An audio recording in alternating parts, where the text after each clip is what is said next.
Hello, my name is Marcus. I'm the compiler of a collection of therapy quotes entitled 1001 Windmills of the Mind. A collection of advanced self-help quotes taken from what's often called the psychodynamic or the psychoanalytic perspective, which long ago, as I understand it, was referred to by some as philosophical medicine or narrative medicine, helping one to find their narrative truth, their full story as best they can. The more of their story they can know, the better. So when we say know thyself, know your conscious self, but know your unconscious self. The unconscious self is also sometimes referred to as the repressed self, the secret self, the shadow self, the shadow soul, the double self. It's the one who walks with me, who's not like me, who is me. Someone's living my life, I know nothing about him. Okay, this is generally referred to as the arrested development of the real self, part of the self. So we're all born with an authentic real self. The word of the year by the Merriam-Webster Dictionary Company for 2023 last year was authentic. So we're all born with an authentic real self. Okay, it's two parts. I feel, therefore I am. I am, and I can feel the feeling. The natural animating, pleasurable feeling emanates from the sense of beingness. So joy is the serene, inexhaustible fullness of being. So that's authentic, and that's real because we feel connected to ourselves.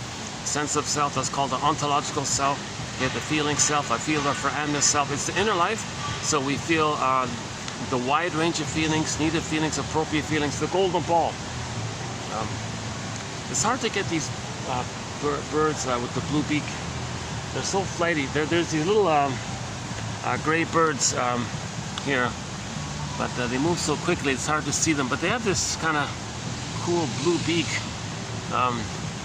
So we want the blue jay, the bluebird of happiness, is from within. And that we need a sense of self to have our golden ball. I feel therefore I am. No amness, where's your feelings?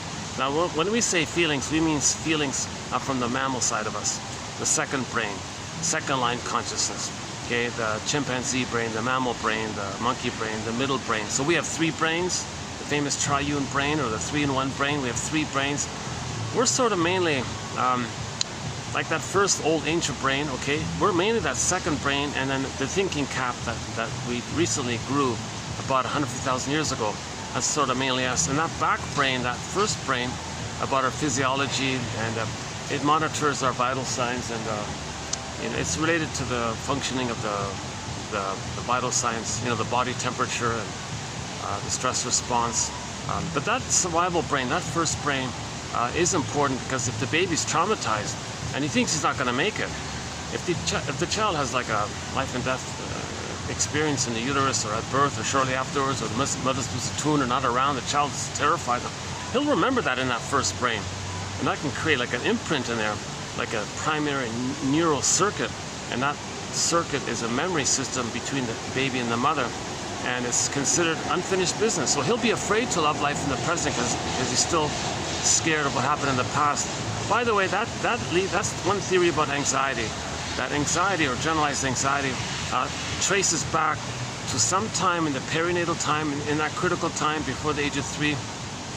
There's another cool little bird. It's hard to see him as well. He's a black and white little bird.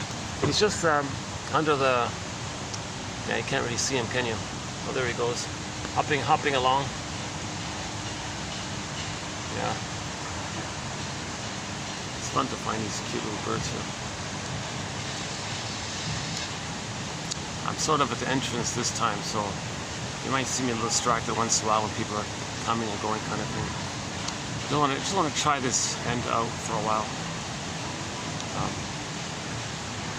Yeah,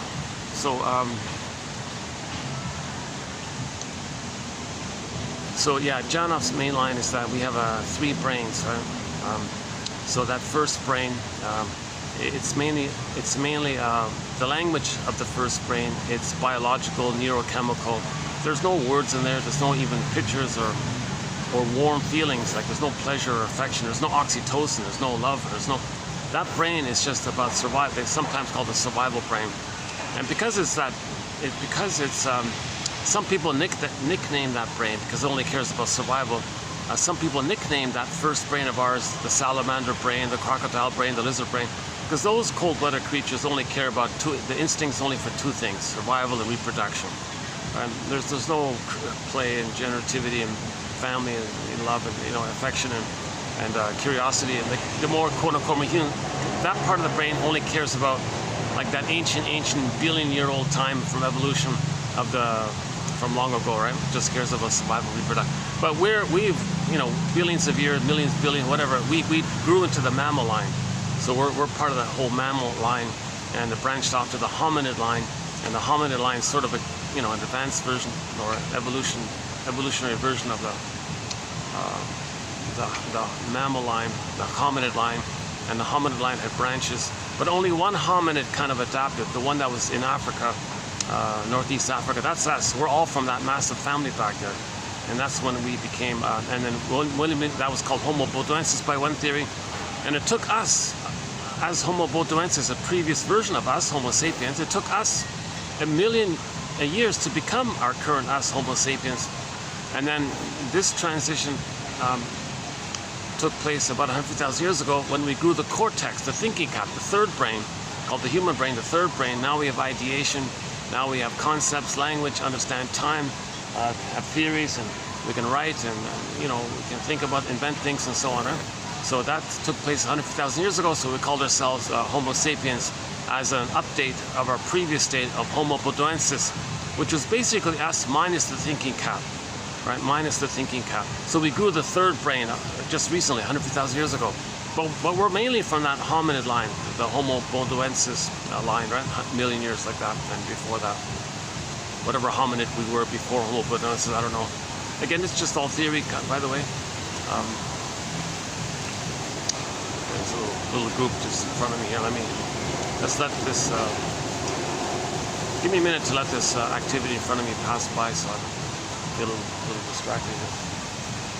Hold on a second. Maybe I can point it up here or something.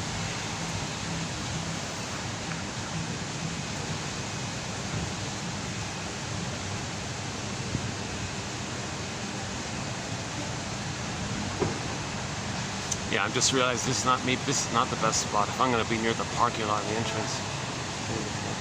But why didn't I just go back there? Okay, if this kind of thing keeps up, we'll go back to where the swan is. Oh yeah, I'll show you the swan later. They got two swans here. Nice little place here.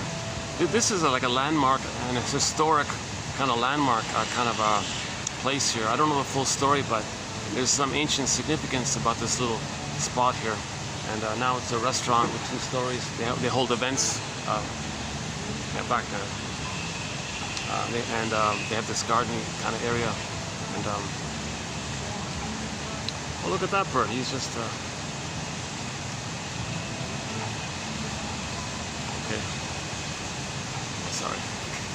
I guess I'm a little on the tired end today. You're not going to see me speaking in a very refreshed, smooth way. Let me do my disclaimer once again. I'm not a shrink. I'm not a professional speaker, obviously. I wish I took some kind of training in broadcasting or speaking or something. What a pity, eh? So I'm not a shrink, professor, midwife, doula, nutritionist, midwife, gynecologist. I don't even have a master. I only have a BA. Keep that in mind. I'm the compiler of the quotes. I'm finding the quotes, sharing them. We now have 10,000 of these quotes. So and because I only have a BA, they're going to be clear, easy to understand. If I get it, everyone's going to get it pretty much. And these quotes are all relevant to the topic of how do we know ourselves and heal ourselves and feel more whole and healed. So wholeness and healing are synonymous, says John A. Sanford, the title of his book, Healing and Wholeness. Because when the real self is repressed or squelched because the needs weren't met, and the baby was scared of his mother, and he had to put his real self into cold storage called emotional hypothermia, emotional coma, emotional catatonia. The image is the frozen woolly mammoth and the block of ice. So the real self didn't get a chance to develop. It was there, it was emerging, the authentic real self was kind of there, but maybe roughly around birth time for many children, the child thinks he's got to do something desperate here. It's not safe with the mother. He has needs with the mother, but she's hurting him. What's he going to do with his real self? Okay, he's going to put it into cold storage, so it'll freeze up, it'll be petrified, it'll turn to stone. And the metaphor is that the real self becomes a statue. It's not gone, but it's just hardened like that. Alexithymia, emotional illiteracy, affect phobia, he doesn't know his feelings. So his inner life is kind of like missing like that. It's there, but it's not alive. So Another image is that woodcutter guy. He took out a block of wood and carved this little figurine of a little boy made out of wood, and he was then praying for this little figurine boy made out of wood to be alive and be a real human kind of thing. A metaphor that we don't feel like alive like that when the real self is traumatized. The other common metaphor is the Velveteen Rabbit story. The stuffed rabbit kept saying, geez, I want to be real. I'm unreal, right? I'm just a stuffed rabbit. I want to be real. What does it mean to feel real? I want to feel real. And it kept going on like this. And then, so that's another metaphor for trauma, attachment trauma, relational trauma, interpersonal trauma, where the child freezes up his real self, puts it in cold storage. Sometimes the innocence of it is represented in Missing Fairy Tales when the baby's sent on a boat down a river to another forest. Okay, so the exiled, orphan, innocent, so the baby lost in the forest.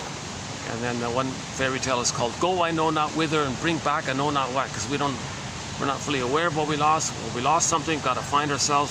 Okay, another image for trauma is that the authentic core self.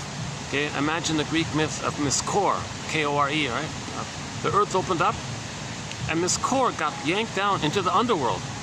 Like that's a pretty graphic.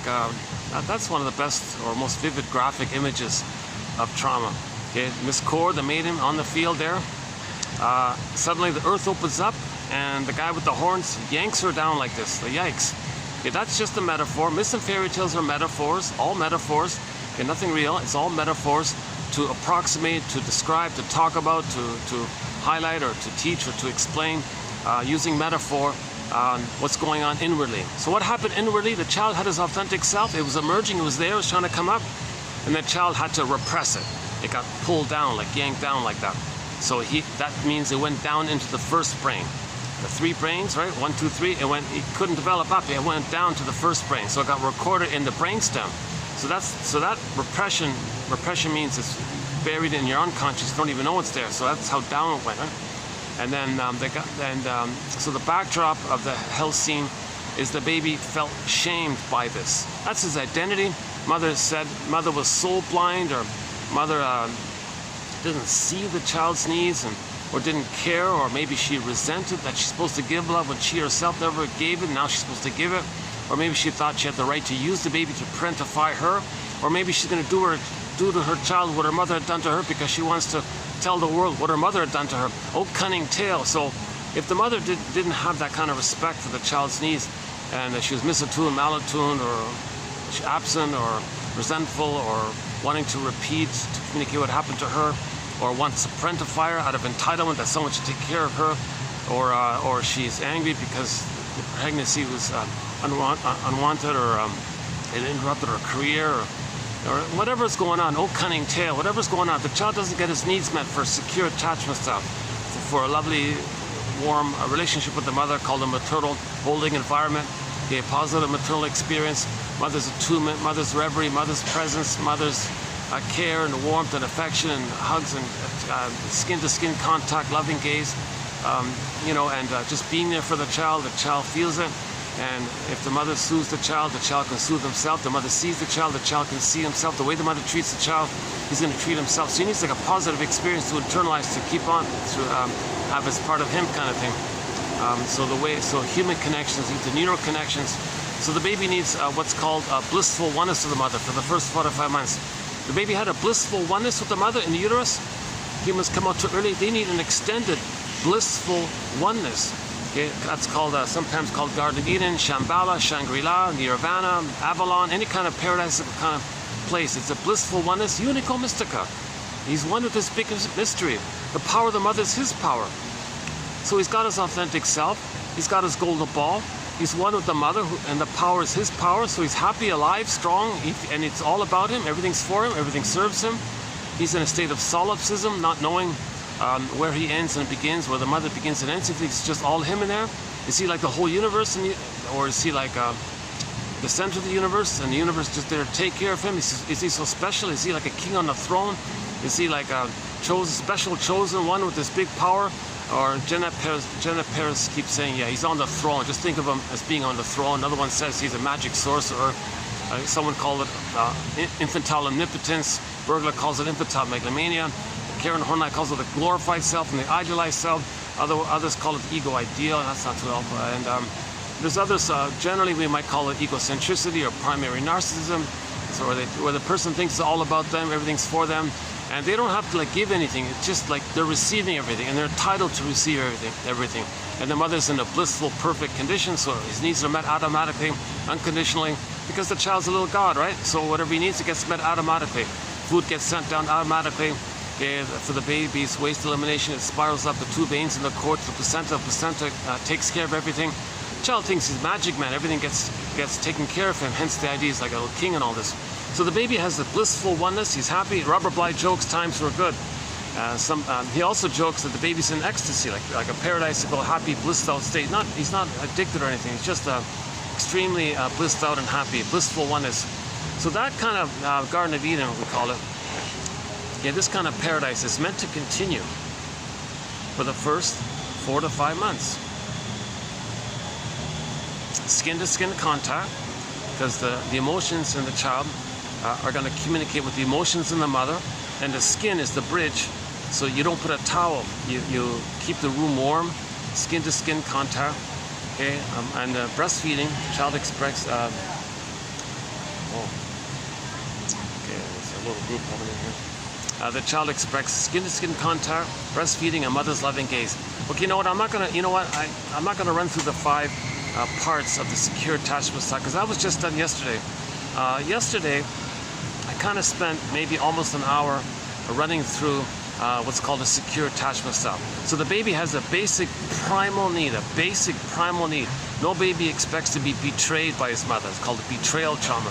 No baby expects that he's unwanted or the mother's going to resent him or reject him. No baby expects this kind of thing.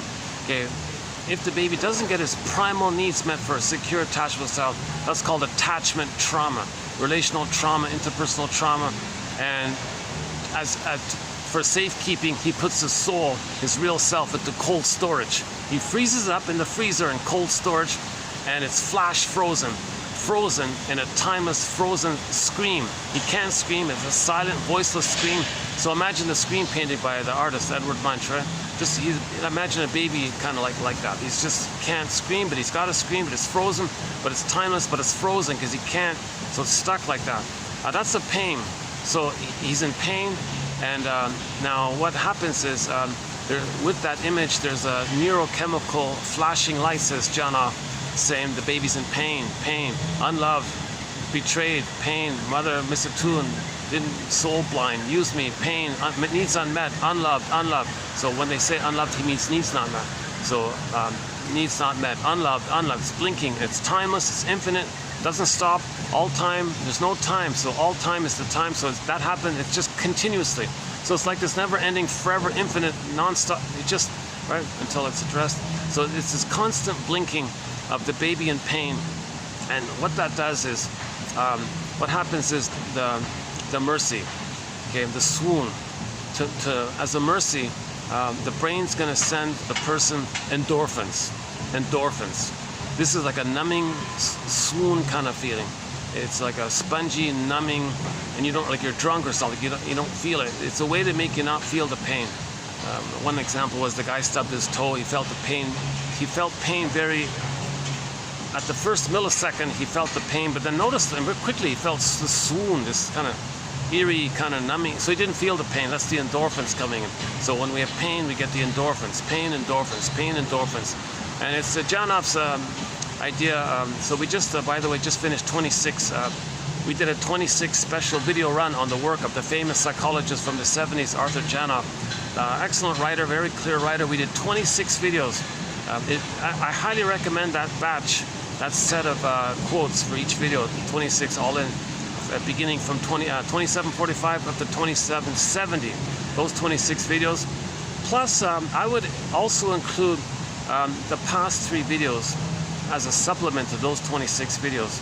So if you, instead of ending at 70, go to 73. So 45 to 73, the last one. Those 29 videos, that's I think a really good Janoff 101 introduction to psychology. It's sort of like a self-contained kind of psychology lesson or something. I kind of feel pretty good about that collection there. Anyways, Yeah, so Janov, so one of his examples, he covered a lot of ground, Janov, my goodness. I know he lost popularity later on, and we explained it in the last video, but okay, anyways, I won't do the Janov story here, but he doesn't have the full answer, but he gives us important pieces of the puzzle. Nobody's got a full unified theory of how to heal the soul. We're all like being like detectives. Like everybody's like a detective. We're trying to look for clues, we're brainstorming. So these 10,000 quotes are like a little clues, right?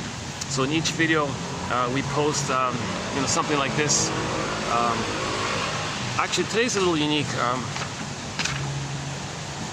Well, yeah, so today's a bit of an exception, but we post something like this, like 2 pages basically, 1.5 pages every day.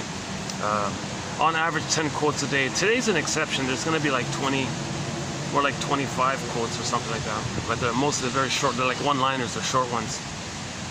Usually they're like 2 or 3 sentences long, maybe like a short paragraph, or sometimes just a little phrase kind of thing.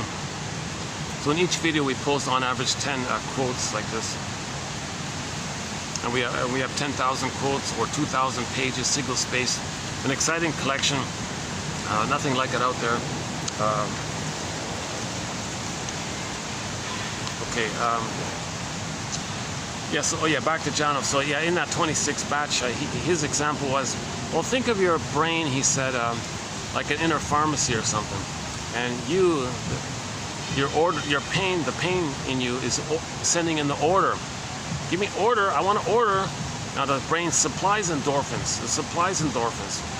And then the issue is the brain can do a natural kind of, within its own system, release endorphins. The person's going to feel numb in life, or sleepwalk through life, or go through the motions of life, or feeling that they're living the provisional life, their life is passing them by, when does life begin? Feeling that they're living the unlived life. But they're functioning, but the brain can keep them in a kind of mildly, slightly trance-like state. So they're okay in life, but they're not really loving life. They're not really feeling joy at the console. Maybe they can't mourn even, because they're just in pain, and they're just mainly in this constant trance in a continuous state of numbing the pain. Oh, another group here. Oh, it's getting busy here. Suddenly got so busy here. Wait a second. What day is today? Hold on a second. Let me check the date. It's Tuesday, right? What is it? Today is Tuesday. Yeah, today's Tuesday.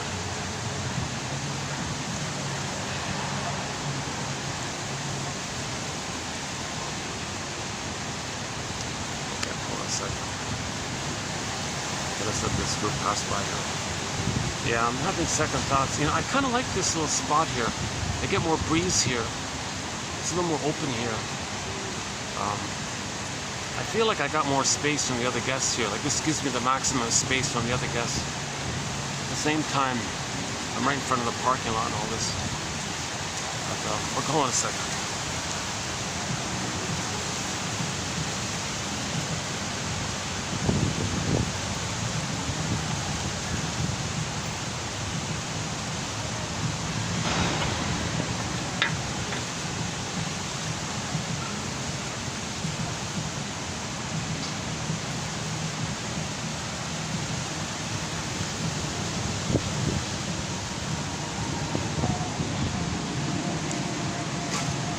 You'll see my anxiety in these videos, my ums and ahs and stops and starts and bloopers.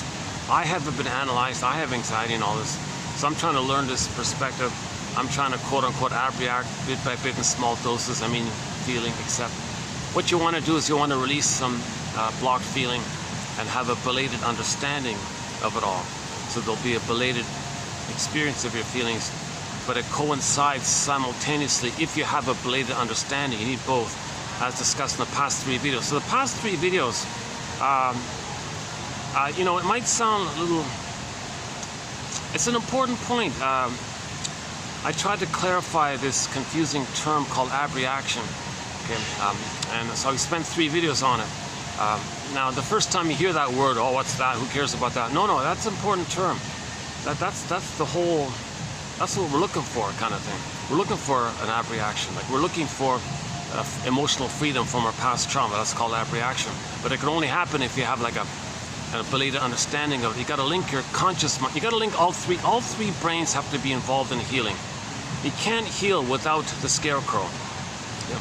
You can't fix the Tin Man and the Lion without the Scarecrow first. First, give the Scarecrow a brain. Then there'll be healing in the other two parts. So the Lion is like the first brain, and then Tin Man is like the second brain, and the Scarecrow is like the more advanced brain. You're looking for a brain, right? Scarecrow, the Tin Man, that's the heart area, missing heart, that's the mammal. And then the Lion is like the body, a visceral sensation, the body area, right? So yeah, so we can approximate, we can almost say like that. We have a lion brain, Scarecrow brain, and a Tin Man. Now it doesn't really work, right? Usually we say crocodile brain, chimpanzee brain, and human brain, right? It's more clear when we do it that way, right? Because the lion's a mammal, obviously, right? But we have but the mammal, we're looking for the feelings in the person. That's the Tin Man, you know. Okay, anyways, so just once again, quickly, the first brain, it's visceral, it's sensations. It's about survival, it's about, and the language is physiology, vital signs, body temperature, you know, maybe there's poor blood circulation, maybe the baby's born with PTSD, with elevated, the set point of his serotonin is too high, and he's too revved up all the time. He's got immense body tension, immense body armor, because he can't feel. If he can't feel, that's pain. The pain builds up into tension, and they go through life just wanting to blow off steam. That's not abreaction. That's just trying to release some steam that's built up by the continuous pain you're feeling. So you're always blowing off steam.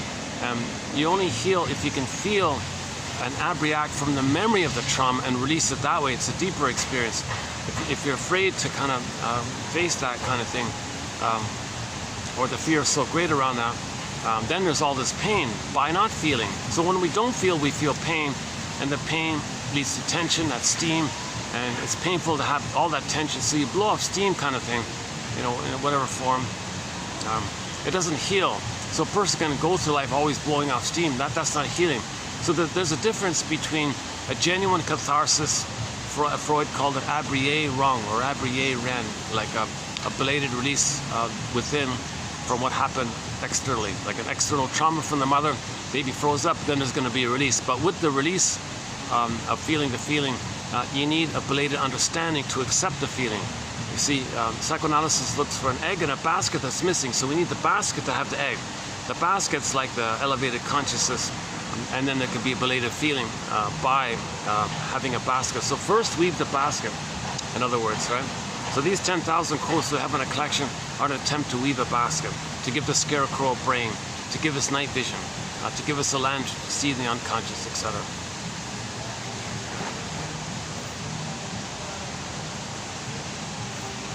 So back to Janoff's point, just finish that point about Janoff. He was saying, yeah, so if the brain runs out of supply, then they can do, the person will do one of two things. They'll do things to trick the brain to release serotonin by some prodding effort. Either A, directly with ice cream and cookies and junk food or something, sugar, salt, and fat, or like emotional eating, to trick the brain that the person is safe so they get serotonin. But that's not the safety. Serotonin means safety, but that's not the safety of mother's love. So it dissipates quickly, you're disappointed, the pain comes up again, the pain pushes the brain, okay, give me endorphins. Now if that doesn't work, often that's why people who take painkillers, they also have religious extreme beliefs on it, because it's usually not enough. So then you go into the beliefs. So you might go for these prejudice beliefs. I'm okay, you're not okay. So any kind of belief in the area of either being saved one day, or I'm okay, you're not okay. Some kind of belief that has the effect of tricking the brain to release endorphins. Now this topic here takes a while to go through. It's in the Janoff material, so that's sort of a major part of his theory. Maybe getting some lighting issues here. I mean, what if I do this? Does that work? If I turn around? Okay, wait, that's okay, right? Yeah, let's try that. Let me give me a second here to turn this thing around. a sec.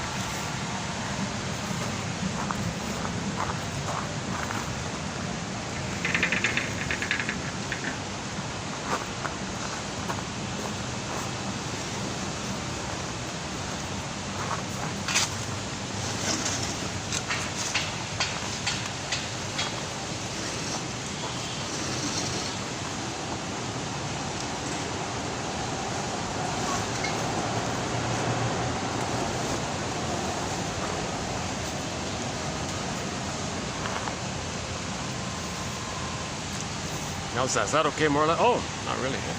Same kind of thing. Okay. Let's try that. Okay, let's hang out here then.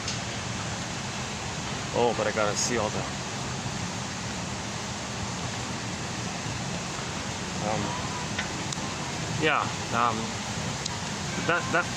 So it took me 26 videos to kind of cover that point about how beliefs are created by the pain to release endorphins. So you turn on the TV, a televangelist says, send you money, you'll be saved. Well, that's the fantasy that you're looking for symbolic breast mother, but they don't tell you it's the symbolic. So the belief makes you unaware that it's symbolic because you don't want to know the truth that you didn't get mother's love. So you cloak it with some belief thing, but the pain created the belief.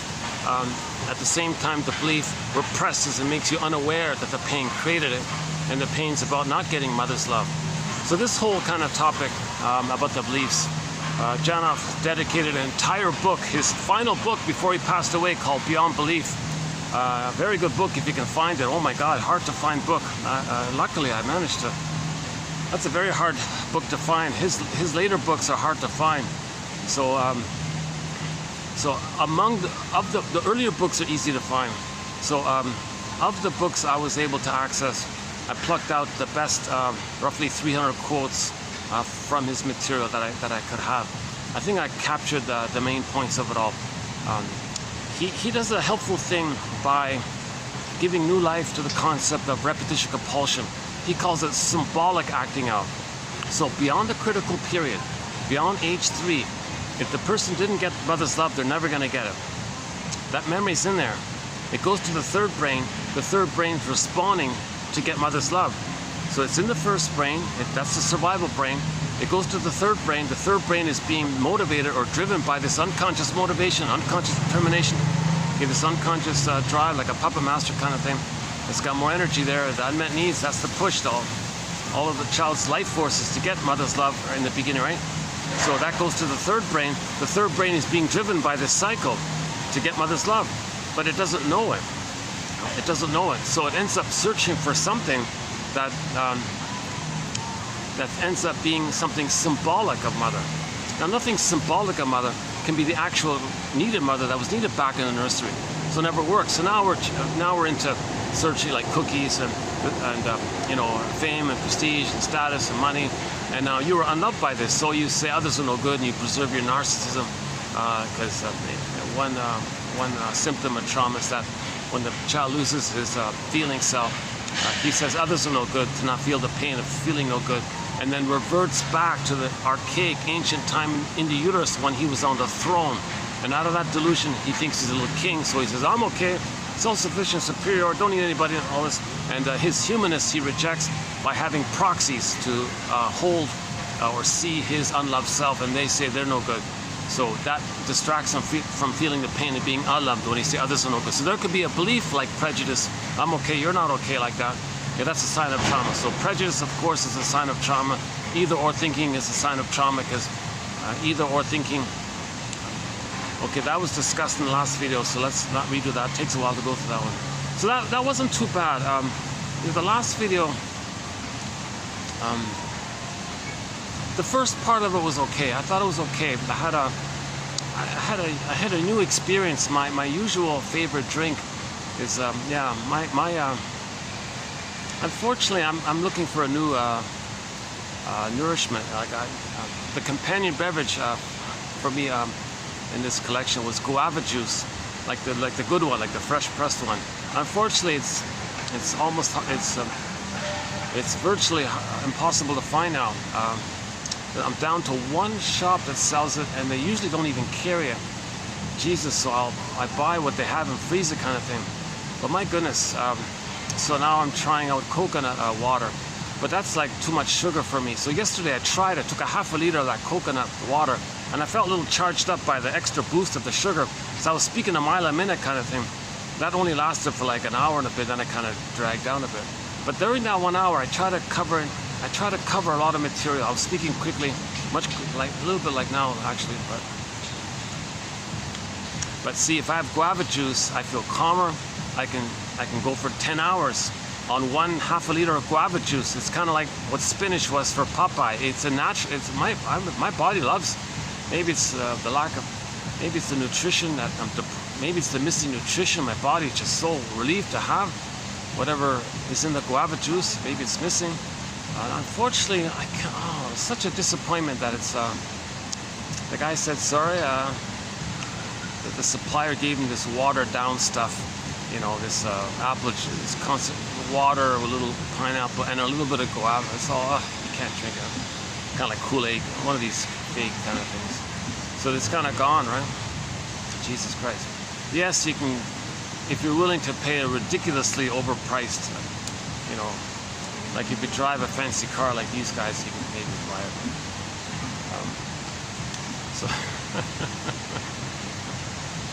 So that's a pity. So I'm still looking for a new companion beverage. What I'm getting at is in the last video, I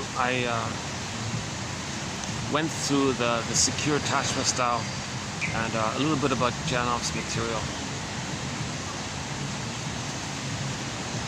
I just can't recommend that highly enough. 2745 to yesterday's video. Those 29 videos, in particular the first 26 up to 70, and 71, 2, and 3 is like a supplemental area of the abreaction term, clarifying the term between genuine catharsis, feeling is healing, and now your emotional freedom from the past trauma. Because when there's trauma, there's pain. When you feel pain, you clamp it down with a defense mechanism. That's why we have defense mechanisms, operations of the mind, maneuvers of the mind, tricks of the mind, you know, blaming and eating or emotional eating or thinking in either or terms, or however, whatever form it takes. That's being done to get away from the pain. The pain is still there. So if you're aware of your defense mechanisms, you have a little bit of a, oh, okay, now I know what's going on. Your system might lighten up a little bit and release some feelings a little bit. So if you're conscious of it and you link the feeling to the memory and you have belated understanding, that's called an abrié wrong. Okay.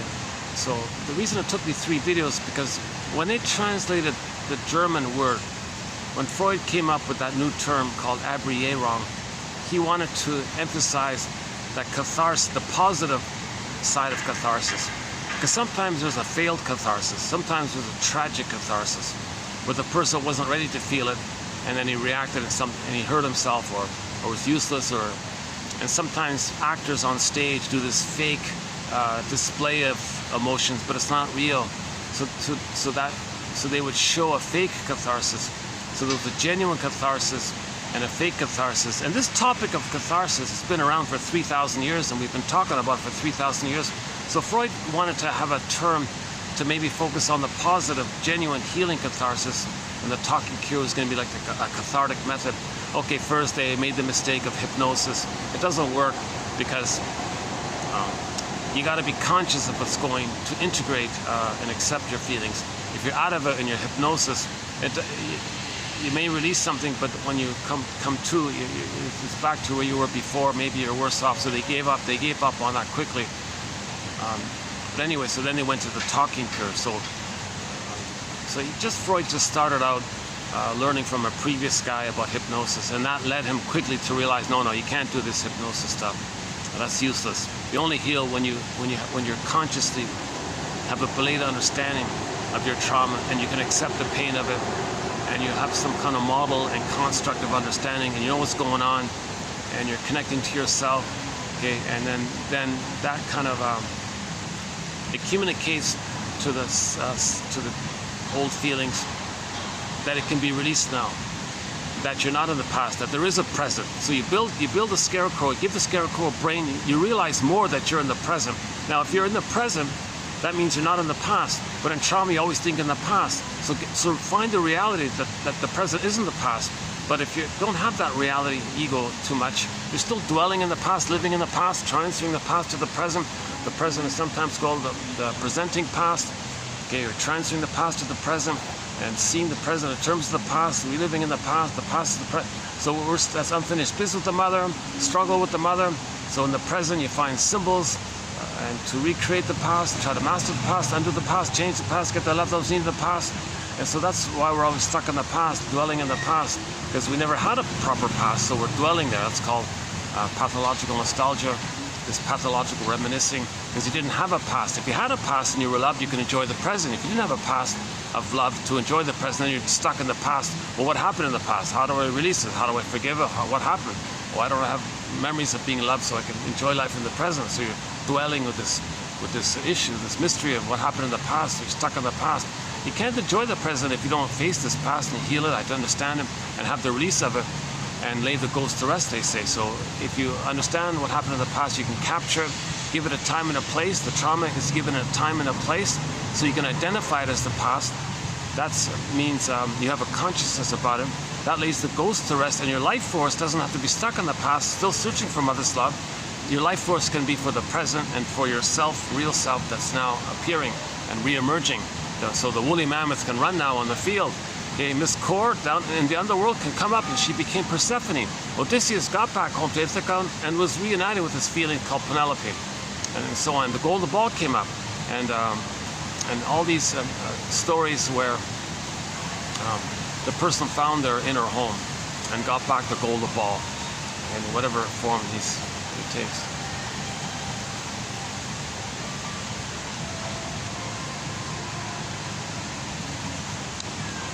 Lighting okay here? Oh, black magic woman. Yeah, see, there's another example. Nobody's black. We got to get off this black and white thing, like that song there. No, everybody has a shade of beige tone of skin or a shade of brown tone of skin. The woman in that song is a woman with a shade of brown tone of skin. Don't say she's black. She's a woman, a human woman with a shade of brown tone of skin. We all have a shade of brown tone of skin or a shade of beige tone of skin. Technically speaking, this is all related to how much melanin there is. So we all have a shade of or a quantity of melanin. And Jane Elliott says, well, technically, because it's all melanin related, if you have less melanin, someone has more melanin, but it's all related to melanin. Melanin's like a shade of brown, so you have less of a shade of brown. So in other words, she said that having a shade of beige tone of skin is technically a shade of brown tone of skin. So we all have a shade of brown tone of skin. Forget this black or white. This is black, right? Nobody has black skin, right? This is black, right? And this is white. Nobody has white skin. Nobody has black skin. So we're doing this annoying thing of still referring to people as white. So Michael Jackson did a very good thing with this song called Man in the Mirror. Okay, you want to heal things, well, start with the man in the mirror, start with the person in the mirror. But that other song of his, kind of like that one there, well, it doesn't matter if you're black or white. Oh, you're reinforcing the either or, this dichotomous. This, to promote that kind of either or thinking, that means you're tapping into the tendency that when there's stress, it's easy to see things in either or. Okay, useful or not. I'm okay, you're not okay. Like this kind of either or mentality, everything or nothing. The yardstick's impossible. So, one lady, for example, one lady said when she dates the fellow, Miriam Minerbo on YouTube said when she dates a fellow, she said that if he doesn't give her everything, he gives her nothing. So she had that kind of attitude. We're gonna get some light. How's it here? Is that better? A little bit better?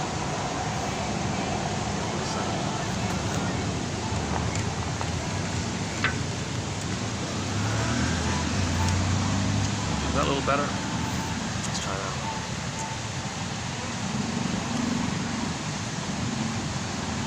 that. She's a woman with a shade of brain. She's a magic woman with a shade of brown tone of skin. She's a lovely woman or a woman that he likes, and she has a shade of brown tone of skin. Okay, just think of that. Or now, if it's a pathology issue, that's a different story. Okay, is that okay? Yeah. Sorry if you're seeing. It's still pretty hot around. You know, the heat is coming back. We only had like 2 months where it cooled off a little bit. It's still hot, but it was tolerable.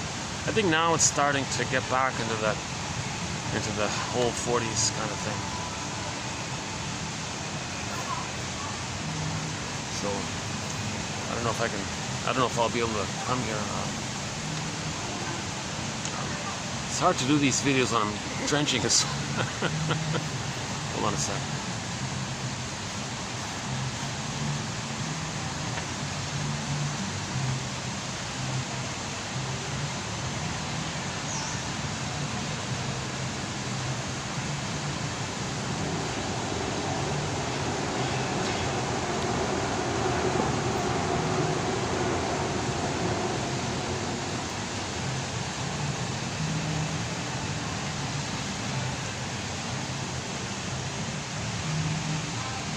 So Janov talks about symbolic acting out,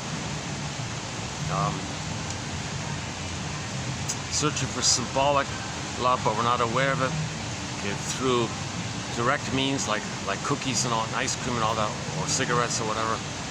So he calls cigarettes tranquilizers actually, because it gives you pain, and from the pain it tells the brain to give you numbing. And the concentrated sugar.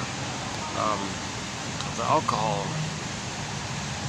I guess it overwhelms you, so the brain creates this fusional effect.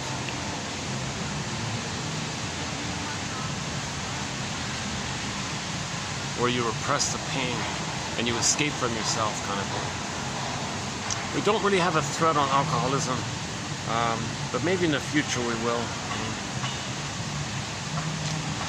The main quote on alcoholism is by one of our mentors, Edmund Berger, the pattern of jocose, morose, bellicose, comatose.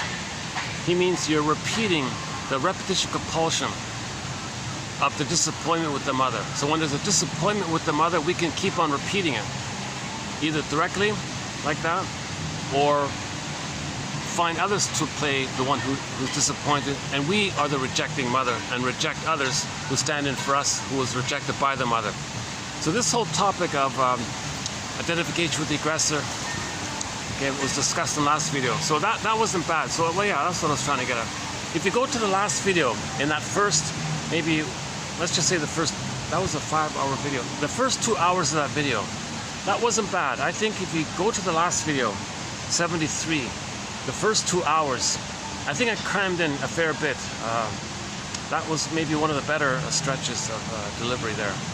And we talked about this issue of identification with the aggressor, the stingers and the clingers, and the secure attachment style, the 5 parts of the secure attachment style. And that wasn't bad. I thought that was one of the better ones. So ironically, the coconut juice was helpful in that, for that phase. But I don't like that. I don't want like a little boost from like and then feel tired afterwards. I want to be steady with the guava juice for 8 hours or 10 hours. Okay, hang on.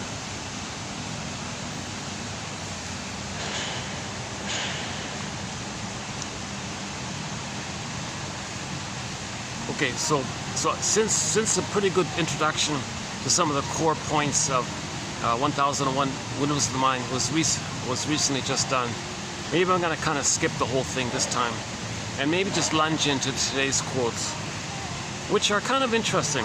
Today's a little bit different. Today's something interesting. I just discovered somebody's notes, like Cole's notes, right? So this guy Hart here, what's his name? Harry, is that right? Or Henry or Harry? This guy Hart, in 1970, published his own personal notes. So what I gather was he was reading psychoanalysis, he was reviewing the literature, he just made like little notes, just like little comments. He didn't quote anybody. He just made like a little note about what the article was about, or what was the theme of it, or maybe the main point of it. it kind of resembles almost like just paraphrasing the title of the article. So a lot of it is too vague, and I don't know what's the point kind of thing. But sometimes there are. But because of the volume of it, he's got 1,000 pages of notes. Because of the volume of it all, if you read like 50 of his notes, you might find one that's pretty good. So that's what I'm going to try to do here. So this will be the first sort of TQ quote, 74. So I plucked out 20 little bits of him. So what we're going to do now is 20 little, just short little sentences by Mr. Hart, and that'll be TQ 74. And then for 75, I took a couple of quotes from a good article by Rosenfeld on the issue of gambling. Not really a topic, but he mentions Edmund Burger, one of our mentors, so I'm going to include it. And plus it talks about narcissism as well, so it's a little bit psychological in that area. Okay, so this is an assortment. It's all over the place. There's no like one theme, so that's why it's kind of a little chaotic like this. That's why it's a little different. So let's see how this goes. So this will be our first TQ quote of Hart. I mentioned Hart 2 videos ago when we talked about abreaction, and that was helpful. So that's what led me to follow up on his work. Yeah, so 1970 he published it, and then from what I can tell, the libraries, it was withdrawn from libraries or something. I never heard of it kind of thing. And then about a year ago, somebody digitized it on one of the digital libraries. And oh my God, this is great. It's done in 4 volumes. 4 volumes, roughly almost like 400 pages a volume. So it's well over 1,000 pages kind of thing. So I feel excited because at the very least, he gives you a quick reference to an article that you might be interested in. So you read his note. If you're interested in it, he tells you which article it's for. You know, which journal, which volume, which year, the pages and all this, the author and all this. So it's kind of handy that way.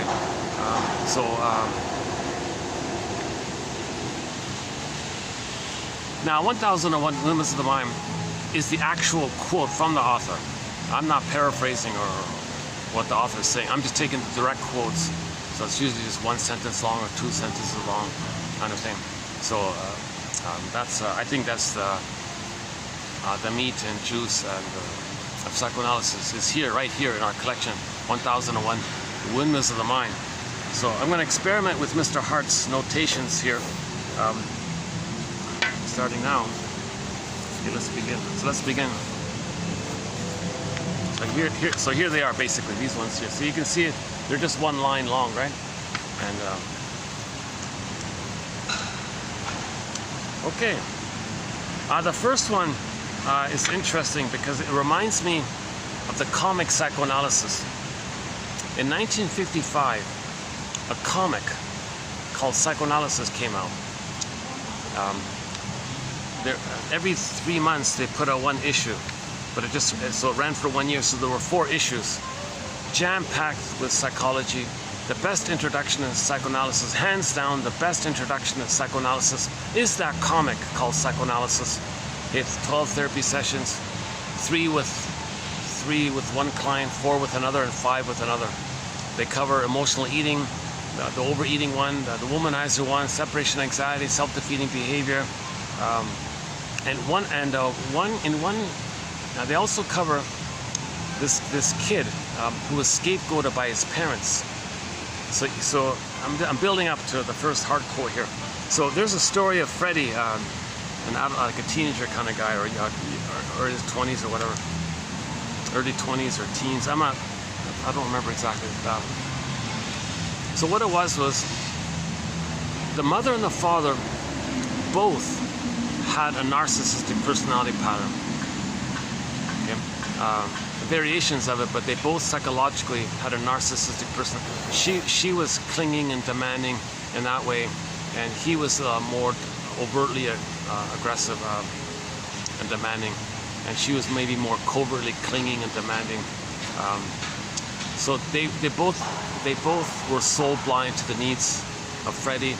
And what the parents did is, since there's no affection between the two of them really, they're very hostile, the couple's very hostile, but they want to get along and take turns playing big shot with each other.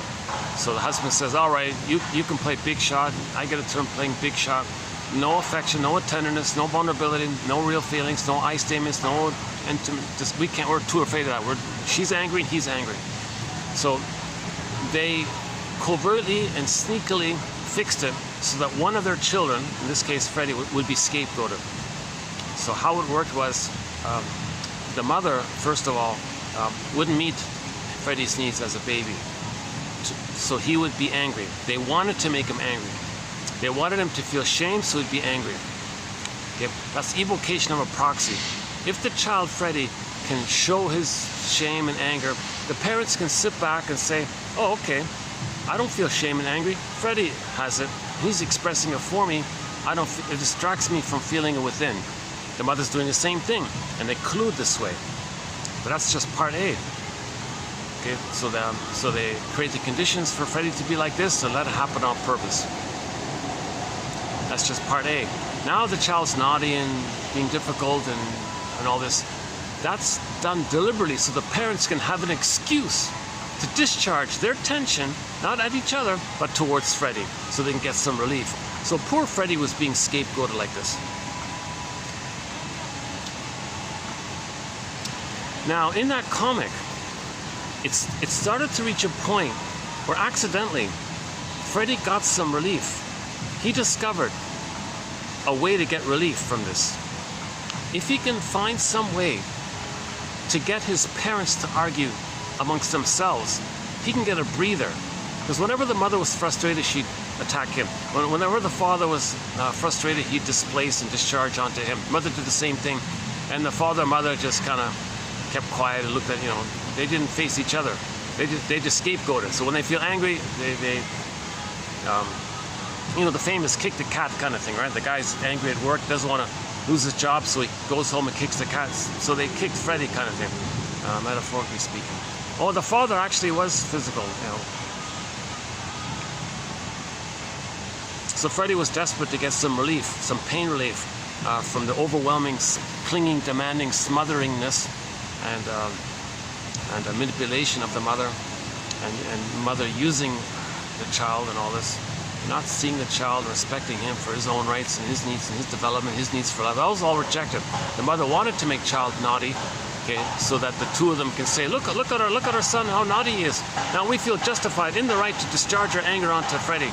So poor Freddie's scapegoated like this. They call this an emotional triangle. There's too much tension between husband and father, so they elicit the third, make the third, invent an identity for the third, create an identity for the third, manufacture it, see it if they have to, make it happen somehow.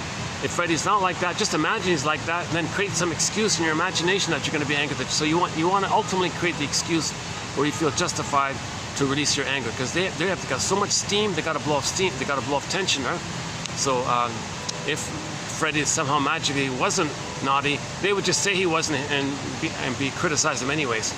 So anyways, the long story short, Freddie accidentally figured out a way to get some relief. By accident, he discovered that if he can fix it in a way, like Iago, right? If he can spread rumors or do something to direct the father's anger at the wife and get the wife to direct her anger at the husband, then get them two angry, he can sit back and feel some relief. Okay? So that might later on, that Freddie kid, if this goes on like this, if this wasn't healed, if this didn't get so the shrink fixed it all, right? But if this kept maintained like that, that Freddie guy could develop with the Iago personality pattern. He may go through life just getting others against themselves, always feeling relief, because that's an imprint. That's like a thing, a cycle that he's got, like a neural circuit that he's got, and he's just repeating that circuit. So if he develops a circuit somehow where he learns that the only way to feel pain relief is to get others against themselves, he may go through life spreading rumors against others to get them against themselves, and he always feels a kind of relief, or a little, it's not pleasure, it's just a relief from the pain. So it's a kind of pleasure, but it's a schadenfreude, it's a sadism, emotional sadism, because you're getting some pain relief at the expense of others. it might be appropriate what Freddie did with his parents, but out of that family, to do it to innocent others, then he becomes an emotional sadist. But he's still living in the past, dwelling in the past, trying to communicate. Look, everybody, look how I got others against themselves. Well, that's what my family was like. My parents, I had to get my parents to argue amongst themselves to give me some relief. So I'm replaying this to communicate my family home for some empathy, for understanding. In other words, I never got love. So, and he's crying for love. So he's expressing his cry for love by telling the world what his childhood was like, by recreating his childhood with others to communicate his childhood of the desperate thing he had to do because of the pain he was under. He's trying to cry for love like that. Everything's love or a cry for love. Okay, so a version of this. So Hart found a quote that's sort of a version of this. So that example in the comic, that's in the comic. That's in a comic. Can you believe it? A comic called Psychoanalysis. It got 4 years ago, a huge development for humanity. 4 years ago, that comic got digitized. It's available now. Dark Horse Publishing, digital edition. It's well worth the 15. Last time I checked, €15 or whatever it was. Well worth the cost to get this comic. It's hands down the best introduction to psychoanalysis. They do dream interpretation as well in there. Self-defeating behavior, transference, repetition compulsion, family systems theory, like the emotional triangle I just talked about, where the parents scapegoated Freddie. That's like a triangle issue. There's too much tension between the two. They elicit the third and blame the third. He's innocent. Freddie's an innocent little child, but they made him naughty so they can have the excuse to discharge their tension to get some relief. So what does Freddie do then? He develops the Iago pattern, where he fights back, so to speak, by spreading rumors between the husband and father to get them against each other, kind of thing. So a variation of this is this quote here. One shrink had a woman who played off all men against one another. Okay, woman who played off, like this is, so this, he doesn't do like full grammar, he just does it in notation form. Okay, woman who played off all men against one another reveals in analysis how she played off one brother against another in childhood so that they would not gang up against her.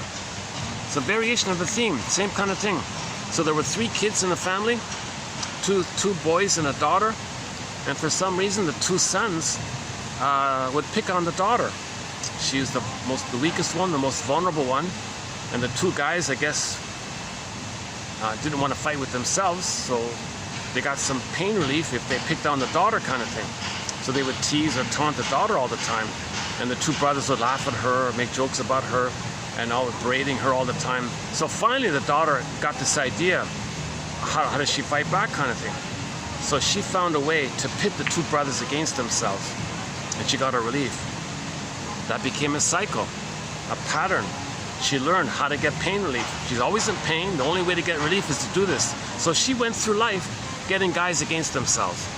So she would date one guy, date another guy, tell the first guy what the second guy said, and tell the second what the first guy said, and get the 2 guys against themselves. So she would get guys fighting amongst themselves, and she would sit back and feel relief that the brothers, quote-unquote brothers, the people in the present, see, she's still living in the past, right? When there's pain, when there's a lot of pain in the past, you're still there.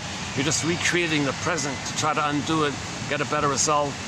Past the age of 3, there's the thing, it's a critical period. Past the age of 3, no matter how you repeat the trauma, past age 3, no matter how you search for love or cry for love or express your anger at what happened or communicate what happened, no matter how you do it post age 3, it never changes the past, it never undoes the past, kind of thing. Only you interpret what you're doing as a communication from your unconscious self to you, letting you know what happened in the past. Now you're getting somewhere, and then you can have a catharsis if you're aware, and you have. So that's why we need these theories and these quotes like this. And again, woman who played off all men against one another reveals in therapy how she played off one brother against another in childhood so they wouldn't gang up against her. You know, maybe I'll maybe I'll see if I can dig up that article. Oh, it's very expensive to, Jesus Christ, see, I don't really have access to these backlogged articles like this. I kind of depend on abstracts and what books are free and what articles like things like JSTOR and online, what's online kind of thing, like free psychotherapy books, those kind of websites. But yeah, but it would be nice to read that article by M Hayman, Hayman, whatever the H is for. So something to be aware of, something to be aware of, right? So this is trying to understand Iago. So Iago is, what this woman's doing is pretty quote-unquote evil, right? Like she's not enjoying life or letting people live. It's anti-life kind of. So if you spell live in reverse, it's evil, right? L-I-V-E, spell it reverse. So she's not letting people live. She's creating others against themselves. So that's the E-V-I-L. So we may say she's evil, right? But evil. Okay, now we can play Jeff Lynne's song, "Evil." I don't like that song. If a man in a song, oh, this woman's evil, this woman's a heartbreaker, this woman's a cheater, this woman betrayed me, this woman's don't be cruel to a heart that's true. All that stuff you're saying is code for the mother. You see, you chose that person because they remind you of the mother. You brought up the feelings of the mother, using the person in the present to remind you of the mother, so you can evoke the feelings you felt with the mother, using the person in the present as a trigger for the past. So because you're still dwelling in the past, trying to heal from the past, so you want to bring up the feelings of the past. So you choose people who remind you of the mother. That electrifies up the repressed neural pathway and the unfinished business with the mother, but infused with the neural pathway with the mother is the blissful oneness with the mother. So if somebody in the present reminds you of the mother in the past, it's going to remind you of the wiring with the mother. So there's a blissful oneness there. So that then you transfer the mother to the person in the present. That's called transference of. You transfer the mother in the past to the person in the present. That's called transference of. Love at first sight, puppy love, infatuation, and you're bedazzled, spellbound by some woman in the present you don't even know. That's because she triggered up the wiring with the mother and the bliss, and so the excitement and the honeymoon, the bliss is triggered up inside. It's come up. So you chose that person to now thinking they're the mother in the past. Now you say to yourself, oh geez, the title of the play, I love you, you're perfect, now change. So he might try to ask her, please be the good mother that I needed back in the nursery. You're just like my mother. But it got blocked at a point. Let's go back there. Can you invent a time machine for us? Can you invent a morphing machine? Can you take us back and let me have the proper experience with the mother? She says, what are you talking? I can't do that. You can't do that? Oh, you're a heartbreaker. You're cruel. You're evil. No, the mother was cruel and quote unquote like that. So Jeff Lynne has some tough songs about women. He's got some real anger towards the women. He doesn't even know it, I don't think. So like his song called Turn to Stone. So he met a girl. She rejected him. Oh, well, you turned me to stone. Oh, nonsense. I just remind you of how you already got turned to stone by your mother. I just remind you of the mother that caused that. I'm kind of sad that I'm reminding you of that I remind you of her because it's a lesson for me or something. But the woman didn't turn him to stone. He was already turned to stone. Okay, once again, turn to stone, turn to a statue. That's a metaphor that the real self, the juices, the life can't flow, so it turns to stone, becomes a statue. So echo becomes a statue. Okay, so in the narcissist myth, echo becomes a statue. Okay, in the Faithful John story, Faithful John becomes a statue. Maybe how can I get some better light then? It's funny, at nighttime I have a hard time getting light now. I've been struggling with getting decent light. What if I move this across here? Well, let's try this. Will this work? Is that a little better, right? Yeah, okay. Hold on a sec.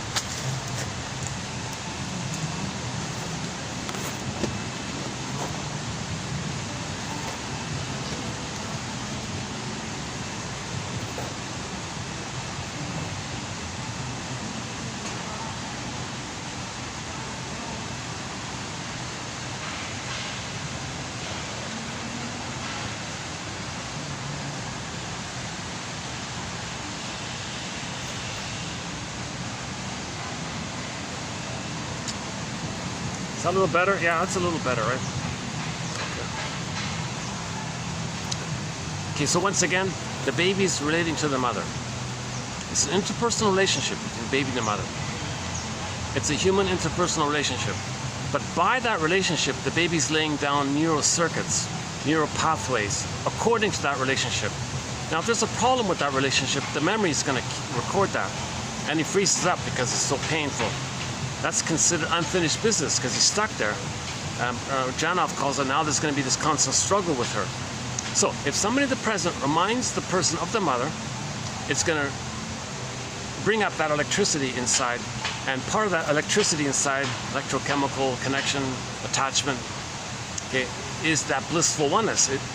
It was there, but we don't remember it. Remember, babies have bliss with the mother in the beginning. So that part's going to come up. So you're very excited. Oh, I've been waiting for you. And here you are. Well, there's no time. So he's always been waiting. All time is that time. So he's back with the mother kind of thing. Oh, but please change. Please don't be like my mother. Please correct it. Like, please change. And she says, what are you talking about? I can't take you back to the nursery. I'm not your mother in the nursery. I can't do this kind of thing. So you're gonna quarrel like this. Now you're gonna be angry at this person, but that person didn't cause that pain that turned the person to stone. Right? And now the reason you're attracted to that person is to know how you felt with the mother. So in a way, Jeff Lynne can thank the woman. Gee, thank you for letting me know that I was turned to stone by my mother, because you remind me of her. Now I know how I felt with her. Like, take it to the source. You know, don't blame the person in the present. Own your projection. See, you project to others to distract you from the pain of the true source kind of thing. Janov makes the point about this issue of they. If there's a specific pain with the mother, that pain is so much, what happens is it disperses to everybody, then you say they. So that's a generalization process. So if you say they this and they that, you want to take the they, identify the feeling, stay with the feeling, treat it like a vehicle, ride the feeling, stay with the feeling, and let the feeling take you, let the vehicle of feeling take you to who you're angry at specifically.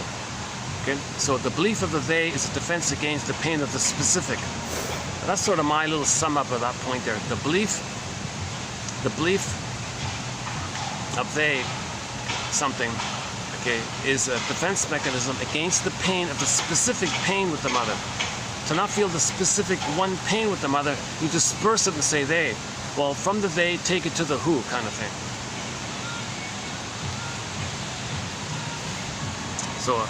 So generalization is a defense mechanism to not feel the pain of the specific mother.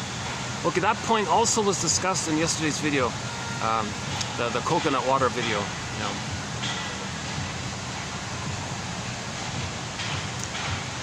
I'm a little bit more distracted this way because I can see all the guests kind of in front of me. But give me a minute to get used to this little setup here. Unless I turn it around this way. How's that? That's not too good either. Like this? Well, if I do it this, maybe I can do this. If I do it this way.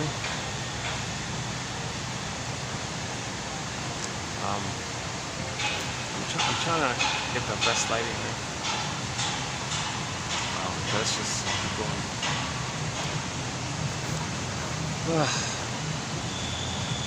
Okay, so that's okay, let's do the second one then. So that's the first Hart note. So like Cole's notes, I'm calling them Hart's notes. He's the only one, really. He's the only guy that I know of that compile like notes like this. I'm feel very excited to find this collection. Yes, it's vague. Yes, it's kind of repetitive, and you're just repeating the title of the article. You're not really saying too much. But if you struggle with it, if you can tolerate it a little bit, if you read about 50 notes, like kind of thing, you might get one that's okay. So I'm hoping that we might get at least 100 quotes. So today we're going to do 20. So we might be able to do 5 videos. I'm thinking maybe we'll do 5 videos of his. So I want to pluck out the best notes that he plucked out. And all of his notes are his notes about the literature prior to the 70s, right? So he published this in 1970. So yes, a lot of it's dated, but at the same time it's refreshing, because some points are just universal all the time, right? But that's an interesting point about that. So if in the sibling, if there were like, so we get it if there's two children in the family, right? And that competition or conflict with the sibling might be transferred to others later on, right? Like if there were two sons in the family, let's say, and one son was defeated by the older son. Let's say the younger son was treated badly by the older son or something, and a younger son grows up, has a kid. Well, now he plays the older son, and his child will play him.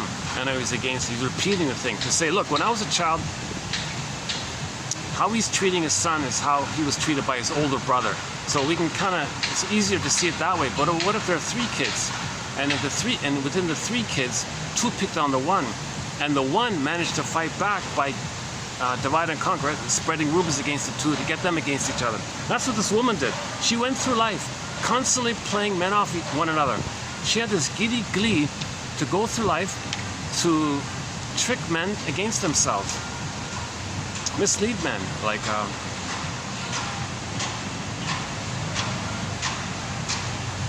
maybe she'd date one guy and then flirt in an exaggerated way with another guy to trick the other guy to show interest, to make the first guy jealous, and then the two guys are fighting against themselves.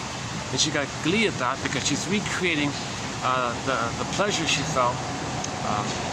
Now, it's pain relief. It's not a catharsis, so she's not healed.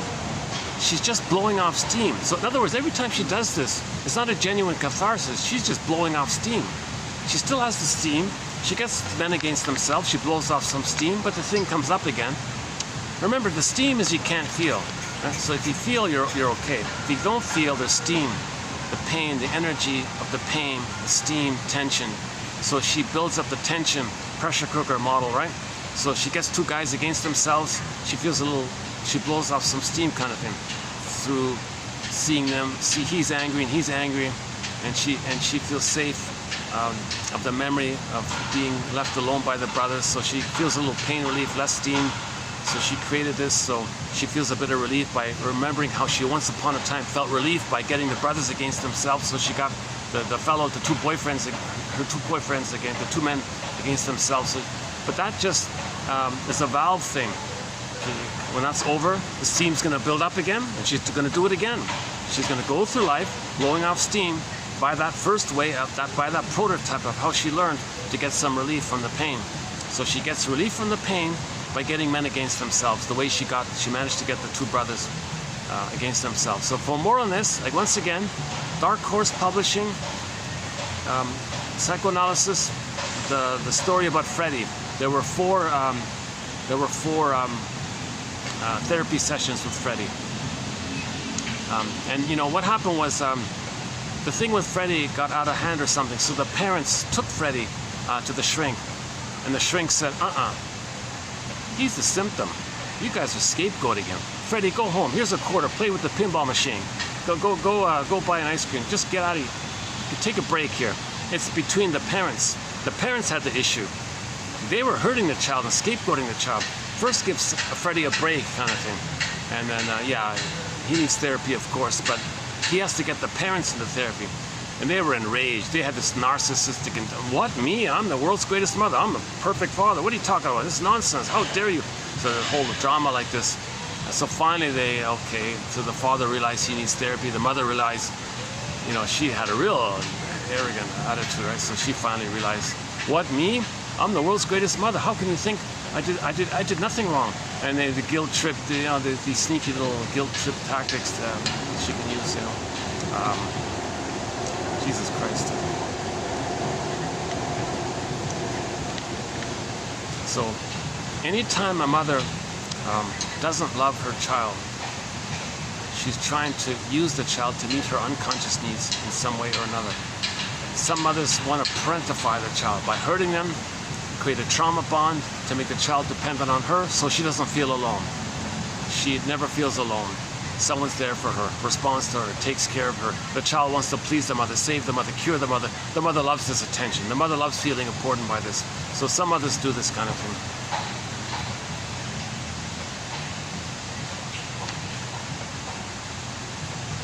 Yeah, of course, Freddie. It's not gonna end. Yeah, and that point is also made in the comic by the womanizer guy, the third cartoon character, the Mark guy. He was a womanizer, so we learn his story of why he was a womanizer. That one there. That's a great comic. Oh my God,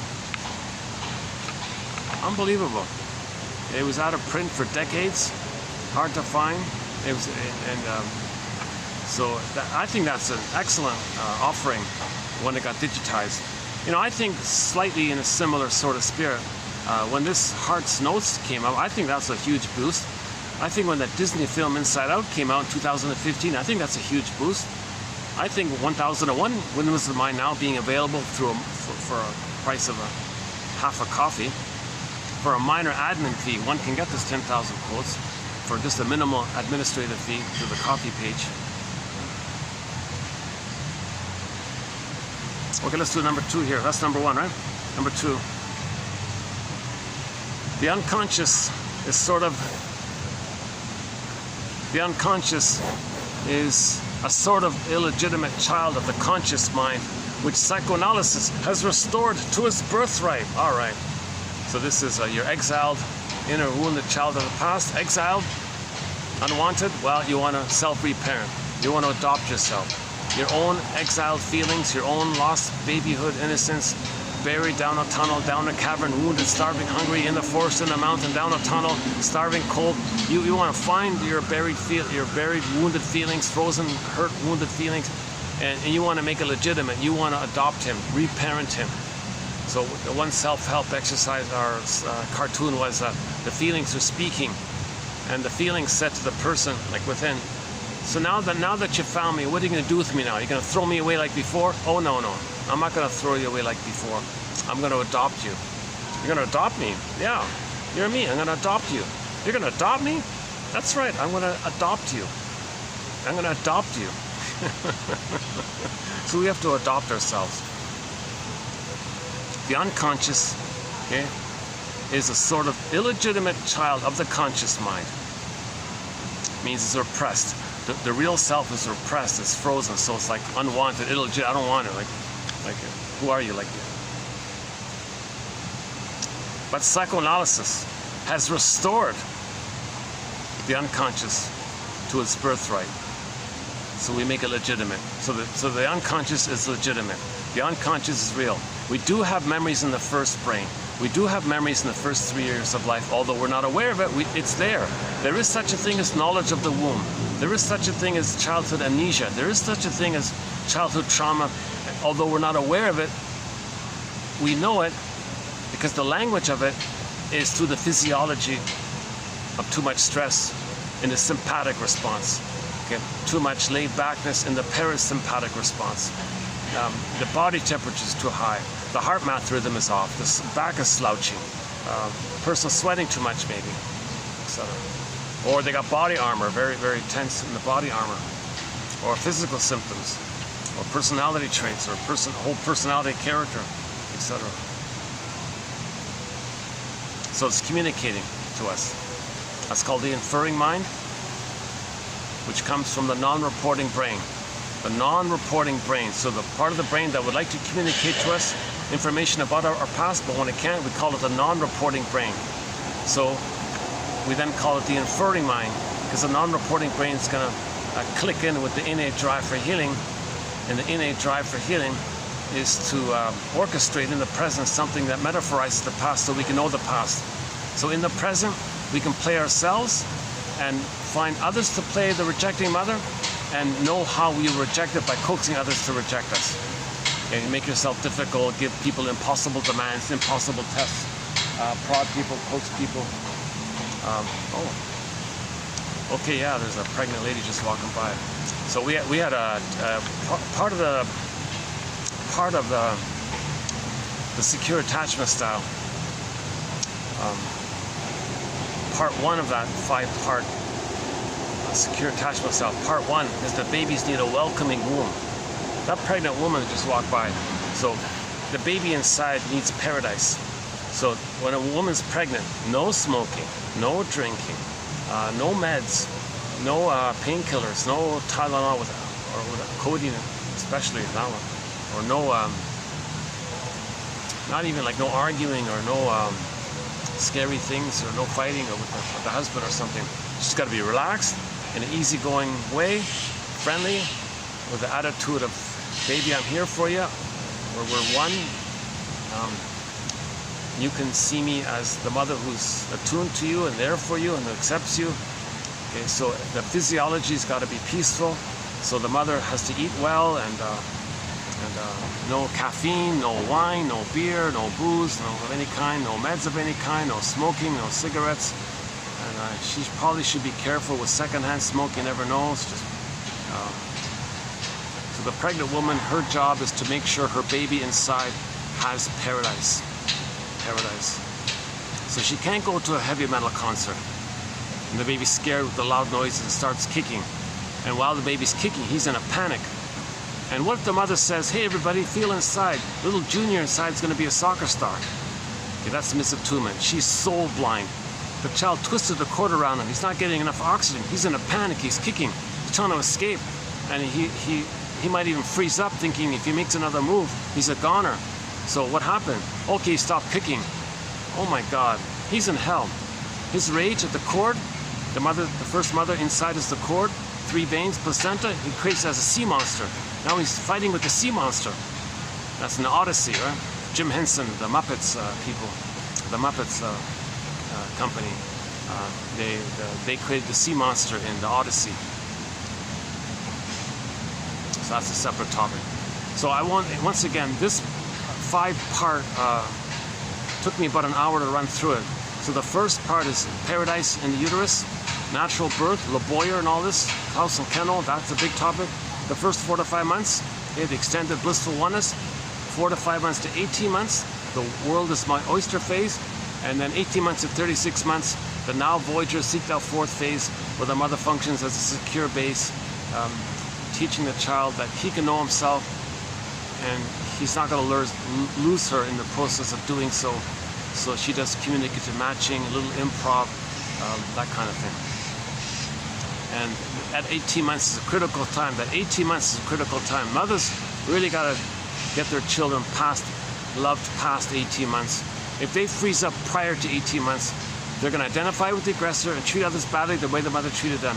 They're going to reject the human side of the more, quote-unquote, more human side of being human and be stuck in the first brain mentation of survival mode all the time. My greedy, your greed, either or, prejudice, selfish, greed, envy, spite, vindictive, schadenfreude, grievance collecting, injustice collecting, can't mourn, so sour grape, didn't eat them anyways, all these negative slogans, and they're just stuck in constant survival mode. And people make jokes that they're, when they call them like, you're so cold now, you're like a lizard. No, they're referring unconsciously that they're too motivated by trauma in the first brain. So that's, the first brain is sometimes nicknamed the lizard brain, because it just thinks about survival, cold-blooded, no empathy, no care, no love, no affection. So that's why they're referring to the brain like that. They're a human being who's traumatized and motivated by the crocodile brain, let's say. But they're not that. They're just humans motivated by trauma in that early brain. So even though like a person with a bully pattern or a person with the Iago pattern, etc., they're human beings. They're just driven by too much pain in that crocodile mind part, because there was too much trauma there. And that trauma can take place in the uterus if the mother drinks booze. It can happen there. So the role of the mother, the pregnant mother, is to make sure the baby is in paradise. Natural birth, okay, extended paradise, and so on and so on. So that's, once again, the last video we went through that 5 points. Okay, let's do the second note here from Mr. Hart. H-A-R-T, Hart. Like the wasn't there a show Heart to Heart, the husband and wife team or something? I don't remember it actually.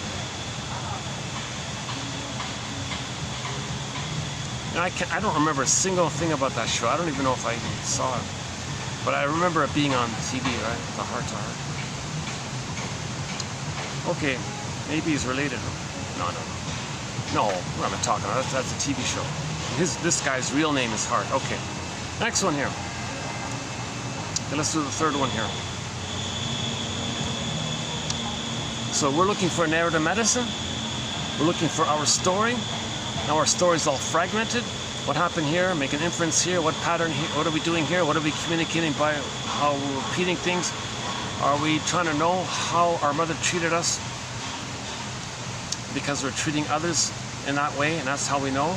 Or are we trying to recreate how we felt with the mother by getting ourselves disappointed by others? So we got to find our story.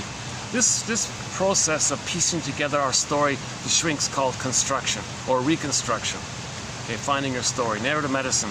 Reconstruction by its approximate accuracy. Doesn't have to be, that's the point. Doesn't have to be perfect. Nobody's going to construct a perfect reconstruction of your history. We get clues. We're detectives. So again, we're psychological detectives. We're story detectives. We're narrative medicine detectives. Okay, so we're story detectives, right? Emotional detectives, psychological detectives, existential detectives. So the shrinks call this reconstruction. Piece together your story. Okay, reconstruction by its approximate accuracy. It's just got to be close enough. Okay, approximate accuracy has the effect of permitting unconscious material to reach consciousness. If it's close enough, if it's Rumpelstiltskin, close enough, Rumpelstiltskin, maybe Rumpelstiltskin means close enough. No, that's different, right? Okay, that's a different variation. So Rumpelstiltskin means you gotta really name it, then you get your feelings back, right? The daughter's missing, name it, you get the feelings back. What's sort of analogous, it's sort of like a simile or a parallel to it. Okay, name it, like in terms of story, but the difference is it doesn't have to be a perfect. Like Rumpelstiltskin might be like a snapshot of this topic. So get your story accurately, name your story, and then you get your feelings back. You're unconscious. Again, reconstruction by its approximate accuracy. So that's the point there. You don't have to have a perfect story. If it's close enough, you feel heard enough, close enough, you get your feelings. Okay, emotional catharsis, this belated feeling response, and your belated understanding. Reconstruction by its approximate accuracy has the effect of permitting unconscious material to reach consciousness. That's the whole idea of it all. We want to make the unconscious conscious. Where it was, ego shall be. So the consciousness is the scarecrow having a brain to accept and know the knowledge of the first brains, the unconscious. Oh, let's see if we can get them in this time. Let's see.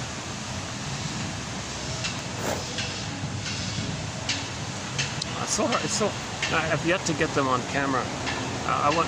They look so bland on the surface, just sort of like grayish kind of feathers like that. But it got this bright. They got this bright kind of sky blue, clear, very clear, bright, luminous, shiny blue kind of luminescent, kind of bluish beak like that. And when they fly, the colors of their feathers on the underside are all black and white. It's kind of cool like that. But when they walk on the ground, they look very maybe they're blending in with the ground, so the other animals, to protect themselves from the other animals.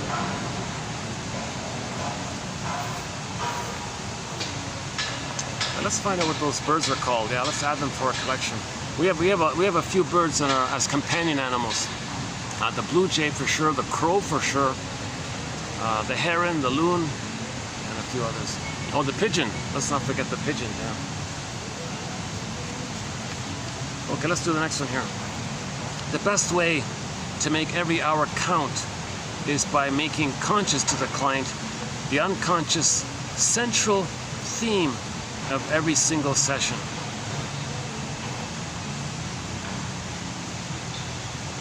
So maybe there's like a pattern, like a theme. Maybe there's something in common with every session. Here you're doing, here you're doing it again. You want me to soothe you, like your mother didn't soothe you, but I'm not your mother. That's a theme. Now you're angry when I don't do what you want.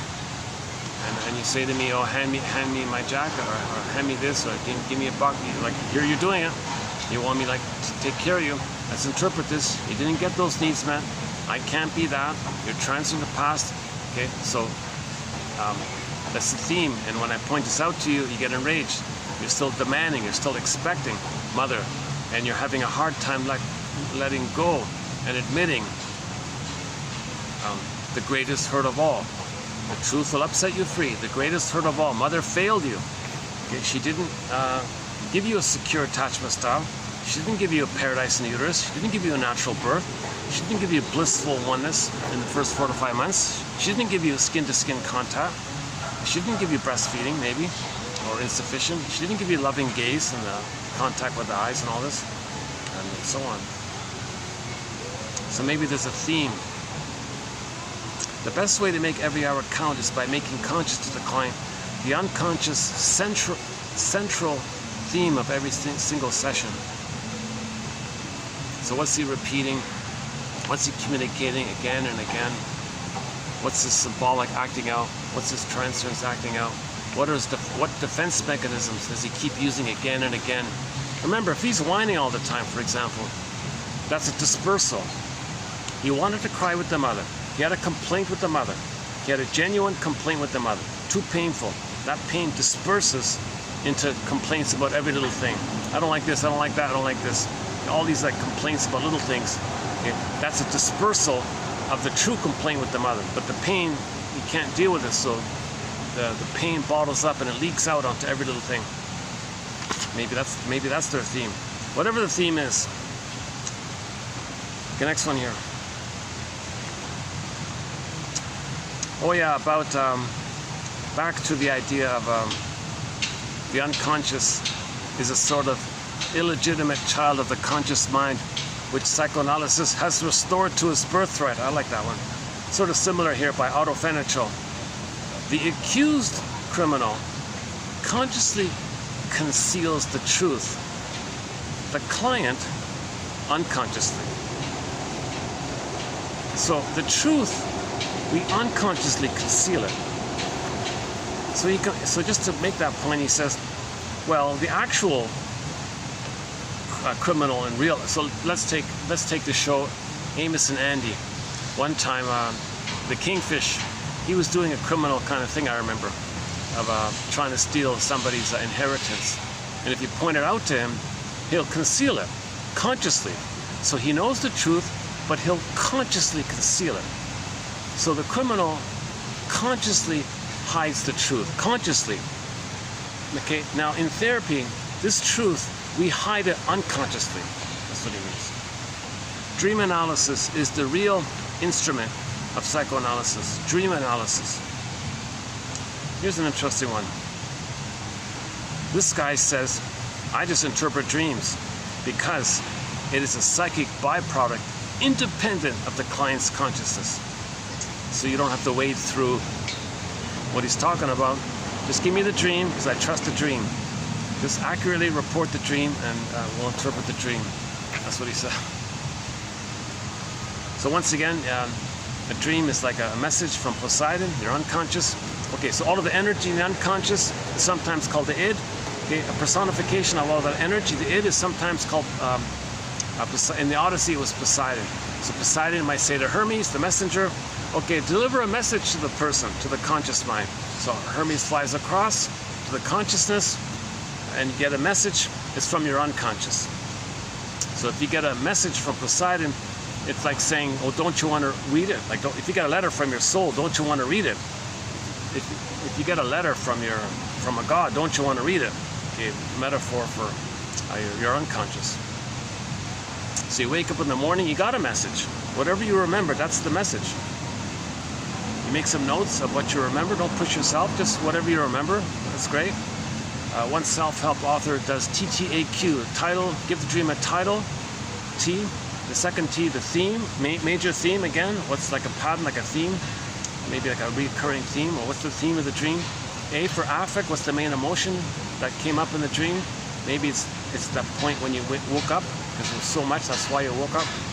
And then Q, see what Poseidon is asking you. What's your repressed self, your secret self, your double self, your shadow self? What's your unknown, what's your denied self asking you? What's your non-reporting brain or your inferring mind asking you, trying to make you aware of? So get the question, TTAQ. So make these notes down, and then you say, it's like this in my soul today. And then you take the dream, so you accept it, and then you take the dream and take elements of it and then free associate by asking yourself, what is this fragment of the dream, or what does this dream sequence remind me of? And you may get a little more coming up to your consciousness. So we want to make the unconscious conscious. So we want to link up the first two brains to the third brain. So we need all three brains involved in healing. You can't ignore the third brain. You can't ignore the scarecrow. You got to give the scarecrow a brain. Okay, these self-help gimmicks and scams, oh, forget psychoanalysis. Just do some magical thing and bring up some feelings prematurely. Take a pill or do some tricky thing, but don't be aware of it. So yesterday we talked about that rebirthing breathing exercise. Yeah, that's interesting about that. So once again, when Janov started the thing, there was a huge demand to heal from trauma. And the demand, Janov couldn't handle all that demand. So there were all these spin-off, sham, charlatan, self-help organizations who took the idea to sell money from the spillover. And they made a lot of money cheating people by saying, oh, don't think about it, no interpretation, no consciousness. I can trick you to feel your old feelings. And that sounds dramatic. It might fool you to think that you're feeling. No, it didn't work. And there were a lot of problems in that area. So primal therapy got a bad name. Janov got a bad name. They blamed Janov for this. And then we didn't hear much about him. And yeah, and I also had no interest in Janov until about 2 months ago when I heard an interview. So once again, that was discussed in the last video. It's like this in your soul. It's like this in my soul today. What does this dream remind me of? Stay with the feeling of it. Ride the vehicle of the feeling. You may get more insights by doing so. Belated understanding, belated feeling released. The next one here. Analysis is the reduction of an actual conscious content of a so-called accidental nature into its psychological determinants. Okay, so yeah.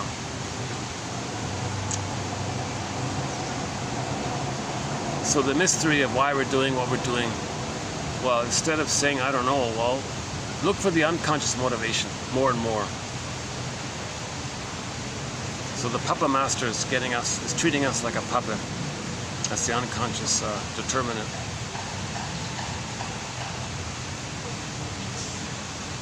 Okay, next one here.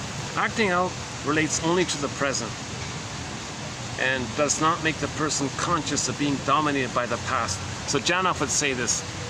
He would say, when the person reaches for the cigarette or when they're about to open the box of cookies, at that moment when they're searching for the comfort food, they got their hand on the freezer, they're about to open the freezer to get some ice cream. That moment when they're reaching like this, are they aware? Are they aware of the pain they're in? It's the pain that's making them do this. So it's a present acting out. It's a present acting out. Okay? And the person doing this is not aware that this action is dominated by their painful past. Okay, this jargon, okay, forgive psychology for its jargon, just forgive it, says Robert Bly. So countertransference is when the therapist is reliving his childhood in some way or another with the client being somebody in the therapist's past, and he's reacting like that. That's called countertransference. In countertransference, the client represents for the therapist an object of the past onto whom past feelings and wishes are projected. Oh yeah, okay. So if the therapist isn't fully analyzed, if he doesn't know himself too well, or if he's just starting out or something, and the client comes in and it reminds him of his younger brother, let's say, he may transfer his old feelings with his younger brother or older brother. Oh, let's do the older brother. Let's say the client comes in and the client resembles the therapist's older brother, and he hasn't resolved that issue with the older brother. unfinished business. The client in the present reminds him of the unfinished business with the older brother from childhood, so he transfers that unfinished business into the present and continues the struggle to try to master the pain with the brother by using the guy in the present as a stand-in for the brother in the past. It's called transference. And now you're not seeing the client for who he is and his issue. You're only seeing him as a stand-in of your brother. That's called counter-transfer. So obviously therapy fails at that point. So that's why the second rule of therapy is the fundamental first primary rule of psychoanalysis is free association. Is that right? Say what comes to mind.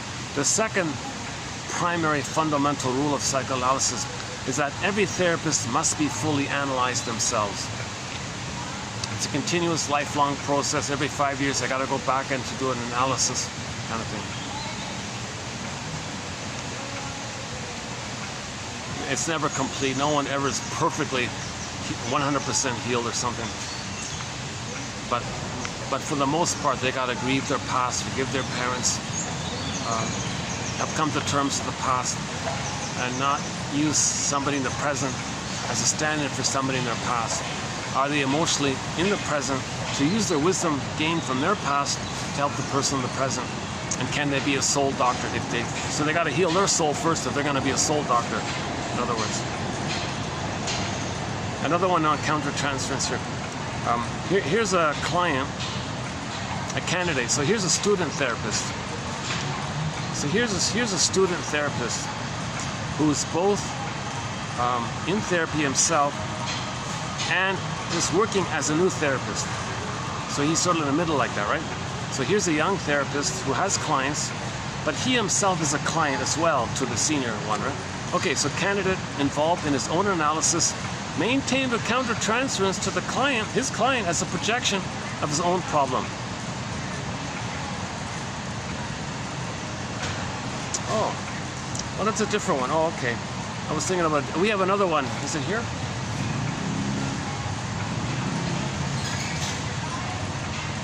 Oh, well, I missed it. Okay, we have one. Okay, it'll be in the next. Hart's quote. There's one where, first of all, this one here. Okay, candidate involved in his own analysis maintained a counter-transference to the client as a projection of his own problem. Oh no, this is it. Yeah, this is it. Sorry. So he saw the client as him.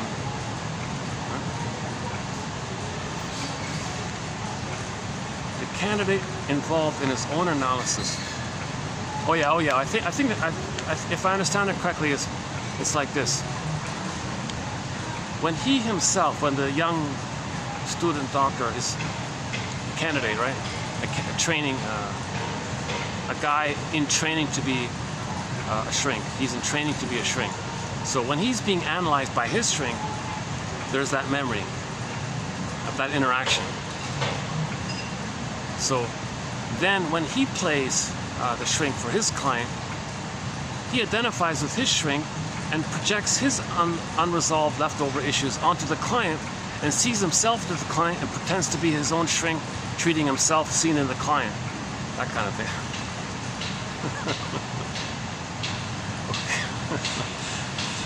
Okay, transference in general. Oh, okay, another one. Okay, so let's a slight shift here. Okay, transference. Okay, this is related. This resembles another thing called projective identification. It's very similar to transference. So the source point is this: the baby and the mother are one. If the baby's distressed, because of the oneness, the mother should pick up that message. Meaning, from the baby's perspective, the mother's distressed. But the mother's not distressed. She just understands that the baby's distressed. But from the baby's point of view, she's distressed because it's all one. Now, if the mother picks up the message that the baby's distressed, she'll provide her soothing. And he's calmed by her. So if they're one, they both feel the same thing, mother soothes him. Let's say there's a problem like that. Later on, they want to recreate that. They want to coax others, prod others to feel what they're feeling, but they don't know even what they're feeling, but they want to get someone else to feel shame, distress, sad, upset, angry, abandonment, depression, anxiety. They want others to feel all these unpleasant feelings. Then if they succeed in that, in seeing what's denied in them, externalized and represented by others, they can think in their fantasy, oh, they're feeling what I'm feeling. We're one. Now they're back in the nursery, one with the mother. Now if they're one with the mother, and if the person in the present is feeling what you're feeling, you can think that your mother knows what you're feeling. Now finally, mother in the past is going to soothe you. So you're trying to recreate this whole thing. So keep that in mind with this quote here. Transference. The client tries to purge his inner world of painful ideas by projecting them onto the analyst. So he wants to purge it, right? So he wants to give it to someone else. That's called projective identification. Get it out like that. It's still within, but he wants to get someone else to feel what he's feeling, to be soothed by the mother in the past. So he's trying to experience in the present. He's transferring the breast mother unknowingly to the person in the present, hoping the person in the present can feel what he's feeling and soothe him. That's like a purging effect. Like he got it out, he communicated it and got soothed, and hence he felt purified, soothed, meaning the catharsis, emotional catharsis. So all this games people play, and prodding others and goading others and tricking others and deceiving, passive aggressiveness, trying to coax others to feel embarrassed, shame, and all this. You feel it. You don't know it. You just want someone else to feel it. And if you succeed in thinking they're feeling what you're feeling, you're trying to get it to the point where you're exactly feeling the same thing. You're back in the past, in your dream, and mother's going to soothe you. But the person in the present isn't the breast mother in the past, so it's never going to work. But they keep trying again and again and again and again. It's endless, right? So they're going to try harder and prod harder and goad harder. It never works. No one in the present can be the breast mother that was needed back, the soothing breast mother that was needed back in the nursery. No present, nothing in the present, nothing symbolic, no thing, no material, no money, no item, no place, no person, nothing. Nothing can change the past. No time machines. But they're still trying to change the past. They're still trying to get this relentless, this is called the relentless, unreal hope that something symbolic in the present can be the actual love in the past. When we finally give this up, the motif is, oh, now you got new potential. That's the pregnant virgin motif, and now you're going to get back yourself, kind of thing. Oh, there's that little bird here.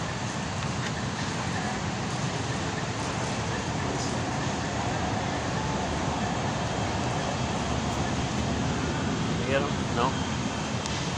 Oh, there he is.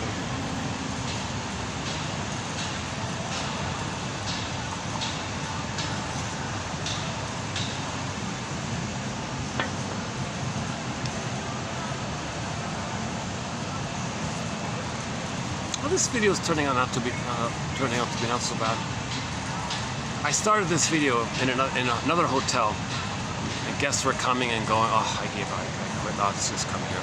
Take the SkyTrain, come out here. Because it was indoor, I had AC and all this, but I couldn't do it, so I just gave it up. That happens sometimes, right? I start a video, I'm in it, and there's too many interruptions. Okay, next one here. Okay, this issue of projection. Don't treat projection as some mysterious boogaboo, he says. Rather, think of it as a mental mechanism. Okay, so there's an unwarranted tendency to disapprove of projection as if it were a boogaboo, rather than a mental mechanism. So there's a little empathy here. A little understanding, a little empathy here. Projection just means you feel pain about something about you. The way to not feel that pain is to assign, attribute, think, believe that someone else possesses the thing that you're denying. That puts your attention, like projects your attention outward like that to distract you that it's with him. But it is with him. But this distracting effect has the effect of making you unaware that it's with him. So that's a mental mechanism called projection. It's not some mysterious boogaboo thing. No, it's just, okay? So projection is a healing attempt. Projection is the means of bringing repressed material to your consciousness. You're trying to make the unconscious conscious. So you see it outwardly, That's like a mirror to know that it's within. Projection, Laughlin calls projection a mirror defense. So you see it outwardly like that, and at the same time, it's a mirror to know that it's within. It's a mirror. You put it out like that. That's like having a mirror or like a projection, like on a screen, like a mirror, like you see it on a screen, like a theater screen, like a projection film screen. Also like a mirror. That's what's within. So usually the things you're saying about others, very often you're talking about yourself. Usually, especially if it's over idealized or if it's very negative. If it's very strongly emotionally charged, chances are you're talking about yourself, and that's the way to know that you're talking about yourself. To admit that you're projecting. So it's not just some mysterious boogaboo. It's a mental mechanism. And all mental mechanisms, there's a whole book called Mental Mechanisms. Laughlin, by the way, has a book called Mental Mechanisms. He means defense mechanisms. Again, we're in defensive mode. We feel pain. We want to protect ourselves from the pain. Mother abused us. We want to do something defensive to protect ourselves from the shaming, soul-blind mother who's not meeting our needs. And we see her as a monster, so we're in defensive mode like this, right? Again, when the baby's enraged, he can't know that. So he, as a defense against that rage, he projects his rage onto the breast mother, sees the mother as enraged. The baby's unmet oral need, the baby in the beginning, sort of in the oral phase, right? Like taking in kind of thing. It's not greed, it's just a basic oral taking in kind of thing. It's not met, he gets angry. It's not met, he gets angry and angry, it ends up with oral greed. So he projects oral greed and rage onto the mother and thinks the mother is a hungry wolf. If the baby felt like a hungry wolf, but he can't know, it says the mother's a hungry wolf. Or so the witch won't eat me, like in Hansel and Gretel. Or in the Odyssey, the Cyclops was eating the people. Okay? Or in the White Bear King Balamon, the Boar Queen was gobbling the men up. That's quite a graphic one with the Boar Queen. The Boar Queen would gobble the men up and use their bones as toothpicks. That's one of the best images of oral greed, right? So no mother's like that, obviously. But in the baby's brain, in his imagery, that's his mother. But it's a composite image. It's partly his mother, but it's mainly blown up and infused by the baby's projection, because the baby thinks in images. It's all pictorial. It's a primary process. There's some fairy tales, Alice in Wonderland, Never Never Land. Okay, up is left is down, no time. Thinks in morph and displace and flip and flop. Okay, so that in the baby mentation early on, it's called primary process mentation. It's a different kind of mentation there. Alice in Wonderland world. The cat says it's mad in there. There's no like conscious logic like that. Secondary mentation, that's in the third brain. So the primary mentation is unconscious. Okay, the secondary mentation is conscious. We want the unconscious conscious. We need a bridge there like this. So all of these codes are helping us to restore the bridge kind of thing.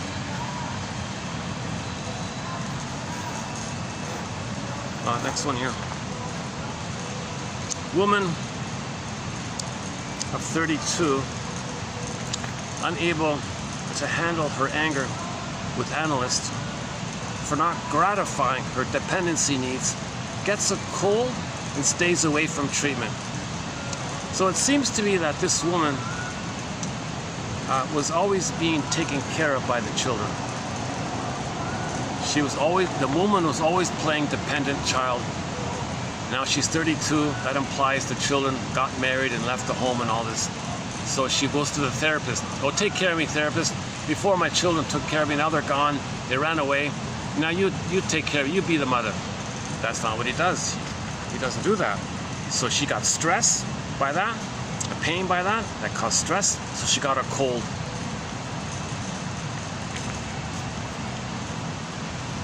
So the therapist has to interpret this stuff, so she doesn't get a cold. Next one here. Women exploit their superiority over the male analyst in matters of fashion. Okay, we mentioned that yesterday about one guy making a big point about how women use seduction as power. So women traditionally think men have the power, women want power, so they use seduction. So there's a whole business, there's a whole industry of plastic surgery to give women this ability to have power over the fellows. Plus, 3 years ago we had a quote where the woman had a baby but didn't want to breastfeed. The father was sunk, he's sunk inside. Darling, why aren't you breastfeeding our baby here? Oh no, just give him the powder stuff. I want to go to the office and jiggle around, have fun, and have power over the guys. Because before they had power over me, now they're all gaga, I have power over them. The husband, he's sunk inside. He thought to himself that he said, I had no idea what a rotten mother his wife was. She was a rotten, corrupt mother to use her power and deprive her child and traumatize her child just for her petty narcissistic issue with her work colleagues or something like that. So this kind of conveyed this idea, I thought, that the women use seduction as power. And that's what Mr. Aldo, what's his name? Aldo Carten, a shrink from Italy, was talking about this.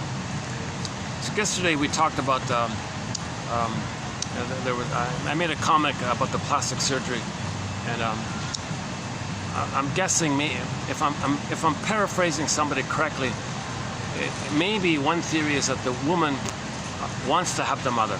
So she was missing the maternal experience, wasn't breastfed or wasn't held, didn't have enough mother. Well, she can carry mother with her. So she can recreate the oneness and the blissful oneness of the mother by plastering, literally plastering mother onto her and having a oneness with her. Now she feels in a blissful, powerful oneness. Now she feels the blissful power of being one with her mother. So she's in a very narcissistic kind of state like this. Plus that gives her the power over men. Plus she feels self-sufficient and superior. Plus the seduction is power. Plus she's got the mother, she didn't get the mother. So that's a sign of trauma. If a woman gets plastic surgery, that's a sign of trauma.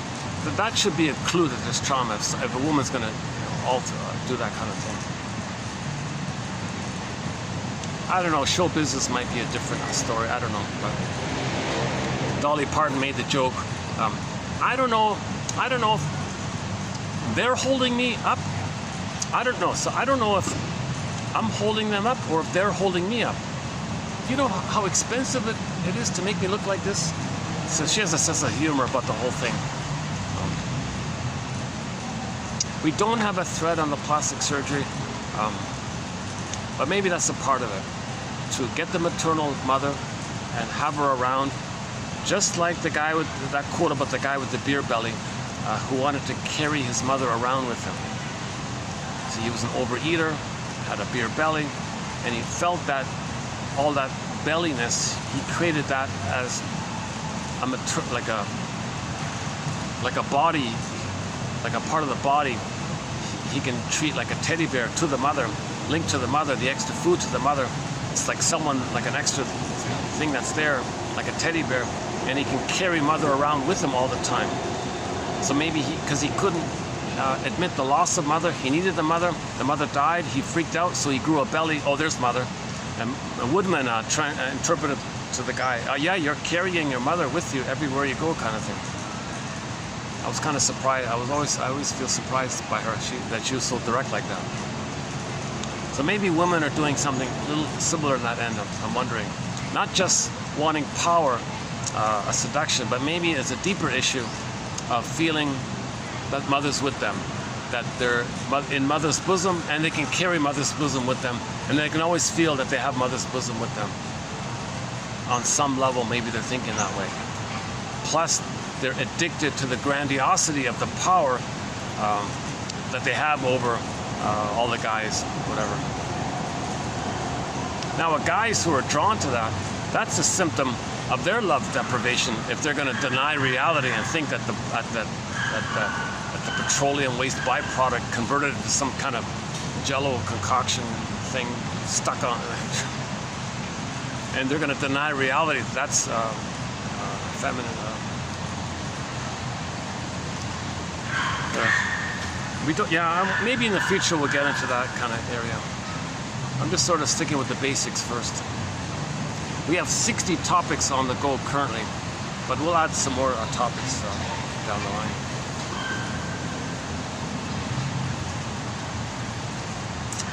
Okay, next one here. The notion of treatment modeled after the traditional doctor-patient relationship provides a persistent source of confusion about one of the most essential features of the therapy relationship. So no, it's not the same. Okay? In the physical world, the patient is passive, the doctor does the thing, and the patient's kind of receiving it passively like that. In the therapy thing, he's emotionally wounded. Okay? It's not like that. The therapist and the client have to be co-detectives together as a team, co-detectives to help build the client's ego, restore their ego, and he's got to be active in repairing the ego. And he's like, the therapist is kind of creating the conditions, a little feedback maybe, but the client has to restore the ego, enhance the ego strength, give the scarecrow a brain, weave the basket. He's got to be more active. So he's not passive. So in the emotional area, the client is way more active. He's more responsible. He's got to be aware of what's going on. He's got to know what's going on. He's got to free associate, make links, make questions. Could it be this? He's got to free associate. He's got to call out when he's defending. You know, I was afraid to say this, so to deal with the pain of it, I changed the topic. Okay, let's go back. Yeah, I was feeling this, but you know, I clamped down because I thought you were going to criticize me. So I saw you as the critical mother, but I see that you're not the critical mother, so I can go back. So he's got to kind of do the main work kind of thing, right? So, but in the medical model, the patient has a whatever, goes to the doctor, and he gets a Band-Aid or whatever. That's all kind of passive there. So he says that you don't transfer the medical model to the therapy model. Likewise, and yesterday's quote about the Lansing thing. So long ago, they thought that if the guy had an infection or something, it was all bottled up, they'd try to pierce it and it would spread out. They would try to heal the infection or something, try to lance the infection. They thought that maybe emotional catharsis might be like that. So maybe they can pierce the bottled pain feelings around the trauma, let it disperse. Oh no, you're making it worse. You can't do that. You gotta have a consciousness, and then it frees up naturally. You can't push that kind of thing. So the medical model doesn't apply when we're healing the soul, right? Damage to the soul leads to physical symptoms. Dealing with the physical symptoms, you see, that's a temporary measure. He didn't address the underlying issue that created the physical symptom. So the physical issue will come up in some other way. So the pain is there, it just disperses. So the pain is there, it might disperse there. You got a sore back, deal with the sore back. Then you got a sore neck, deal with that. Then you got a sore this, you deal with that. So it just spreads around like that. You're just playing whack-a-mole with the symptoms. It doesn't heal anything. You need to do a general purging of catharsis called abriagon, or what Janoff calls a primal release of your feelings, primal healing. But you need a blade of understanding. You got to build the ego, consciousness, link it to the memory of the trauma, know which defense mechanisms you've been using to hide that trauma. With the awareness of it, maybe there can be a natural lifting so the freeing can come up. Now the feeling release can be more fully and spontaneous, can be like a large release, that's great. Or it can be just in small doses, that's also okay. Usually it's in small doses. Sometimes people report having a huge kind of deep release. Janoff said some people do 30 minutes of deep locomotor breathing when they can tap into birth trauma, and they froze up with not enough oxygen, and there's a freezing memory of the baby screaming with not enough oxygen, and you're aware of it, and you felt into that, and you know there's oxygen in the room, in the present.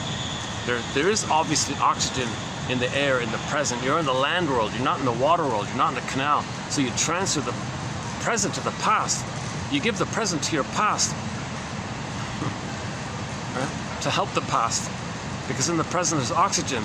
So if you click in there, the you as a frightened child, knowing that you're the adult in the present, linking it to the past, there may be this kind of release, catharsis, or abriagon, natural abriagon, or positive abreaction, a healing abreaction. So that term abreaction, it can either mean what Freud meant, a positive catharsis, or it can just mean something got released and you don't know what it is. Was it the real genuine thing, or was it just blowing off steam? So sometimes they don't tell you. So sometimes that word alone, abreaction, doesn't tell you anything. It just meant something got released, but it didn't tell you what. So Freud said abriagon, no, let's use abriagon to mean the general full thing, the healing thing, what Janoff calls the primal. But when it got translated to English, it got too confusing because the ab in English means against, like normal, abnormal, against. But in German, the ab means a freeing, like a flowing kind of thing. So that's why it's a mistranslation. So the translator did a rotten, miserable job. He did a terrible job in that area. Just confused the hell out of people. And that's why Janoff, there was a whole bottled up demand for this because nobody talked about it because everybody was confused.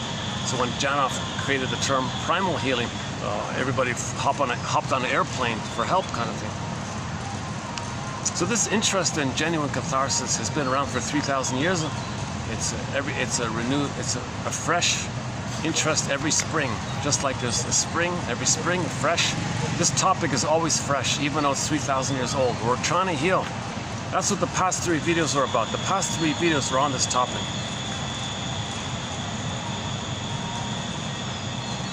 Okay, next one here. Unconscious desire to defy the analyst by increased drinking. Okay, so you're so angry at the therapist, you don't want to give him credit. You don't want him to feel successful.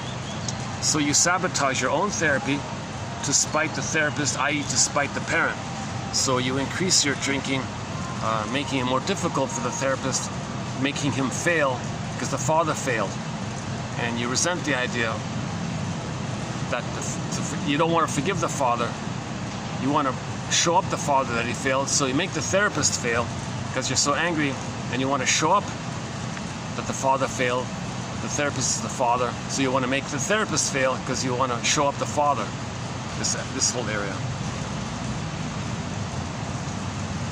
Okay, next one here. Let me just take a 10-second break here. 1 second. Let me wipe some sweat off my brow.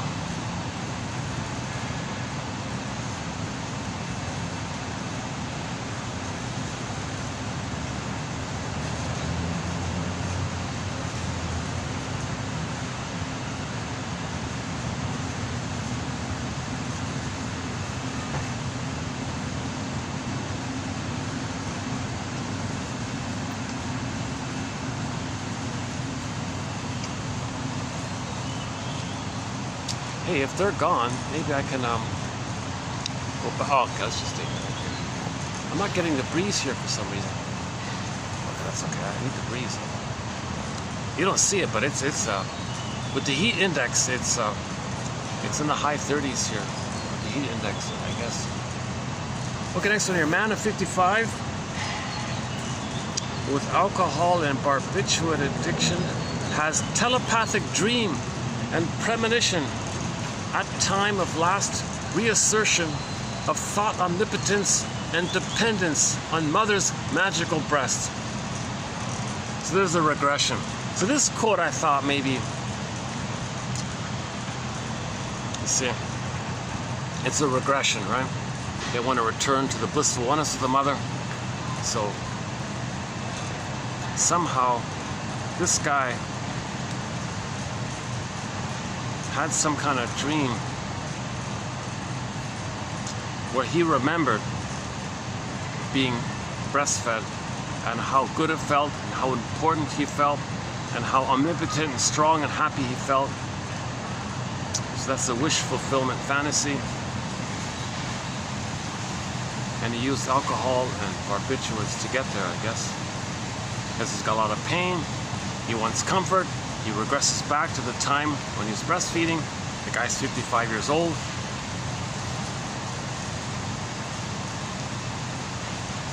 Nandor Fodor talks a lot in this kind of area. So I include, this is a follow-up to Janoff's thing about the mushroom, the magic mushroom, LSD, all this.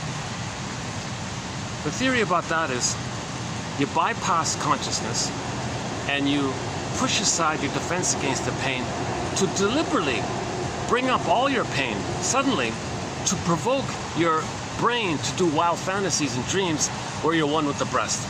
Your cosmic consciousness, higher consciousness, blissful feeling, blissful oneness. You want to create the symbiotic blissful oneness in your ideation, fantastical, wild, new age, spiritual, wild, okay, mystic, you create all these kind of things. You're just trying to recreate the feeling of the blissful oneness of being one with the mother. So this is similar, where he felt he was happily breastfeeding, and he recreated it.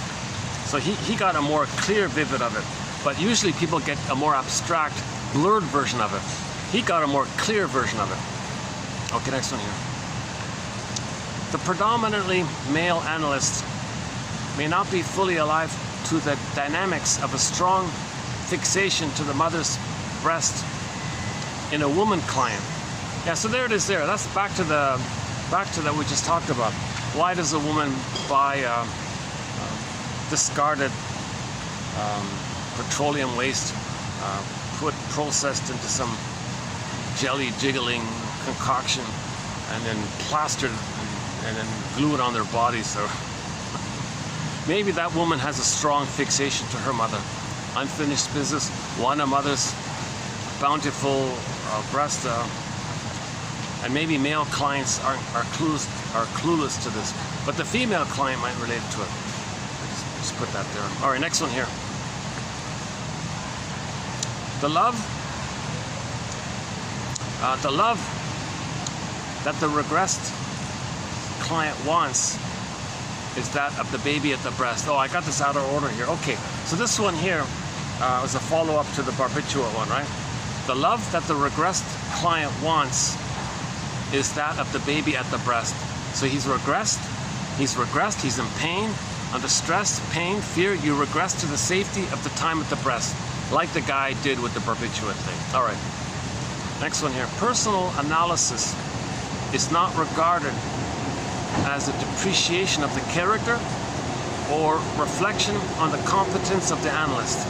It's quite the opposite. If a person does an analysis, that shows a level of ego strength, that you want to heal, and you're not in denial, that you can admit the truth, you can face the truth of the pain.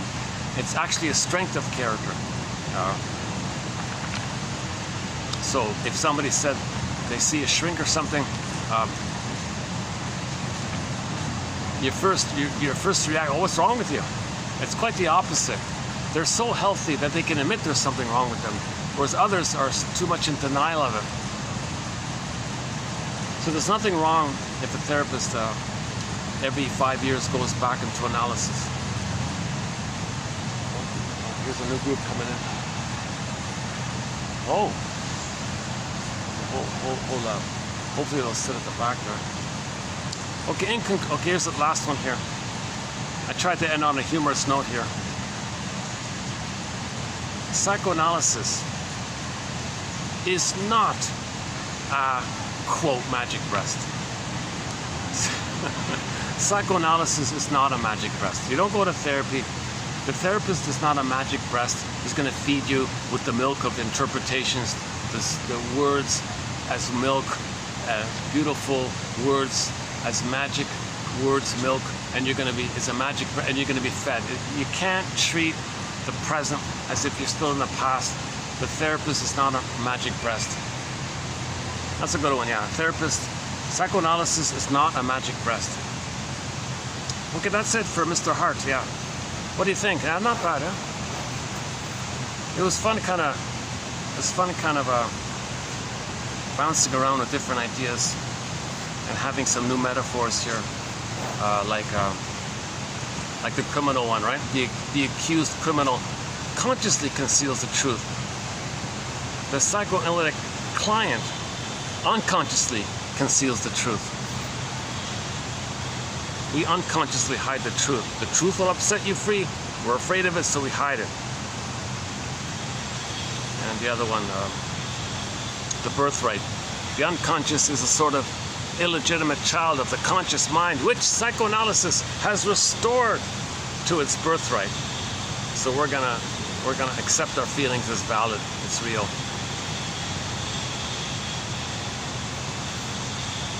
There is such a thing as a baby being traumatized. There is such a thing as child abuse in the womb. Janov says this, that there is such a thing as child abuse in the womb. If the mother smokes, that's child abuse in the womb. I think the first one's key there. Woman who played off all men against one another reveals in analysis how she played off one brother against another in childhood so they wouldn't gang up against her. Jesus Christ. So the two brothers had a lot of tension. They saw the daughter as the weaker one, I guess. So it's easy to scapegoat her. She fought back by sneakily tricking the two guys against themselves. Now that's okay in the family, but if you apply that beyond the family in a continuous pattern, she's going to become Iago. She's going to become quote-unquote evil, right? Destroying the life of others. They're not living life. They're attacking each other. It's reverse. L-I-V-E. You spell it backwards. That's Marie-Louise von Francis. When we love life, we're living. If we're not loving life and we're crying for love, right? We're not really living. So it's dysfunctional to us. It's hurtful to ourselves. It's hurtful to others. And at some point we say it's opposite life. So that's the idea there. That's all it means. Yeah, acting out relates only to the present. It doesn't make the person conscious of being dominated by the past. Yeah, so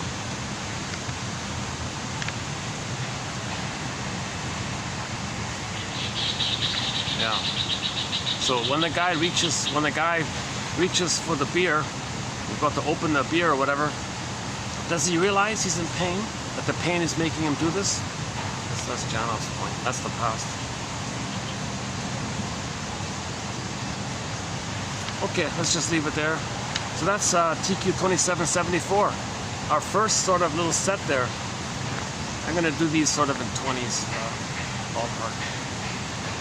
Okay, now let's move on to TQ 2775. From a pretty good article by a guy named Rosenthal. I forgot his first name. It's either Richard or something like that. So he talked about gambling.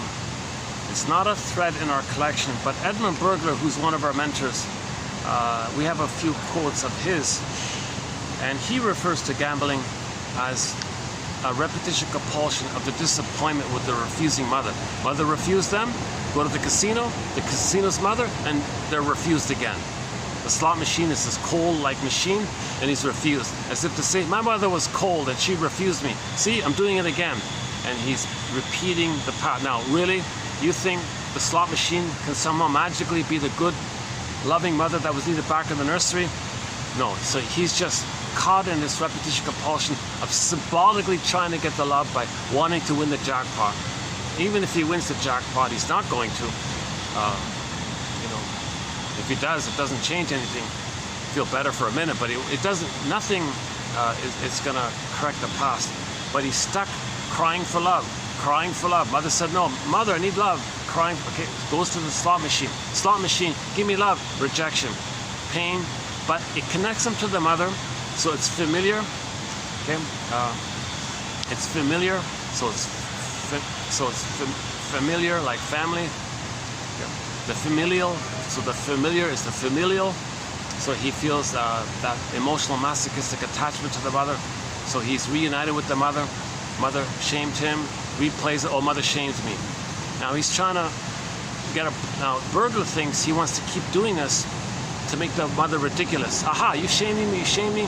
You know what, I'm not gonna care. You know what, I'll get a kick out of it to diminish your power. So he's trying to make the mother ridiculous.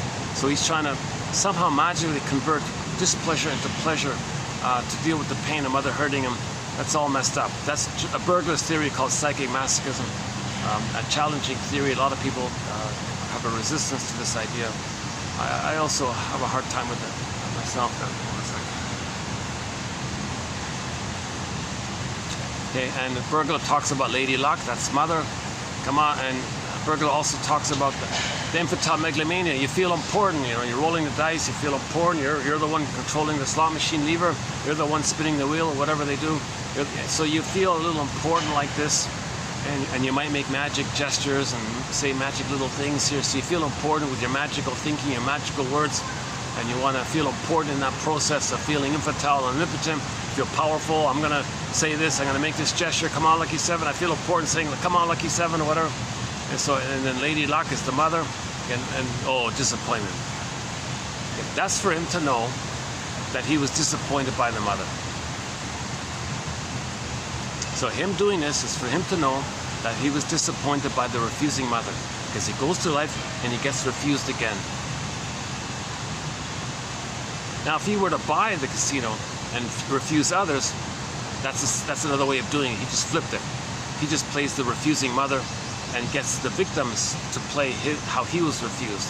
So there's two ways of doing it. He can be the passive victim, go to the casino and be refused, or he buys the casino, let's say, and the people come in.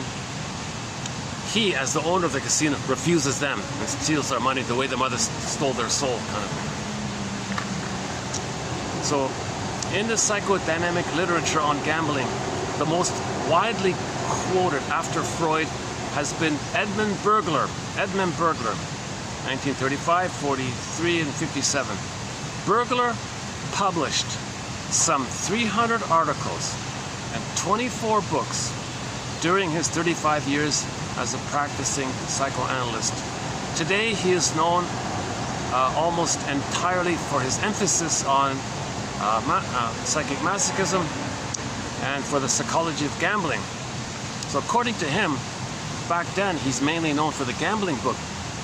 We have a different quote that said he's mainly known for the writing book. He has another book called The Writer in Psychoanalysis.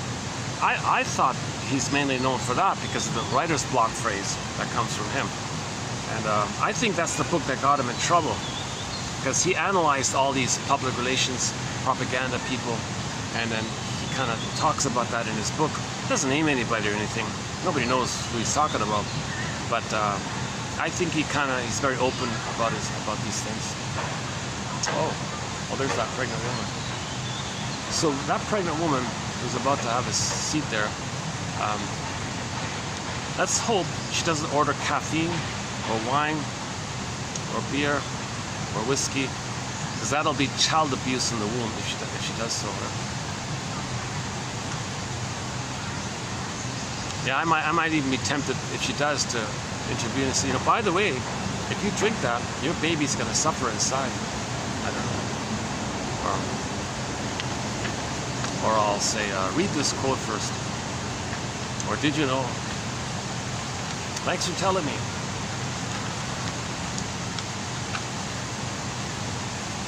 Next one here.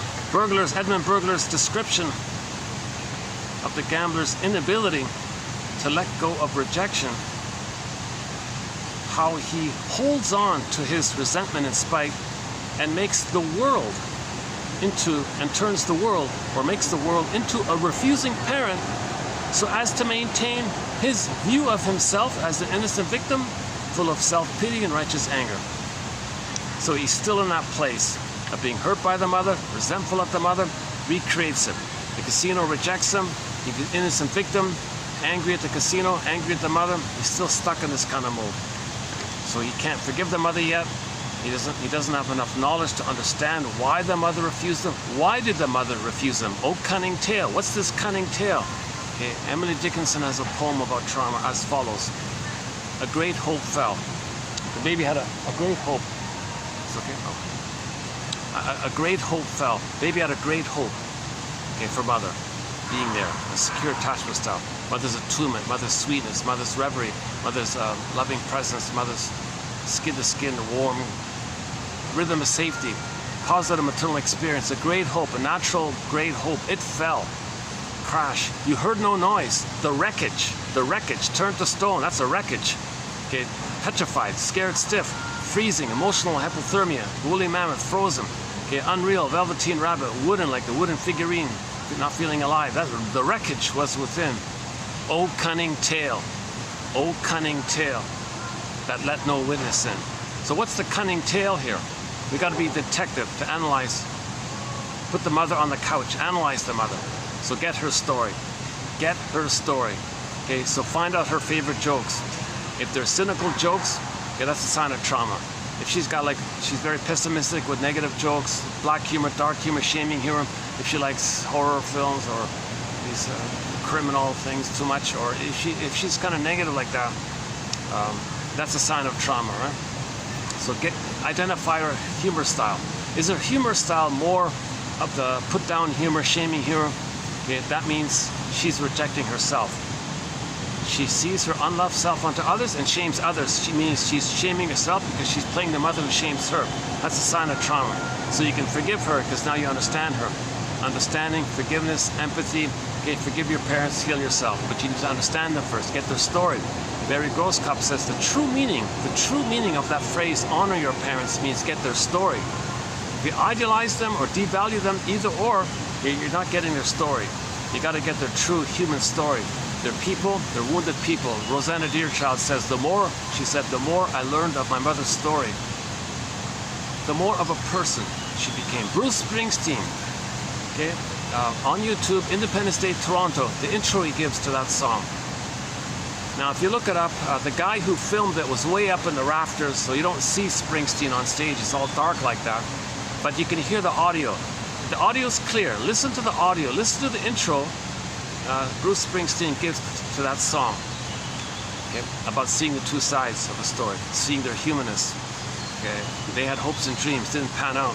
Still some blessings, but the truth was painful. See the two sides of it all. You're startled to realize that they're just people, not just that they're not only parents, but they're like people with dreams and all this, like they're humans too. You're startled that they're just kind of humans and members of this big traumatized family that we all are. You're kind of startled like this. Whoa, you're startled to realize that they're just people with pain. Like, whoa, my parents are like wounded, like they're traumatized people themselves. And so they couldn't offer the love because they're so traumatized. But nevertheless, they tried and there's still some blessings. And of course, they would have loved the child if they could have, but they couldn't, so they didn't, but they could have if they would. So kind of have a more complex three-dimensionality perspective in that area. See them as members of Homo Traumacus kind of thing.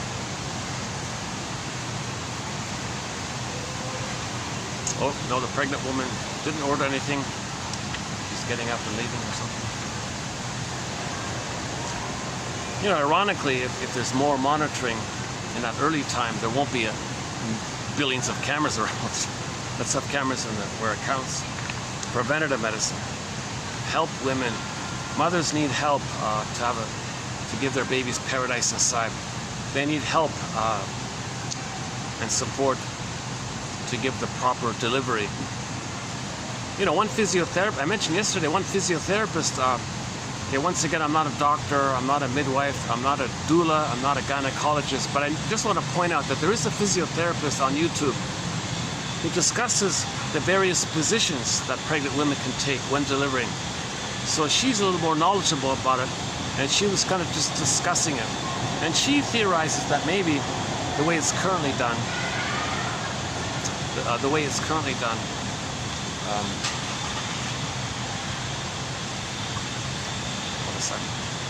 let's not get these oh, they were all in a, oh, that group was in the van. Oh, they just looked at the place. Oh, they didn't stay here. Well, I didn't bother them because no one can hear me at that end, so I didn't bother them. Yeah, that's good. So they must have left for some other reason. See, what time is it? 5 o'clock. I've only got about an hour of light here, so we'll finish this within an hour, yeah. I'm not gonna bother going to some other place to continue this time. We'll just finish this when it gets dark here, yeah.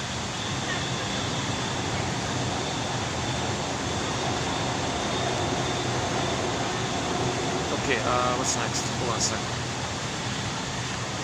Oh yeah, she was saying, you know, the way babies are currently delivered, you know, she said it makes it more difficult for the mother to tilt her tailbone back down, pressed to the spongy table.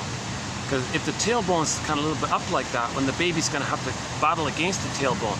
So she said another position is where the mother's sort of more in a squattish kind of position, which allows the pelvis to open up more. And in that position, it's easier for the mother to tilt back the tailbone, allowing more space, even more space. Plus, you got the gravity issue. And so now the contractions and the gravity work together, and the mother can scoop. She puts her hand there, she scoops up the baby and places him. Leave the cord, leave the placenta, let the baby latch on. that's like a natural or a laborious birth kind of thing. So she made that point. Once again, my disclaimer, I'm not a doctor, I'm not a physician, I'm not a gynecologist. I just want to make a note that that there is information about the various positions that women can take when delivering. And maybe she's got a point there. Maybe this squatting thing, who knows, maybe it is a better way, I'm not sure. I've never done it, so I don't I can't speak from experience. Okay, next one here. Burglar's technique, yeah, so what kind of therapist was Burglar?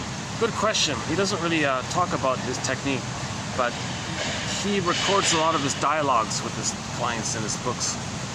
So I'm glad to read this quote here by Rosenthal. Burglar's technique seems very similar to the one August Eichhorn, is that right? August, a guy named August, his name comes up a fair bit. He's like the first original counselor to deal with juvenile delinquents. He's sort of like a big name in the therapy world of helping juvenile delinquents. He's sort of like the first guy in that area. Burglar's technique seems very similar to the one August Eichhorn, is that right? Did I spell that right? Here's a typo here. Developed for treating juvenile delinquents. He engaged them in argument, challenged their beliefs, and didn't let them get away with anything. Burglar demonstrates a knowledge of the various con games. In a sense, he out-manipulates the manipulator. He sells them. He convinces them. So, and you can see, it's very humorous sometimes, these dialogues. So the client has excuses and rationalizations, and Burglar's just kind of confronting it all the time. He's always confronting people's BS, and they want to fight back to sell the BS, and he confronts the BS. You see these humorous back and forths going on. I remember one time Burglar lost, and the client overpowered. I think there was one like that, and Burglar was desperately trying to. That's how stubborn people, that's how determined and how aggressive people can be with their beliefs, because that reflects how much pain they're in. If a person's in a lot of pain and they got an excuse to mask the pain, they're clinging to that excuse. It's a lie called a rationalization, because if they confront it, it brings up the pain. They don't want to feel the pain. So Burglar says, no, you got to lift that lid a little bit and let some fresh, like you got to have like a grieving process. So first confront the defense mechanisms. So Burglar dealt with the most difficult clients, kind of like adult juvenile delinquents. So Burglar's sort of the gutsy mentor in our collection. We have our main mentors in 1001, Windmills of the Mind. Okay, we got 4 that's sort of in the mind area. Okay, Masterson, Mahler, Klein, and Fairbairn. Okay, so William Fairbairn, Margaret Mahler, Melanie Klein, and James F. Masterson. That's sort of like the mind area, but the theories and the constructs, object relations theory, developmental theory, okay, and that whole area, like the thoughts and all this, like models of the mind. So those 4 are in that area. Karen Horney, another one of our mentors, she's really the compassionate one, filled with love and empathy. You can see it in her writing. You can feel her love when she writes. She's very articulate, and you feel kind of her warmth coming through somehow. So she's kind of unique like that. So she's sort of the heart of it all. Burglar's sort of the gutsy guy who has to, he's sort of the one confronting people's excuses, you know. And, you know, I guess these are the clients that shrinks maybe usually wouldn't be able to deal with because they're just too belligerent or something. Well, Burglar's going to say, all right, I know your games. I know your BS. I know what you're doing. I'm going to call you out on it. Yeah, I know you're doing this. Yeah, I get it. You're doing your con man this, your con man this, and maybe they'll finally get it. Kind of thing. Maybe they'll finally get it, and they appreciate and respect that someone saw them. They saw their defenses. They saw their BS and called it out. They felt seen. They felt understood. So a lot of people got healed by Burglar. Burglar did heal a lot of people by the sounds of it. A lot of people quit, of course. A lot of people ran away. A lot of people complained. He was a big name in the 50s, Burglar. Most of the major magazines printed his articles. He's got several self-help books. One famous one is called Divorce Won't Help. He says, yeah, if you think leaving your mate means you're going to leave your inner conflicts. Oh no, your inner conflicts will faithfully follow you into the next relationship. So heal your inner conflicts and save your marriage. Divorce won't help. That's his big point, right? One of his points.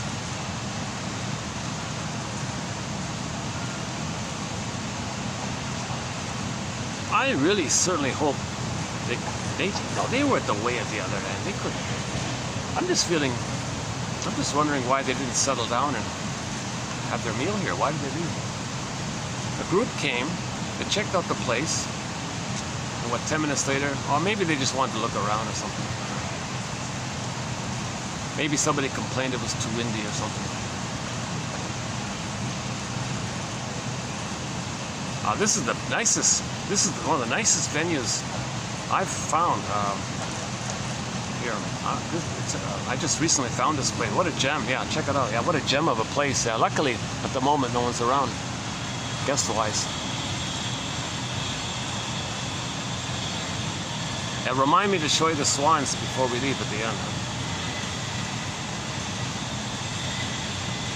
Or should we do it now? Let's do it now, yeah. Hang on.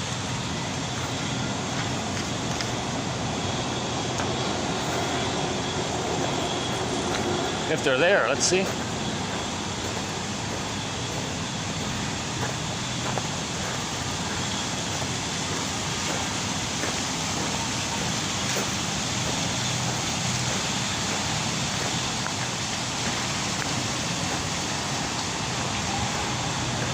Okay, they're not around at the moment. I'll come back later. They must be on the other side here. Oh, there they are. And they're at the end there, yeah. Oh, there he is. There's the star of the show here. That white swan, he's sort of a celebrity here. A lot of people come to take his photo. Maybe that's why they came here. Maybe that's all it was, yeah. They've got peacocks here and rabbits and things. But this swan, he's quite a... Yeah, check him out. Can you see it here? You know, he might actually come and try to grab the phone. I gotta be careful. Last time he snapped at the phone and tried to grab it.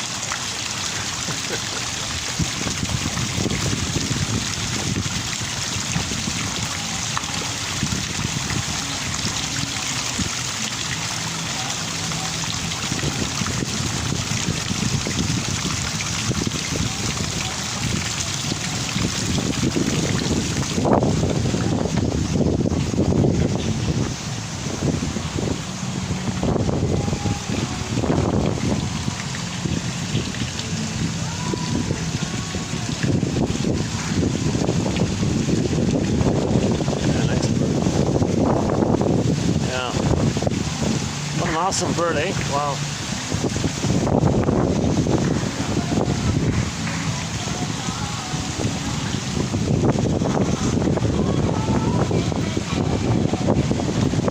Maybe they were checking out, maybe they were just booking the place. Yeah, that might be it. Maybe they were just booking the place or something.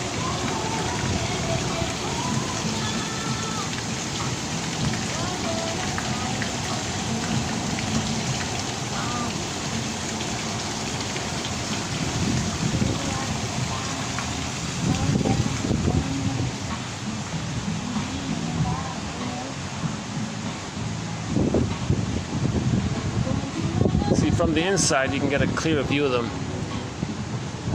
The two peacocks down there.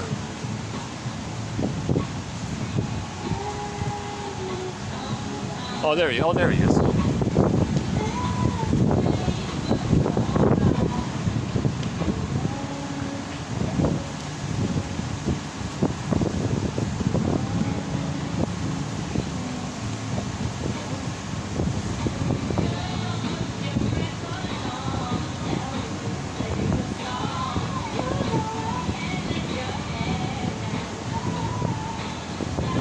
There's the second one there with the rabbits, yeah.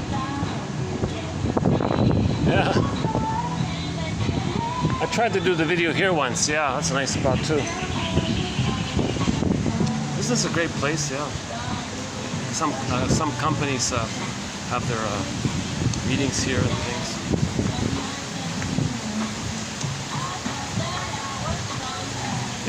Once some honeymooners took their photos here. I know this one time. Okay, see ya, Swan.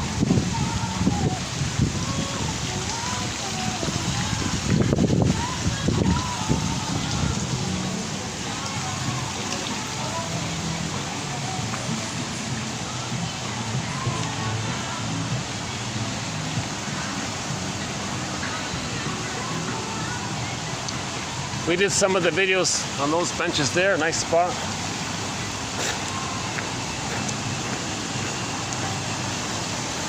Maybe you can tell this is my favorite place. This one and yesterday's place, yesterday's hotel, and these two are my favorite spots right now. Yeah. And the pool place is a third place that's good. There are other places which I go to on occasion, but they're cramped, like they're, not too much space around. Okay, we have 2 more quotes here. Let's move on.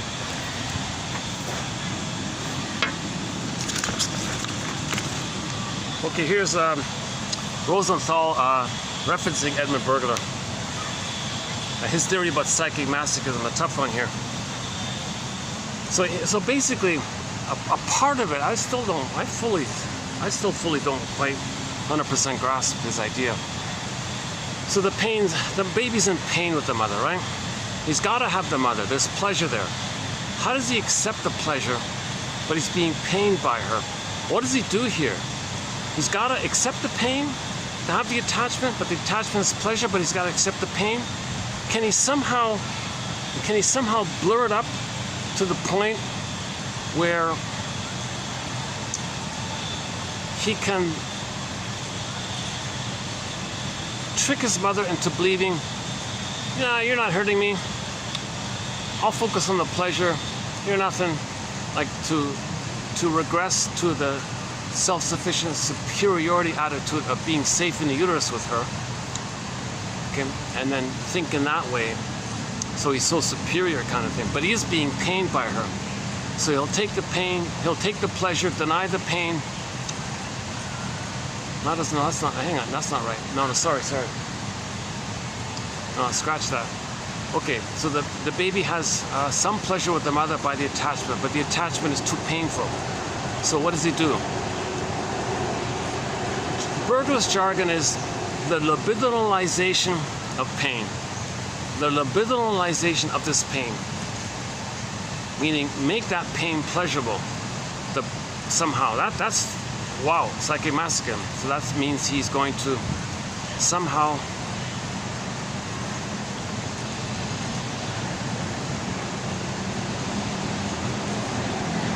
Burglar calls that the pleasure and displeasure phenomena, or the pleasure and displeasure principle. Okay, so he's trying to find some way to keep the attachment, not so pained by it. So he tricks, so he's focusing on the pleasure of it, and the pain links him to the pleasure. So he'll say, well, pain links him to pleasure, so he's forced to accept the pain, but that links him to the pleasure, so he always repeats the disappointment to get the pleasure. So he's kind of stuck in this kind of thing. Now, if this goes on too much, okay, he rejects his quote-unquote more human side of being human, and he's just going to be the shaming mother and shame others and find others as a proxy to stand in for his innocence and shame them the way their mother shamed him. So he's going to kind of reject the whole human side of being human, quote-unquote, and he'll just be the shaming, aggressive mother and find others to play his shame self. Then that's the emotional sadism as a defense against the underlying emotional masochism. So emotional sadism is a defense against the underlying emotional masochism. Shall I compare thee to an onion? Shall I compare thee to an onion? So he might call that pseudo-aggression kind of thing.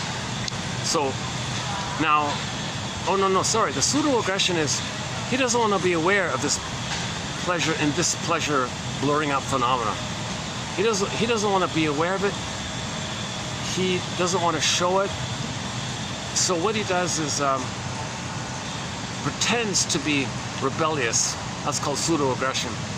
Now he is rebellious, but it's not genuinely towards the mother. It's rebellious in some other way. So he'll blame others or argue with others, symbolic or something. That's called pseudo-aggression, or acting out in some other way. It's called pseudo-aggression. The true aggression is towards the mother, but he can't do it. So he displaces it, something like that. That's called a pseudo-aggression. So then he'll be disappointed and he'll say that he's guilty of the lesser crime of failing with the pseudo-aggression, or being unhappy at the pseudo-aggression. So he's guilty of the lesser crime of being dysfunctional to avoid feeling guilty of the greater crime of mixing displeasure with pleasure. So okay, that's a tough one. It's sort of a thread throughout Berger's material. A friend of his said that this theory, called psychic masochism, is when people understand it, people are going to realize it to be humanity's fourth narcissistic injury. So once again, humanity's first narcissistic injury was that the earth isn't the center of it all. That's an insult toward narcissism, right? That we're just one little speck of dust, and we're the ones going around the sun? Like things are not revolving around us? Okay, that was Copernicus, right? And Darwin said that we're from nature, and then Freud said, yeah, there's unconscious, the ego is not master in its own house. So the unconscious can drive us. The third injury. The fourth injury is sort of an update to Freud's injury, this thing called psychic masochism. That we're self-defeating because we didn't get mother's love, so we're self-defeating either in the passive way or in a pseudo-aggressive way by hurting others or acting out or being dysfunctional to ourselves or towards others. That's all pseudo stuff. But underneath it is the psychic masochism of the pain with the mother.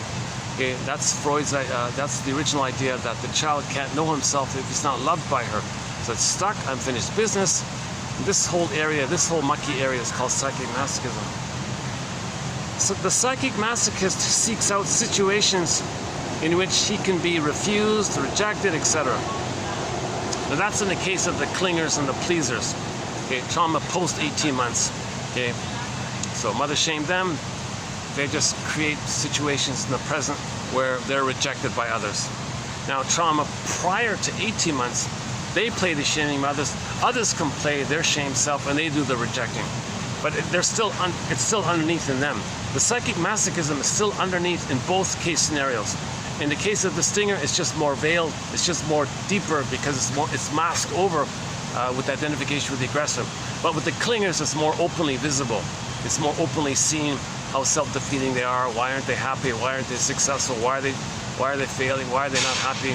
They're childlike, they're complaining or something. You see their vulnerability more openly. And then the stingers, of course, hate it and cling it, and that's identification with the aggressor. That's the layered over phenomenon. But they still have it underneath. They just deny it. Others can play their lost innocence and shame them. So they'll shame the clinger. Okay, the stingers will shame the clinger. But the stinger still has the psychic masochism underneath. They just distract themselves from the pain of it by finding others to shame, to not feel the pain of mother shaming them. But they're actually shaming themselves because they've become the mother. But how do you shame yourself? Well, you find someone else to play you and shame them. So this whole kind of area. It is an ingenious device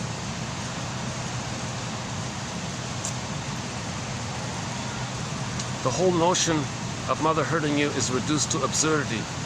The whole notion of mother traumatizing you is reduced to absurdity. Okay? Maybe it's trying to not feel the full impact of mother hurting you.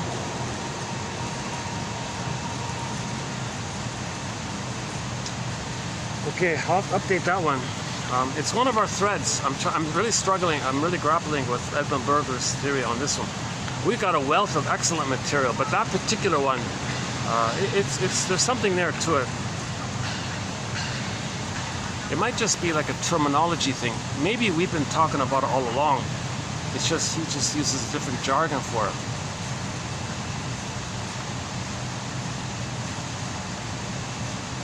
So if you're not happy in any sort of way, there's a kind of secret pleasure which you don't know. That pleasure is, it connects you to the mother. But being defeated either in the passive way or the pseudo-aggressive way by imitating her or whatever, it's still underneath.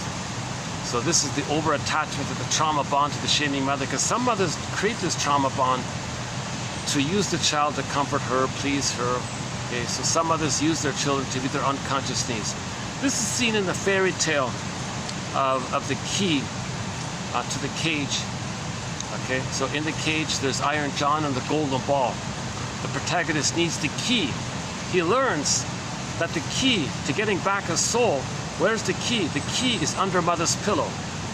That image of the key being under mother's pillow. So under the, it's dark, I mean, that's a metaphor for her unconscious. That is on the pillow, under the pillow is dark, that's unconscious. There's the key.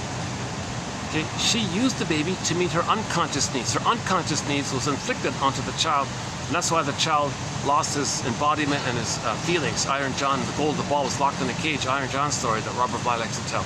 So you got to make that link, that the mother used the baby. That's the key to get back your golden ball and your embodiment. You got to get the key under mother's pillow. So you can interview your mother. Did you use me? She'll deny it. So you got to be more persistent and grab the key. So in the story, you got to steal the. They say you got to steal the key because the mother, no, don't take the key, because that key is my need. That key is the way I keep you hooked and dependent on me because I need you. So you got to steal the key. You got to grab the key. No, I don't like what you did. I want to know myself. That's Odysseus. So the Odyssey is all about this. The Odyssey says, no, I want to go back. And all these temptations, oh, give up. Circe said, give up. Calypso said, give up. The Siren said, give up. Lotus Land, oh, don't bother, etc. All these, that's like the mother saying, no, I need you, child, to take care of me, to soothe me, because I wasn't loved. So, and Robert Bly says this, that when you want to get the key in the fairy tale, the mother's not going to just freely hand you the key. So you got to kind of like grab the key kind of thing, like demand your right. No, I have a right to know myself. I have a right to find myself. That's called the hero's journey, okay? To get back your golden ball, to get back your embodiment, to get back your feelings. That's called the hero. So you got to get, okay, that's the whole point of the Iron John story. That Iron John story started the mytho-poetic men's movement. Robert Bly said, grief is the doorway to your identity and feelings. Grief is the doorway to your identity and feelings. Okay, so we got to grieve that we didn't have the positive mother experience. You got to grieve the loss of that. That's the doorway to your I feel, therefore I am this. And you got to get the key in the process. And you got to forgive the mother by resolving the splitting imagery, by seeing them as human beings who were traumatized. That's also in the process. Okay, last one here. This is Rosenthal referencing a different author here. Okay, this one is just a question mark. I just end up on a kind of loose question mark here. Rosenthal was discussing this issue about the gamblers. Is there a greater among the gambling population, is it the case that there's a greater chance of finding narcissism in that population? Like, is there a link between the narcissistic psychology and gambling? Like, what is that? And he quoted somebody who said, another person who said that they surveyed it, and they believe that over 50% of the people who are like regular gamblers, like compulsive gamblers, like regular, I'm not talking about the occasional, like regular gamblers, that they have the narcissistic personality pattern because it makes them feel important, it makes them feel powerful. They can roll the dice and say magic gesture, like the magic wand, you know, they feel important, they're going to order things, and like infantile megalomania. The client, here we go, client unconsciously, Roston 61 and Livingston 74 have stressed the narcissistic characteristics of the gambling populations. Grandiose fantasies of power and success which compensate for the extremely poor sense of self-worth.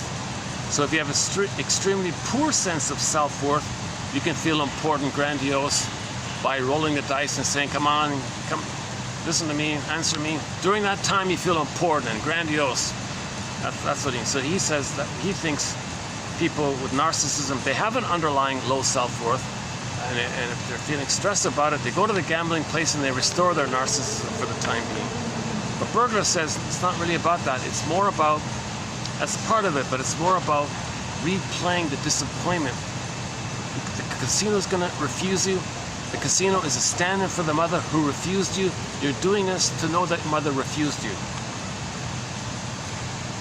Yeah, another part here. One guy had this idea about children unconsciously responding to the message his father is sending him. So one guy believed that his father sent the message to his son. The son believed, in his mind, he believed the father was saying to him, son, if you're a failure like me, I'll accept you. Quote, if I'm a failure, my father will love me.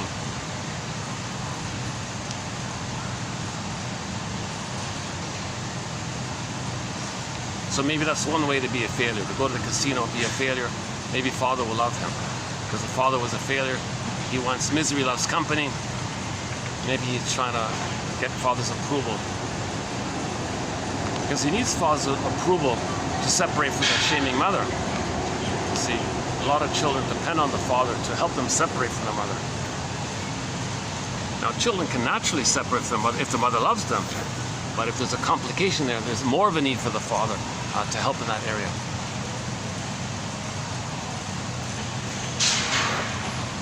Okay, that's it. That's 2775. Yeah, it's a gambling one. I just like the idea that Rosenthal openly talked about Edmund Burglar. I have no idea why we don't hear his name. Some people think this idea of psychic masochism is too obscure, it's too limited, nobody understands it, so they kind of ignored it. Other people think, well, I'm guessing maybe it's that writing book. Because he said that all these people that come to him for help with writer's block, a lot of these people were the propaganda advertising people, and he commented the commonality of a lot of these people is that they have a real contempt for humanity. And then when I read that, I thought, oh, okay, that's got to be it. Maybe that's where they shut him down. Maybe that's like Janov, they shut it down, like they made him. So suddenly he was no longer popular. He was a rock star like Janov. He was like the #1 name in psychology, like Janov in the 70s, like Eichhorn prior to him dealing with juvenile delinquents in the 30s or whatever, or 50s or whatever it was. So he was a big name. All Harper's and Cosmopolitan, all the major magazines published his article, Edmund Burglar's articles. So he was accepted, and I have the impression that Burglar was a major contributor to making psychoanalysis popular in North America and all this. All right, 24 books, 300 papers. Now here's one thing about Hart. He references some of these papers that are hard to find. Now luckily there is a compilation of Burglar's papers, 75 of them. His wife Marianne, yeah, she did like a little intro. She said that she and someone else or whatever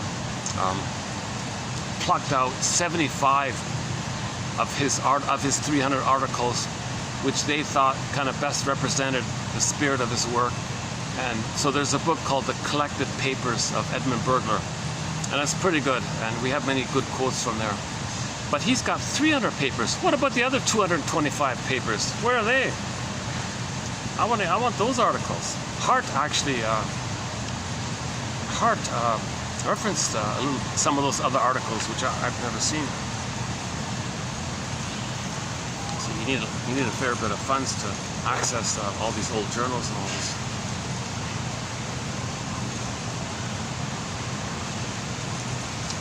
I get a lot of quotes from abstracts, which are free abstracts, books that I purchased, and some free books online, that kind of thing.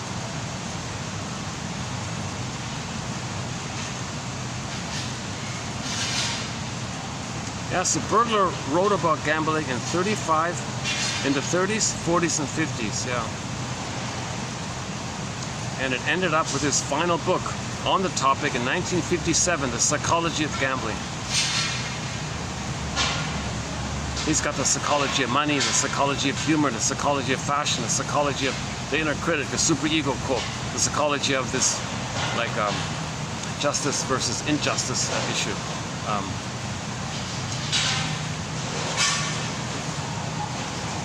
Like, the soul is always guilty, right? Like in regular daily life, there's fairness in the court system and all this, right? There's reasonable If somebody is innocent, the judge will find that they're innocent. But in the unconscious, no, you're always guilty. And that metaphor was seen in the film The Fugitive story, starring David Jansen playing a doctor named Richard Kimball. Richard Kimball is a fugitive from the justice he seeks. That's a metaphor that the baby is a fugitive from the love that he seeks. Why is the baby guilty? The baby did nothing wrong, but he thinks he's guilty. Because maybe he thought it was his job to save the mother. Everything's love or a cry for love. Mother's not loving the baby. Baby thinks, oh, you're not love? Mother, where's your love? Everything's love or a cry for love. You're not giving love. You're crying for love. Oh my God, mother, I'll save you. I'll provide the love that you need. I'll heal you. You're wounded. You're crying for love. I'll fix you. I'll save you. So he can't do it. He fails. So he thinks he's guilty. He couldn't save his mother. Maybe it's because he's defective. So he thinks now he's got shame, unconscious guilt. So he always goes through life feeling guilty. Hence, enter the play, Franz Kafka's play called The Trial. A simple story, some guy is told that he's guilty, but they don't tell him what. That's a metaphor for this. So the whole play is about him freaking, in great distress, not knowing what he's guilty of, but he's being accused of something. And he goes to this massive, elaborate maze of bureaucracy. Come back next time, talk to him, come back next time, next week, he's on vacation, come back here, go there, go there, go there. The whole time, he's all stressed out, trying to figure out, what am I guilty of? Somebody told me, oh yes, you're guilty. Of what? Okay, come back tomorrow. Of what? Oh yeah, he's busy, you gotta go there. So this whole parable about this, so it's a means that we feel guilty and we don't know what. The baby feels guilty and we don't know what. That's the metaphor of that play called the Trial, right? So one shrink said that Joseph in that story never made the link. He never specified specifically that it's a false belief. He's not guilty. He believed he was guilty. He thought his mother told him he was guilty. He wasn't guilty. No baby's guilty. No baby is ever guilty. Nonsense. Absolute nonsense. No baby is born with original guilt, unconscious guilt. That's nonsense. It's just that babies, so several theories here. One is called, Fairbairn calls it the moral defense. The baby's going to be like a little judge here. If the mother's not loving him and he's hurt, mother must be seen as okay. Now he's in pain, so the baby's going to be like a little judge. All right, well, to explain for this situation, I'll just say, mother's good and I'm no good. That explains my pain, and mother must be seen as good. I'm in pain, unloved. I guess I'm no good. That's called the moral defense. Like he's going to be like a little moral judge like that. Okay, another variation is, okay, if the mother's quote-unquote defective, he's fused with her, he thinks he's defective. Or just simply, when he comes out of the womb and needs paradise, where's his paradise? He's in pain, no paradise. He's supposed to be a happy God, but now he's in pain. Is he a flawed God? Maybe that's why he's in pain. He's a flawed God. So he feels unconscious shame by that. Okay, or he thinks the mother's doing it wrong. He thinks he's something wrong. Or he's supposed to save the mother. He tried to save the mother. He failed. So there's something wrong with him because he couldn't save the mother. Or he tried to save the mother and he didn't succeed, so he's guilty for not saving the mother. That kind of thing. So this is the thing that all babies feel, this kind of unconscious guilt. The labyrinth of the guilt complex.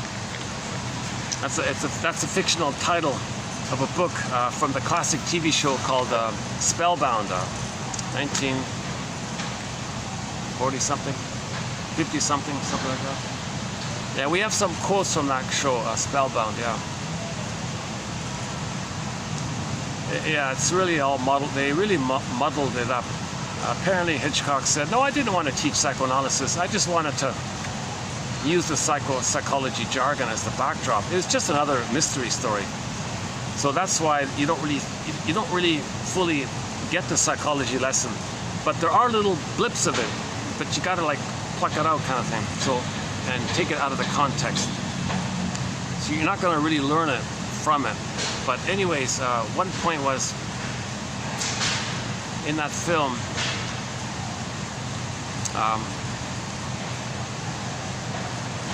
if a child has like a wish, he may think his thoughts created it. So if by chance the child wished his brother ill or something, and the child accidentally became ill or something, he may feel guilty if he created it. He didn't. He just had the fantasy like that. But children have this thing called omnipotence of thought, magical thinking, that their thoughts create things like this. So there was once one case of a. So the twist was, it's all very twisted. So there was an actual real criminal, but the new shrink on the scene. Oh no, you just believe that. You just have unconscious guilt. No, I really am a criminal. No, you just feel racked with guilt because you couldn't save your mother, that kind of thing. So later we learned he was a real criminal, but the shrink didn't get it because she was new in the field and all this. The other guy, the boyfriend guy.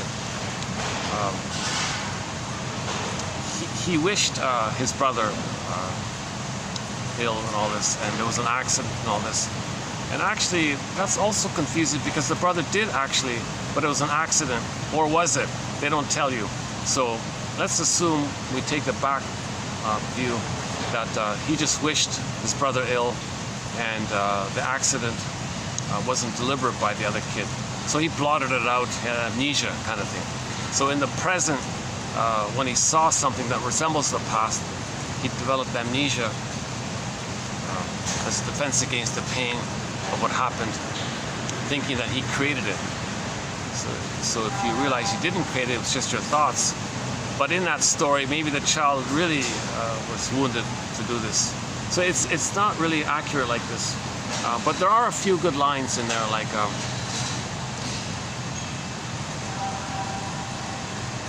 yeah, they really messed it up. That was a missed opportunity. They really muddled it up. Spellbound. People regard it as one of the better films regarding psychoanalysis. I don't think so.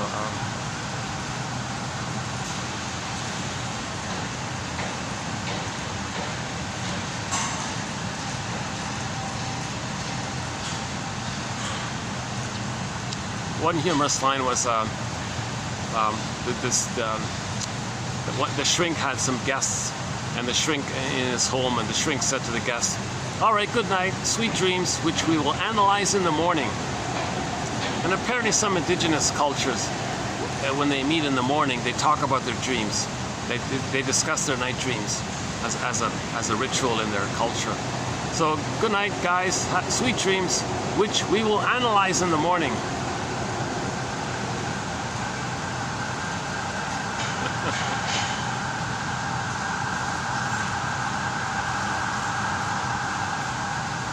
That's why the book title, The Labyrinth of the Guilt Complex, you see. So the one point was made about if the child wishes it and something does actually happen, he may think his thoughts created so he feels guilty, but he didn't create it by his thoughts, but the child thinks he creates things by his thoughts. That's the one area. The other area is something in the present can trigger something in the past. But the past you forgot, so you don't remember the present. So you have amnesia in the present because you're reliving the painful amnesia of the past which you forgot. So we have childhood amnesia. There is a thing called childhood amnesia. If something in the present is very similar to the event that caused a lot of childhood amnesia, we may briefly feel amnesic about ourselves in the present. And that was sort of the case with one of the guys in the story.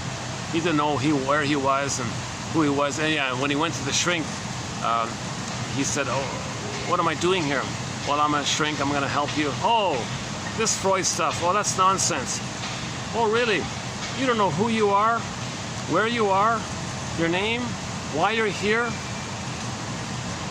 You don't even know who you are or why you're here. But Freud's nonsense, this you know? This you know?" Oh, okay.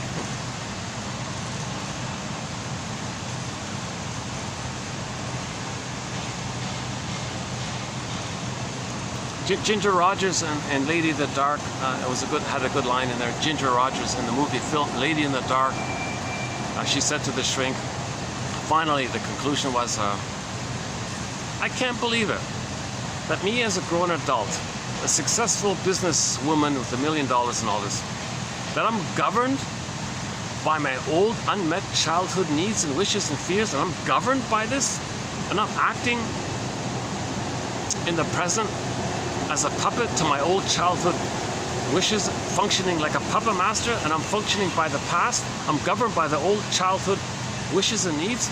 I can't believe this. So she had this huge kind of... Another film is called Now Voyager. Yeah, Now Voyager.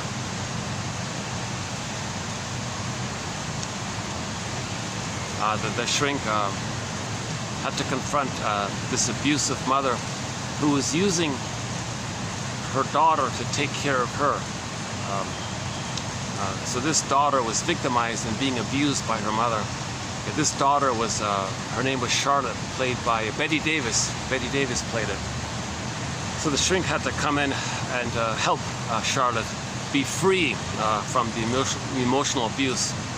And the mother was enraged at all this. Look, I have a right to use my daughter to take care of me and serve me. Mother's rights? No, nonsense, nonsense. The child has a right to know herself, to find herself, to feel herself, to have her identity. She has a right to her identity, to her personhood.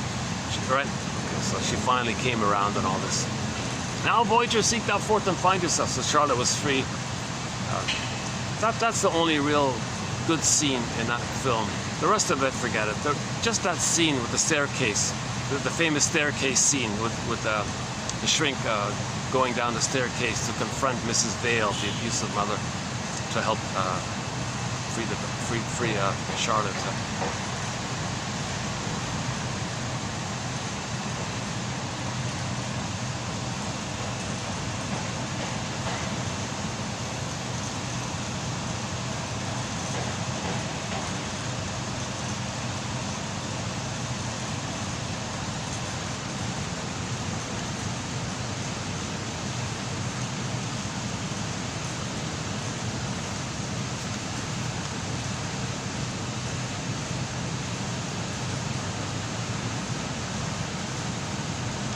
Psychoanalysis is not a magic rest.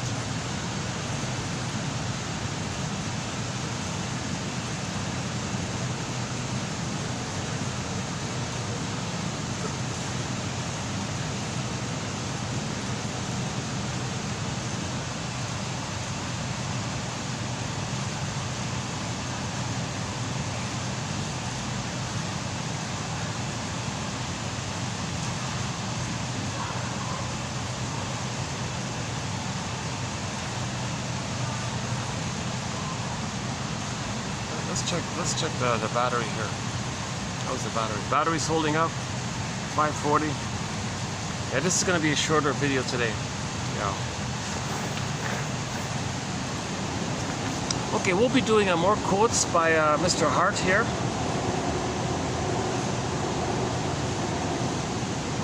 I'm kind of I feel a little glad and excited that somebody did this very laborious work of reading through all the journal articles and at least just creating some kind of compilation of summary statements of the articles, and then in one source you can pluck out a quote that you like, and he gives you the reference to the journal article, like the first one here, the Hayman one. Women who played off all men against one another, reveals in analysis how she played off one brother against another in childhood so they wouldn't gang up against her.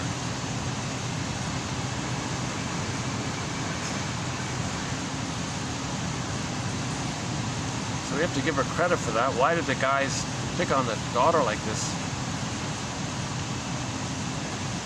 So those two brothers were very intense. There's a lot of tension if they're doing this, if they're abusing their own sister.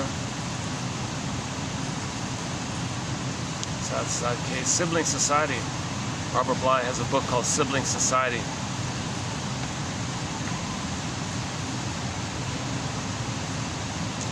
Oh, we forgot one here. Oh, last one here. Some clients quite clearly exploit anxiety to keep control over the analyst. This reminded me of sometimes people use silence to control the other people, or they're passive aggressive to express their anger passively over others. Maybe that's their way of trying to control others. Or if somebody has anxiety, maybe they use their anxiety to twist it deliberately to control the therapist or something. So again, the baby has the fantasy that he wishes he could control the mother, possess the mother, devour the mother, control the mother. If the mother's so frustrating and alluring and rejecting, the baby might have the fantasy that he wishes he could control the mother, right? So that's a problem like that. They may go through life always trying to be controlling, OCD, controlling personality, dominating personality, bully personality, always controlling. So one way to this end might be, maybe they use passive aggressiveness.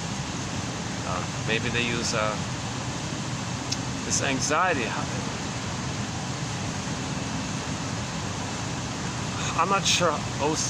Anxiety can take many forms, so I'm not sure which type of anxiety he's referring to. So we'd have to read L Sharpe's article if we're going to follow up on that one. L Sharpe, yeah. I've got two of her quotes in here. I've never read her article, but her name comes up sometimes. E Sharpe, L Sharpe. Some clients exploit their anxiety to maintain control over the therapist.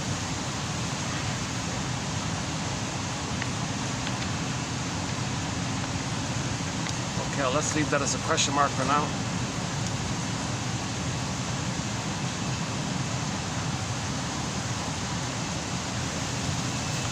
Yeah, okay. Again, acting out. Are you aware that with acting out, you're being dominated by your past? That when you repeat in the present the past, that you're being dominated by the past? Are you aware of this? If you expect too much, if you're turning your girlfriend into your mother, are you realize that that's your past that's dominating you, that's making you do this? All right, hey, check that out. The wind in the leaves, yeah, that's kind of nice.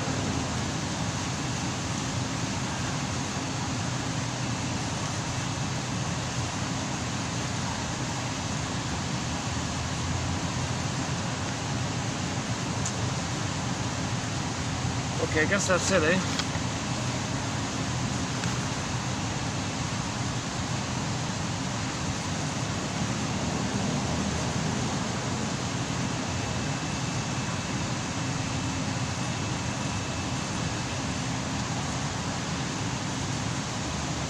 Yeah, so this one about the world, you turn the world into the refusing parent to maintain your view of yourself as an innocent victim full of righteous anger and self-pity.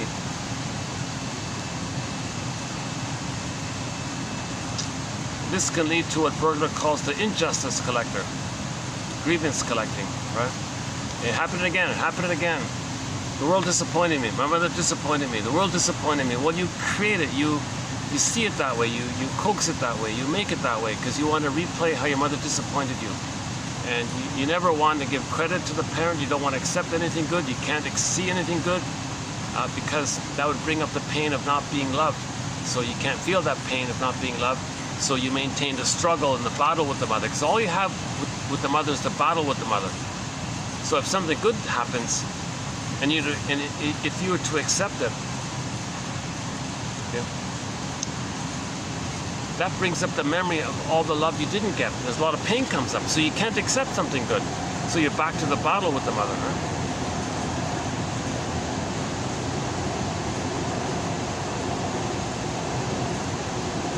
So once again, no CIRC thing. That's an extreme example of abuse. That's deliberate, cruel abuse onto the baby to do such a thing. Chances are, now Janov claims some clients can do a primal in that area. He talks about that actually. One guy claimed he felt it, remembered that, and screamed about it and all that. I don't know. So go to Radio Curious. It's a audio podcast called Radio Curious, hosted by a lawyer guy. Go to that podcast, look up Radio Curious Arthur Janoff. It's a 20-minute interview with him and his wife. He actually talks about that. The interviewer, the lawyer guy asks Janoff, is CIRC thing trauma? Oh yes, you better believe it. Absolutely, that's trauma. A very clear answer. Absolutely, that's trauma. I'm surprised people minimize it or brush it off. Oh, so what? Nothing, a little thing. Really? That tender, vulnerable child, so sensitive and vulnerable. All of his senses are so open and trusting, and you're going to attack that and attack even the most sensitive part of the most sensitive child. Like, oh my God. That's called being soul blind. Oh, in the name of plunder. Well, we do this because then we can plunder. Because you got to create angry people to plunder. So back to our topic on the 48 symptoms of homo traumaticus, 2725, part 3 of 3. That takes me 7 hours to go through that one.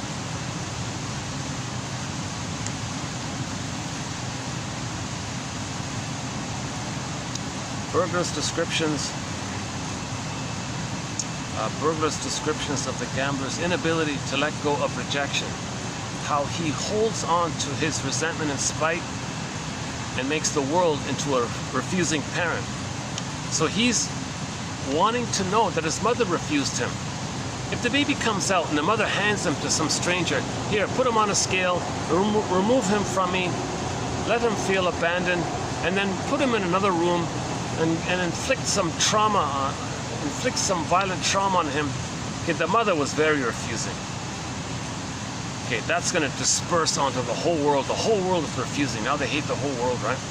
And they're going to regress to some kind of safety time in the uterus where they were on the throne in the self-sufficient superiority place of being special and chosen with the mother, that kind of blissful place, and they'll take that as their identity and say they're that, and then their unloved self is on, they'll hate everyone else, okay, and see the world as the refusing mother. That's a huge way, it's hard to forgive the parent for doing such a thing. It'd be very hard to forgive a mother if she handed the baby over to some short seller to make him into an angry person, to make him not care about.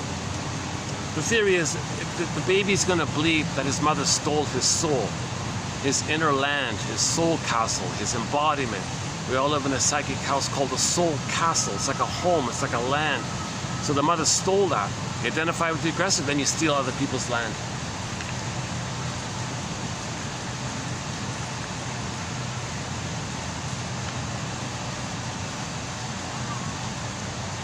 No, I've checked it. They don't hear me. This is great. This is a great little... All the noises around here, if somebody's talking, like the way I'm talking, at the other end, they don't... And they're all inside. Those people are inside, so they don't hear me. It's great. This is a really... I feel a little freer when I speak. Yeah, I noticed that I speak... I feel like I can speak more freely a little bit. Because I'm aware that I'm not interrupting anybody here.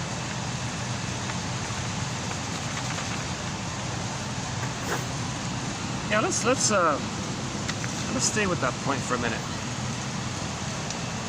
Burglar's description of the gambler's inability to let go of rejection, how he holds on to his resentment and spite.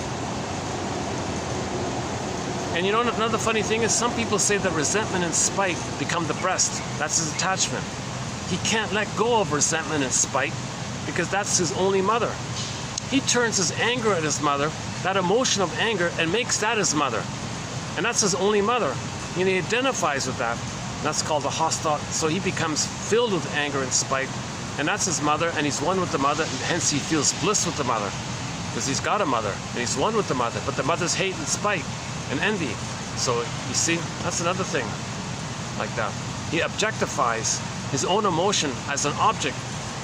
So instead of having a memory of a loving breast, he sees the mother as his own emotion of hate and makes that his first mother. and identifies with his own emotion of hate, and identifies with the mother, the hate mother, the envy breast mother, the hate mother, and now he has a mother. If he acts in that emotion, that's his mother. He is one with the mother. He is the mother. And mother's hate, he is hate, or he acts in a hateful way. He's got to see things in a hateful way. That's his connection to the mother. Remember, the bottom line is no baby can make it without a mother. So they'll imitate the mother if she's filled with hate for the baby, i.e. CIRC, removal, weighing the baby, bottle schedule, plastic bottle, rubber nipple, unavailability, etc., and so on. Right? If there's attachment trauma. Yeah, someone else said that, yeah. That hate can be like an object. The first mother is music in the uterus, but if there's trauma inside the first mother, it's a sea monster filled with rage. Then they identify with that, they'll be like a rageful person. L Saul calls that the hostile mind or something. Yeah, we have one. I mentioned it because we have one of his quotes here, Mr. Saul here. 1, 2, 3, 4. The fifth one here. How about the theme?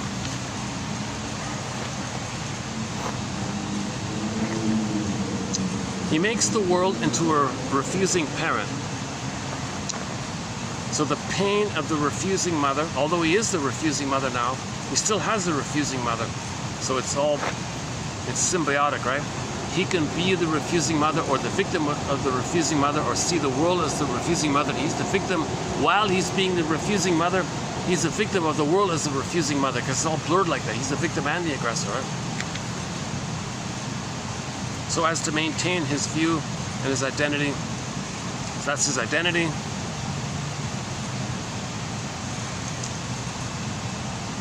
So he'll reject, he can't have gratitude, he can't accept anything positive. He's got to reject it. The yardstick is impossible.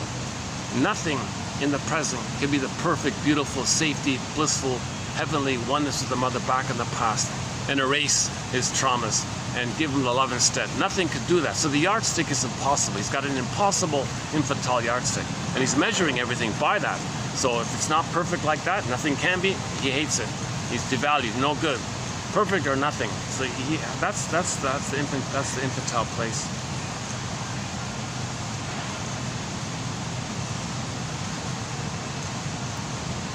Berger's description of the gambler's inability to let go of rejection. They can't forgive, they can't let it go. And how the gambler holds on to his resentment and spite and makes the world into a refusing parent, so as to maintain his view of himself as an innocent victim, full of self-pity and righteous anger.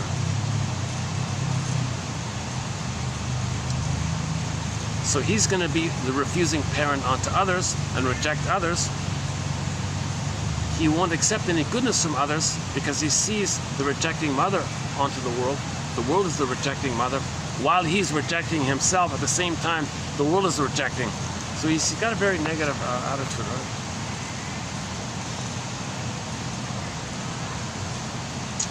So he'll spend his life searching for prestige, fame, glory. Okay, back to the Pied Piper of Hamelin story, the fantasy family film. 1957, a very good film. It's considered a musical. Terrible music. Singing was miserable. There's not a single good song on there. But the metaphor of the attitude was, give me power, give me prestige. Oh yeah, the actor who plays that is the same actor who played the shrink in Now Voyager, by the way. Yeah. So the actor who played the shrink in Now Voyager, Dr. Jackwith, he played the attitude of the prestige and greed. So he was the mayor, the corrupt mayor in the village, and he was singing. Terrible singer, by the way.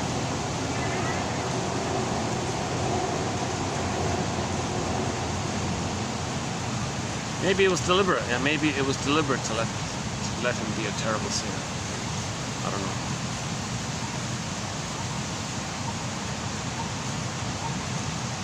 Yeah, so in narcissism, this is constant search for glory, prestige, fame, power, infantile megalomania. Okay. The cynicism and the sarcasm gratifies their throne-dom attitude of their self-sufficient superiority, where they can reject themselves. They see themselves onto others and reject others, hence they're rejecting themselves, but they project themselves onto others. They play the shaming mother who rejected them. What a mess, right? Oh, the lights have come on. Yeah, see the lights? When the lights turn on in this city, and the swan is on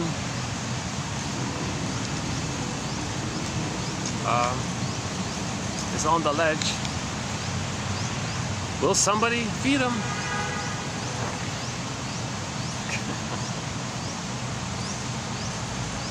We have, I think, one song by Journey, right? The Lights song, right? The Lights one. About San Francisco, his hometown.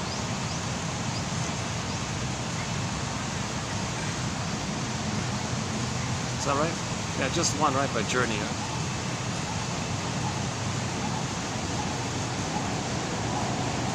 Yeah, why don't we have more songs by Journey on our soundtrack? Oh my God, that's only the one song by Journey. We've got 4 songs by Pavlov's Dog, several songs by Triumph, Harlequin, Prism, Street Heart, a lot of classic rock bands.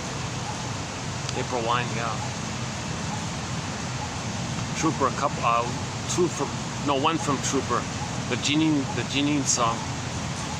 Janine, yeah. It's fun to play Street Heart when Kenny Shields was the lead singer. We got Storyteller, Star. What kind of love is this? What kind of love is this? Hollywood is in there. A couple of others. Harlequin. We got 4 songs by Harlequin. Rise. I did. Superstitious Feeling. I Did It for Love. And a 4th one I forgot. I Did It for Love. Superstitious Feeling. Rise and it's in the soundtrack. The most recently newly added song to the soundtrack is a song called Olsun, O-L-S-U-N, by the singer Sertab Erener from Turkey. It's about grief. She's grieving. That when there was a loss, a lot of emotions. Her mind was like a rushing river trying to process the emotions, understand the emotions. Now the pain that she couldn't process, she would create beliefs to repress the pain, deny the pain, whilst trying to process the pain, deny the pain. So she was busy with her thoughts, running around like a rushing river. Okay, then she ran to the pet store to buy a cat to comfort her. But she said, no, I gotta admit this was a loss. So she talked about the whole grief work, basically the whole grief work process in a song called Olsun. I'm talking about the rock version, like the updated rock and roll version, rock ballad version. The original was okay, but I kind of like the rock one. Yeah. Nazir Dan McCafferty, a few songs on there. 1 or 2 songs from Hart, Ann Wilson Hart.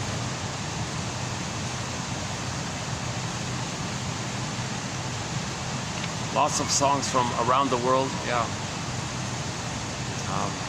I'm trying to get songs from all around the world, right? There's a musical podcast called Sounds from the Global Village. So I'm always on the lookout for songs to add to our soundtrack. Once in a rare blue moon, another podcast entitled World Beat Canada. I'm not really a fan of that DJ's selection. Mostly sort of like Latin kind of stuff. But once in a while, he did play a song from Turkey by a band called Altın Gün. Altın Gün. I think it's ALTINGUN or something. A song called Rakia Su Kalaman. It's actually a cover of an old hit from the 80s in Turkey. They did a jazzed up version of it. Rakia Su Kalaman. Yep. The moment you hear the first note, you'll get into it, I think. They got a unique sound there at the beginning. Oh.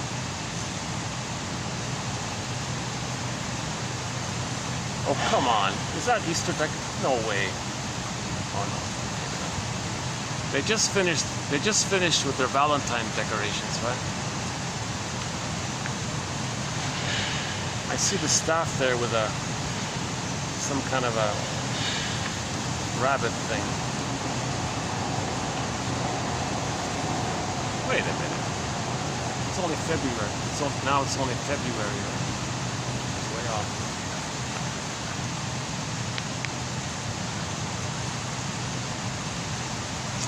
Yeah, it's gonna get dark here pretty soon. Let's see. We've only got like, yeah, I've got like 15 minutes left at best. 15 minutes. Burglar's description of the gambler's inability to let go of rejection.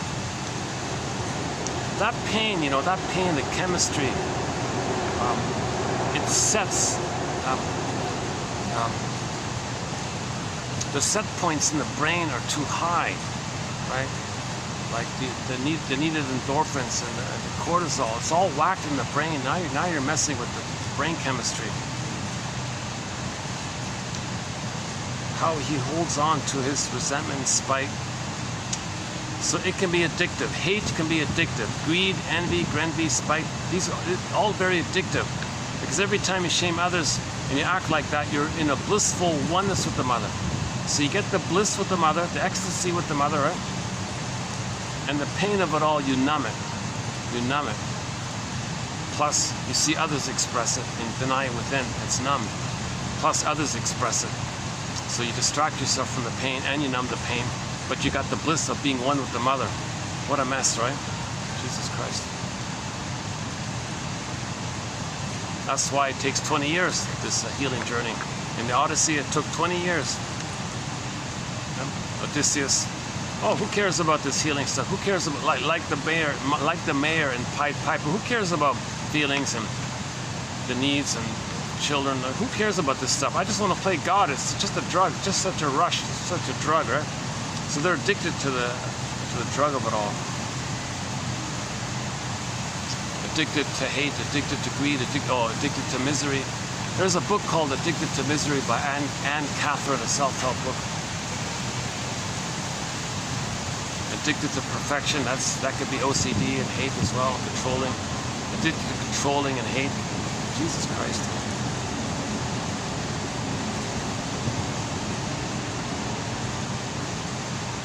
So John often called this like an ongoing battle with the mother, imitating her. Doing to others what your mother did to you, to tell you and the world what your mother did to you. You feel important because you're doing it. You feel a hope that maybe mother will change her ways. Really? Shaming others the way your mother shamed you, you think it's going to change what happened to you back in the nursery? It's going to heal you? No. But the person's doing it not aware that that's sort of what they're hoping for. So that's why Janov says the death of this. Burglar says you gotta question this kind of stuff. People are demanding, keep on trying to do it. Martha Stark calls it relentless hope. That's what Martha Stark means by the phrase relentless hope. That's what she means. Janov's unreal hope.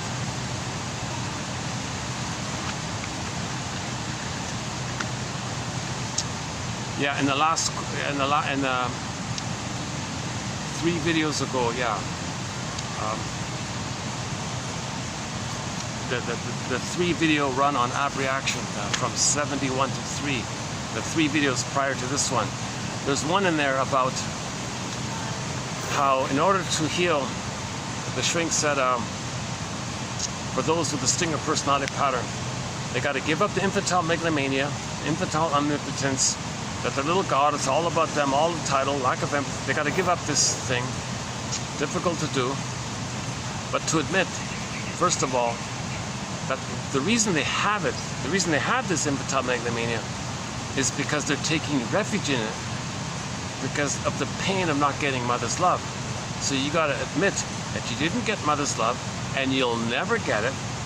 You're regressing back to the infantile megalomania. So to give up the infantile megalomania, you got to accept that you're not going to get mother's love, because they're kind of linked like that, right? When the baby doesn't get mother's love, he regresses and takes refuge in the safety of the uterus time when he was on the throne. That's called egocentricity, narcissism, etc. So he's always searching for the throne-dom, like the Peer Gynt story, like the Don Juan story, all the Playboy stories, or the womanizer stories. Oh yeah, Janov says, Janov has an aphorism. Don Juanism, a boy searching for his mother. It's not gonna work, right?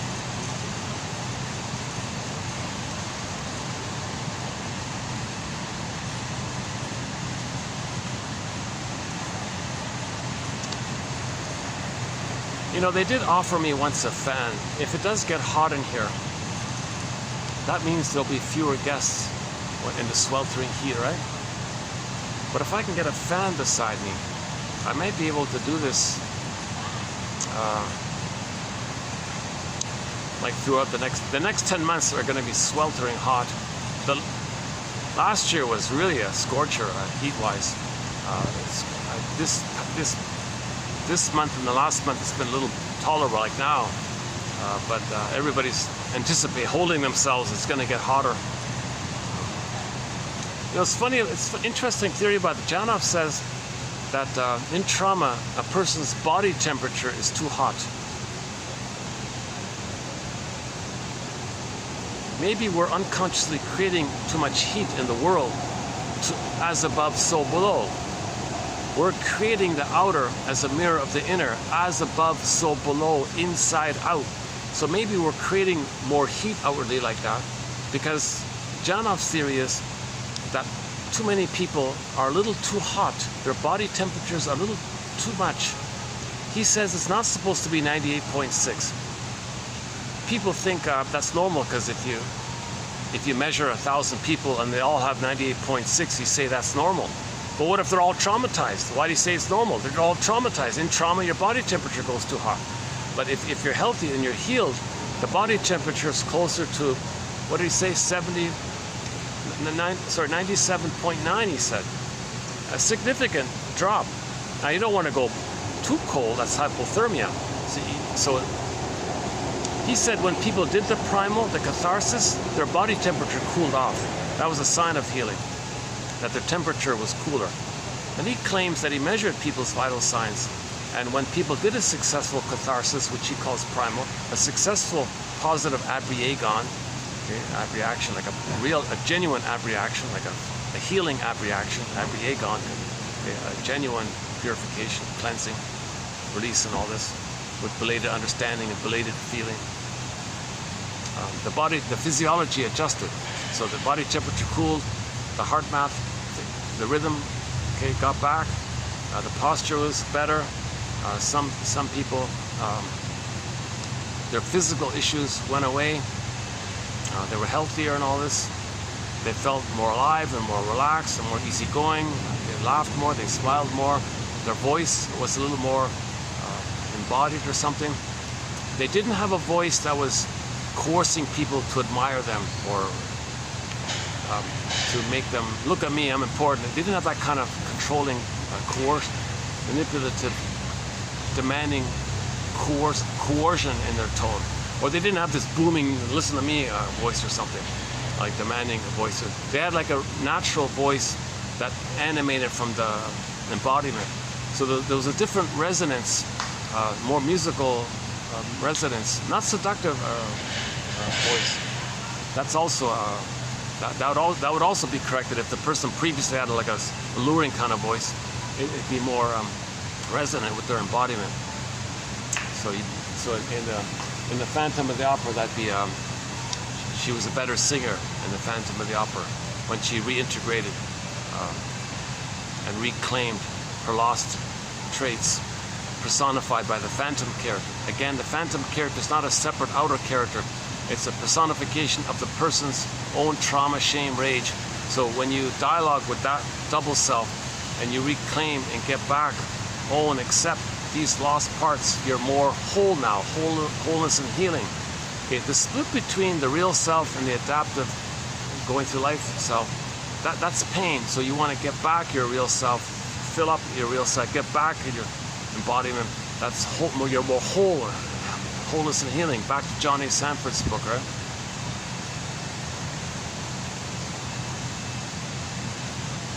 Well, it's nice and peaceful here now. Yeah, actually, I kind of like this end of the park.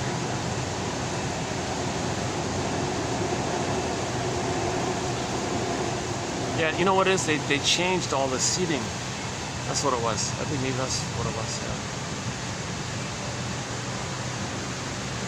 Depends on the functions they have. Right? They're good here. They put space between people. This is a nice spacious place.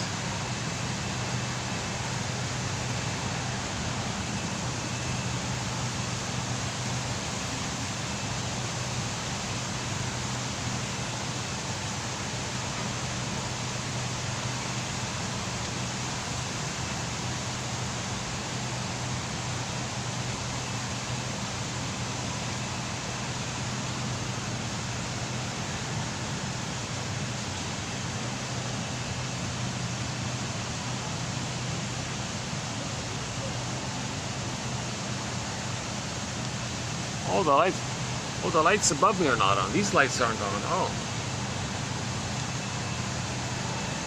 Oh, there are no light bulbs in these ones. No. Maybe they're new.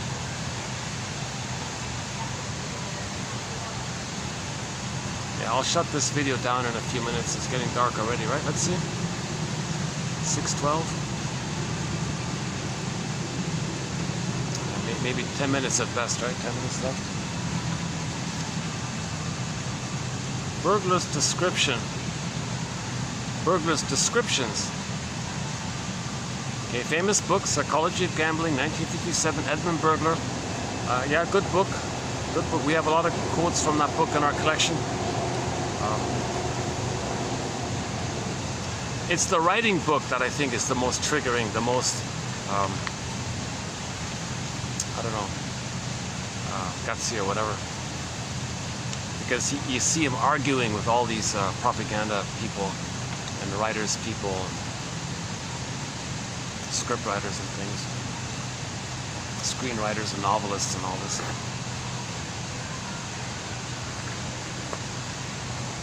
And then he said, yeah, I mentioned it. Okay.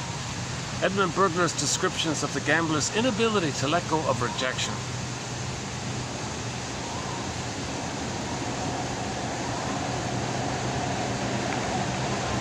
Let go of shame. Right? That's his identity, the rejection, the shame. Right? I say let go. You got to forgive your parents. You need a lot of knowledge, a lot of grieving to forgive your parents.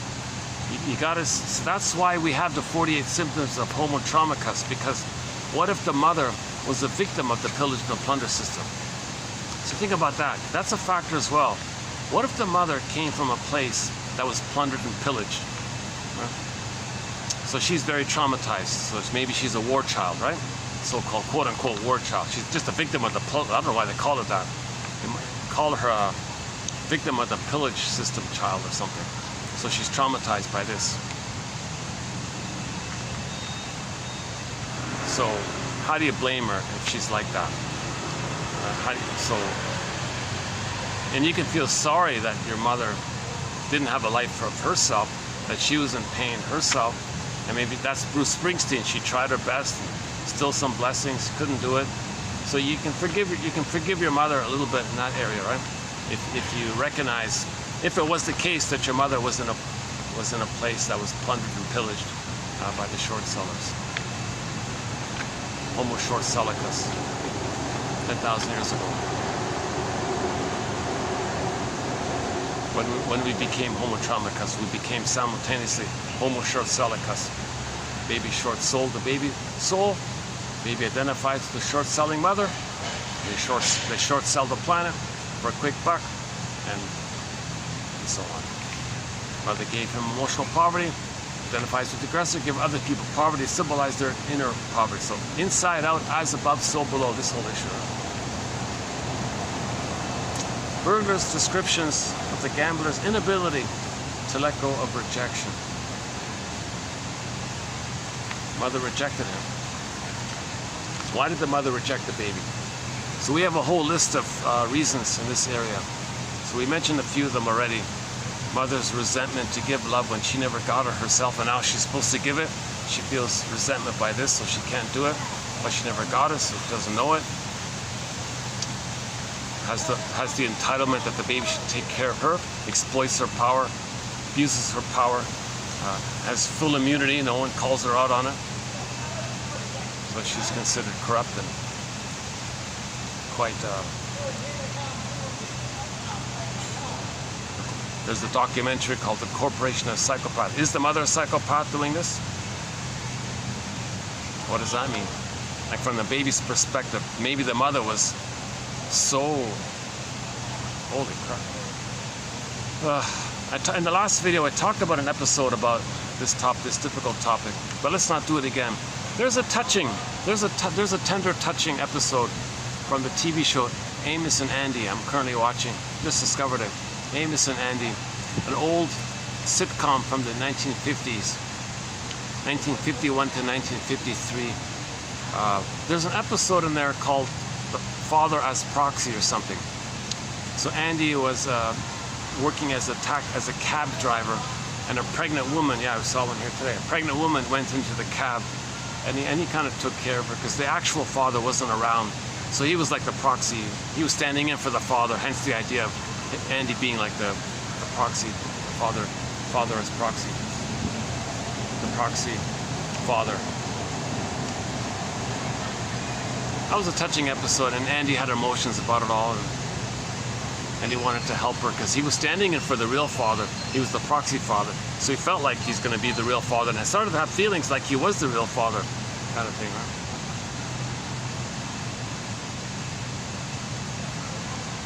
That was one of the nicest episodes I've seen of that show. But on the other extreme, on the other end of that spectrum, there is an episode where another character in that sitcom,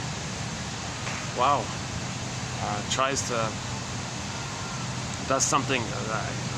I'm surprised they would have that as a script. I'm surprised some scriptwriter would think of that.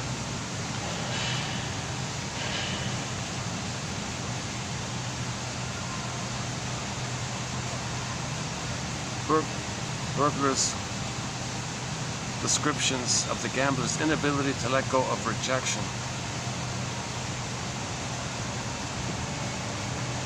It's an injustice done to him, so he's going to be an injustice collector because he's going to repeat it again and again, hence he's an injustice collector. The pain snowballs, okay?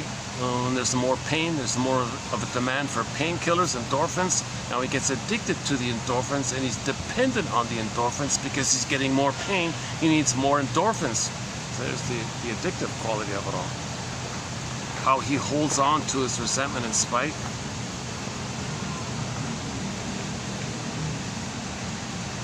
That's a natural response. Anger is at the console. We see that in a Disney film. When joy and sadness got zooped away, anger appeared. Anger's not primary. That anger is the sensation of the first survival brain. We call anger an emotion and all that, but it's more like a visceral sensation about stress response. So that's not like a feeling from the mammal place of joy and sadness area. So in the Disney film, you got the joy and sadness from the mammals, the feeling side, from the I feel there for animus, but that got zooped away. Then you got the sensations appearing on the console: fear, anger, disgust, distaste, dismell. Standing for distaste and dismell. So the physiological issues as well, right? How he holds on to his resentment and spite, because that's all he has. All he has is anger. The loss of identity, the loss of the real self, loss of the golden ball, the loss of the embodiment. Of course, there's going to be anger, because the anger is you want to control the breast. Come on, mother, don't reject me. So you want to control the mother. So you're always angry, and that anger turns into spite, turns into revenge fantasies. It just compounds, kind of thing, I guess, and then disperses onto the world and makes the world into a refusing parent. So now it disperses. The refusing mother, the shaming mother, disperses into the refusing world, shaming world, and recreates it and sees it and wants to prove it. And see, world, See, everybody, what a refusing world this is? Okay, take it to the specific. What he's trying to do is say, look at how my mother shamed me. Look at how she betrayed me. Look at how she handed me over to some cruel thing on a table who did that awful thing to me. CIRC procedure. Or just put him in a separate room. Or just gave him a plastic bottle with a rubber nipple. These are all betrayals. This is called betrayal trauma. Right? This is called attachment trauma. So this is abuse. This is child abuse. This is baby abuse. There's child abuse in the womb. There's child abuse at the delivery. There's child abuse during the critical period. Anger is at the console. They reject. They identify with when they identify with the aggressor. Okay, then they compound the problem, because when they shame others, they're shaming themselves, because they're playing the mother who shames them, but they find others to play them to not feel the pain of being shamed. So they're still shaming themselves. They're doing both. They're shaming themselves and shaming others, but they got to shame others to not feel how they're shaming themselves, i.e. they're the mother who shamed them. So they're still shaming themselves. So that's why the pain compounds. Pain, endorphins, pain, endorphins, pain, endorphins. So they're addicted to the endorphins. Now when the brain pharmacy runs out, they may run to the local pharmacy, Janoff says. Or they may turn on the television and buy some BS on the screen, somebody selling you something. A prepackaged belief to trigger the endorphins. So beliefs are an attempt to trigger endorphins in your brain, basically. Once again, the 26 videos, starting at 27, 45 to present, basically.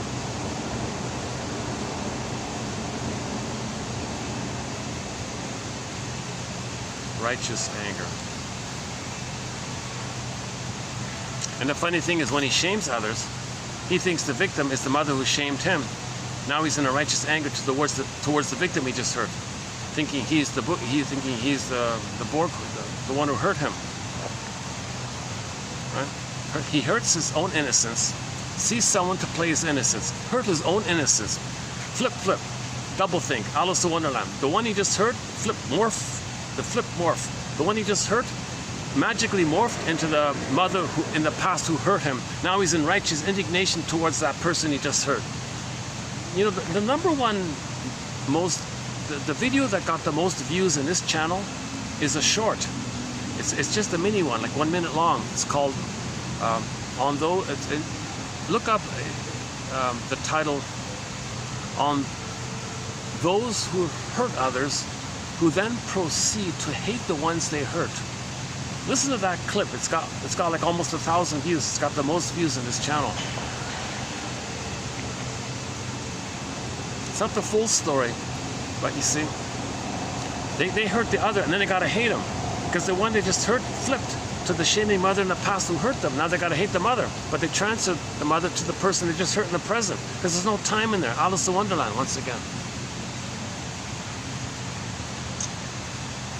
Should we continue this or wrap this up here? I could walk down a bit. It's too bad we couldn't get better light here. Hey, what if I moved over? Did we get better light? Let's see. Let's see.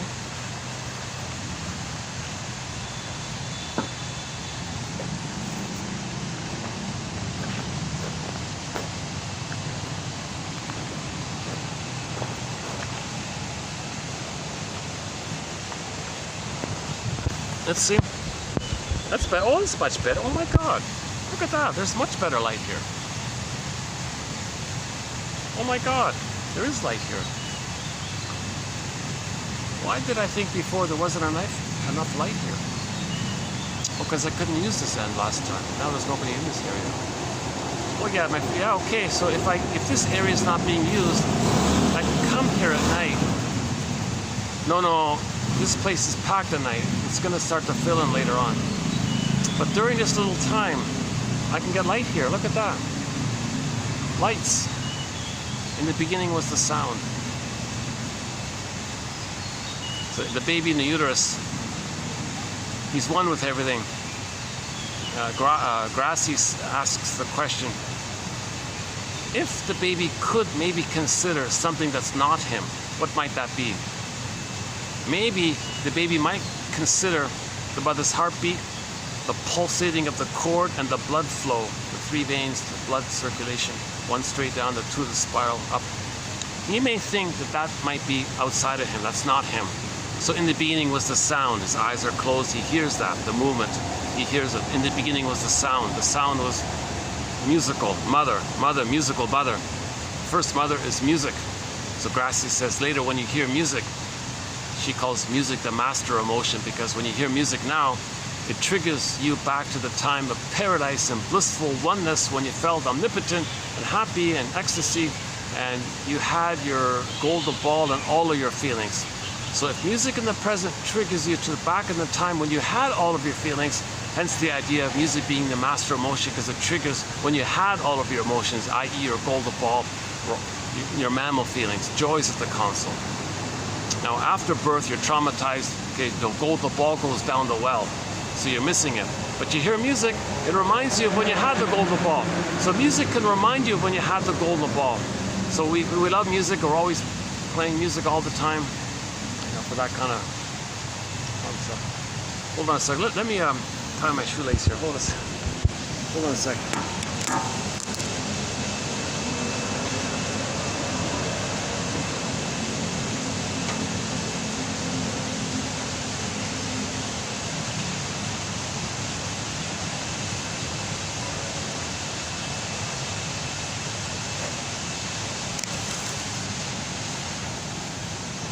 Yeah, can you see it better that way?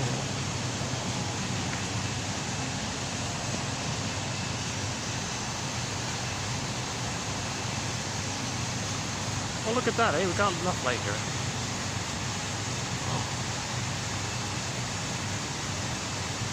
Okay, let's just hang out here for a few more minutes. But I think we'll wrap this video up soon, yeah. That 6-hour video wasn't too bad. We did a video that was 6 hours and 1 second long. That wasn't too bad, I thought.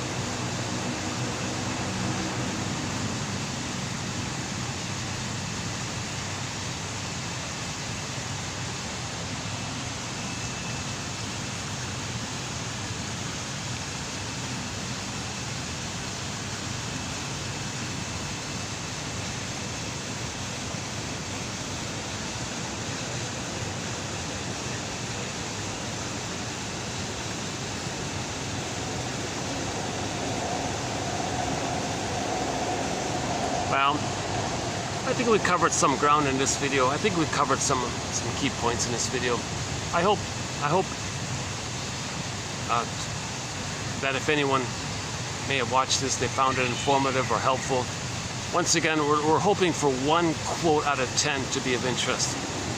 I'm kind of basing it on like a musician. If they have an album and 1 song's a hit, the album is considered a success, I guess.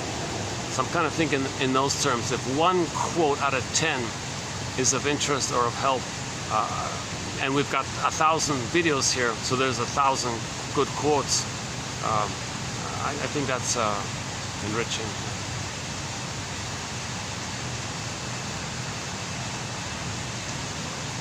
You know, and of course, this material gives you understanding for yourself. That means you understand others, you understand yourself. So these quotes are helping us to develop empathy, self-understanding.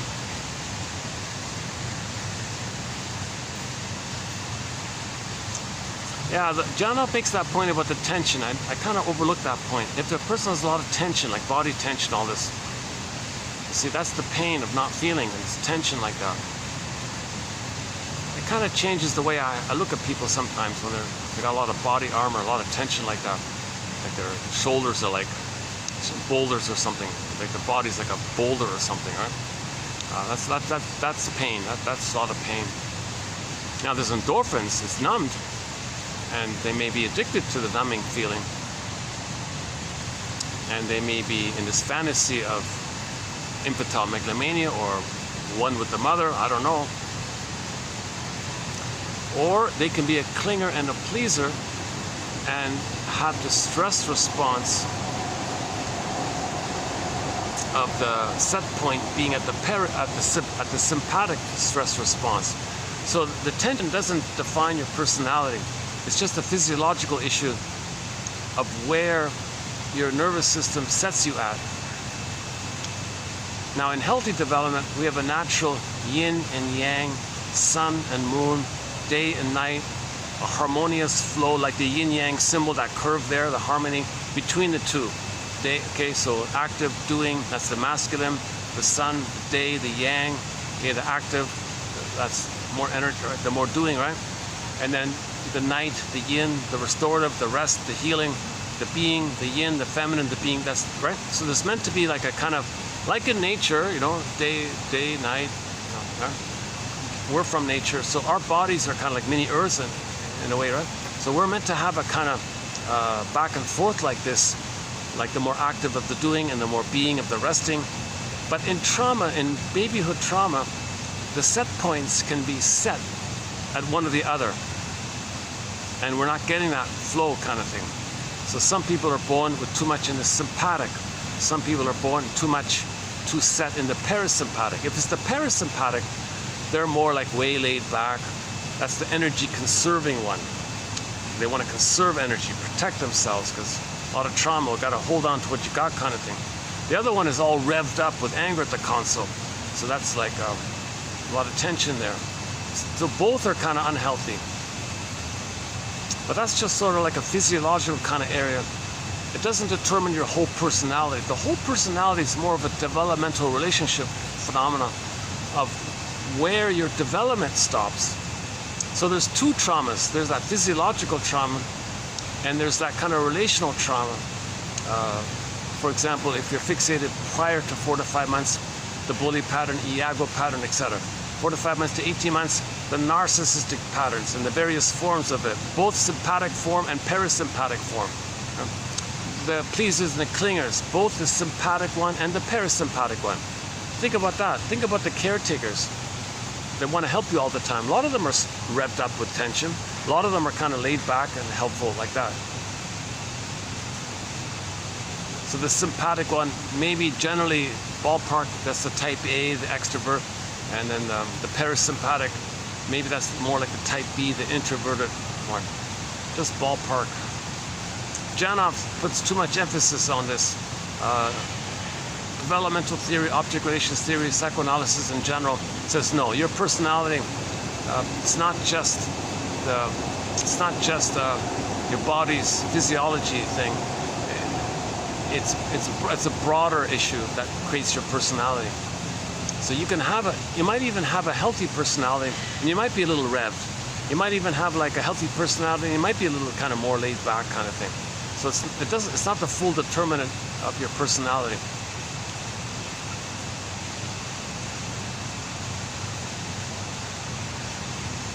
It's a piece of the puzzle. It's a factor to consider. So when you forgive your parents, you may include that. Is the mother more revved up with a lot of tension, or is she more like the passive, not like the more laid back one, like slow to do things or something, energy conserving all the time? It's hard to get her to be active or something. She has a slow pace or something, always conserving. Or is she more revved up in the busybody, busy queen, the queen bee, busy, whatever. Or likewise with the father kind of thing. In the process of forgiving our parents, we've got to get their story. So identify the parents. Did they both have distinct personality pattern? Maybe if that's the case, then maybe one of the children got scapegoated. And maybe the other child was idealized as an extension of their narcissism.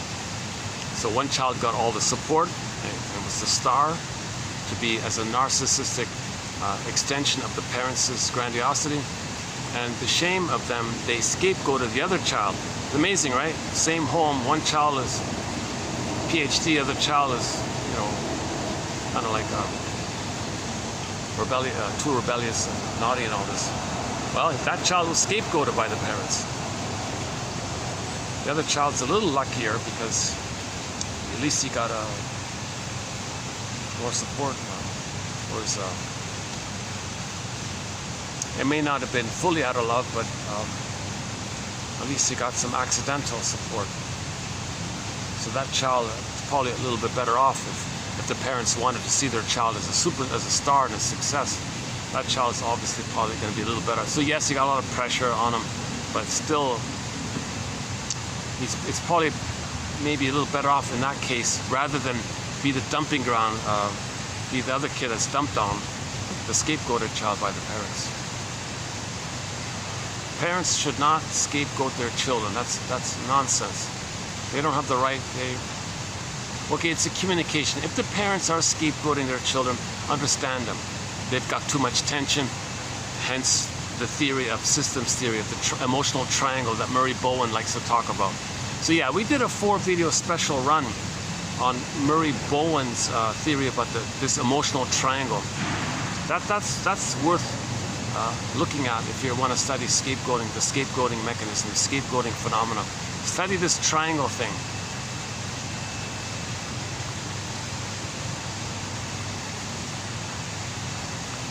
Oh, it's nice here now, eh?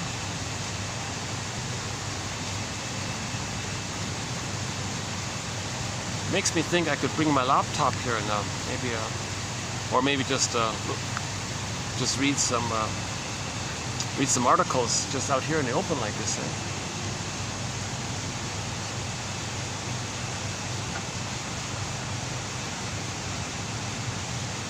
The sofas aren't too comfortable.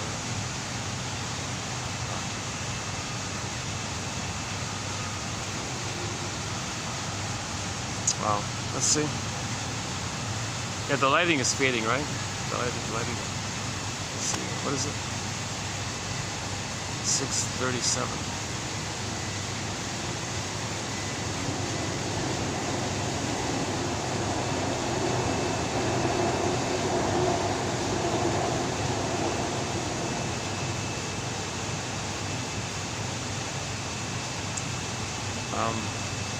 I was just thinking about my earlier take of this video. I was at another hotel. I was into this video earlier. I was just thinking about how I was into it, and then all these guests started coming in. I thought, okay, Marcus, what are you doing here? This hotel is pretty busy. I was in the lobby, right? So I thought most of the people already checked out, kind of thing. But a flood of people came in to start to check out. Okay, this is not going to work here.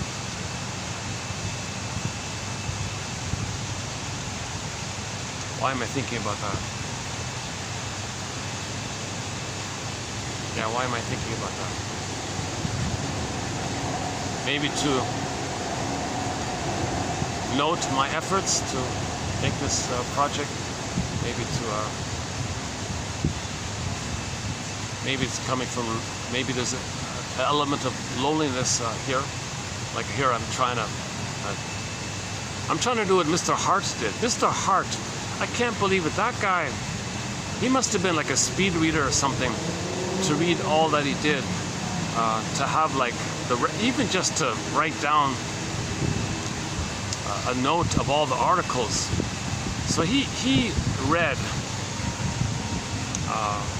over 1,000 articles, at least 1,000 articles. Some of those articles are boring. They're dry.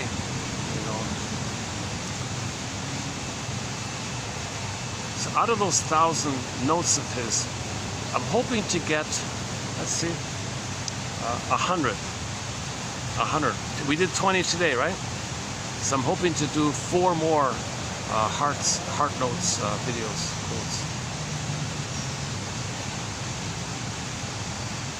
It takes more time to find them because you got to wade through all of the vagueness. A lot of it's redundant and vague. It kind of gets boring like that. So take a break, okay, go back to it. I kind of almost feel like giving up sometimes. I wish he kind of distilled it a little bit. But no, what he was doing was trying to create some kind of, like a reference manual, to have some kind of book that can serve as a reference manual for people to have one single source they can look to under a topic. If they find something they like, okay, there it is. Go to journal such and such, volume such and such, page such and such, year such and such. So he gives you that kind of immediate link to the article, right? if you're interested in that topic that he mentions.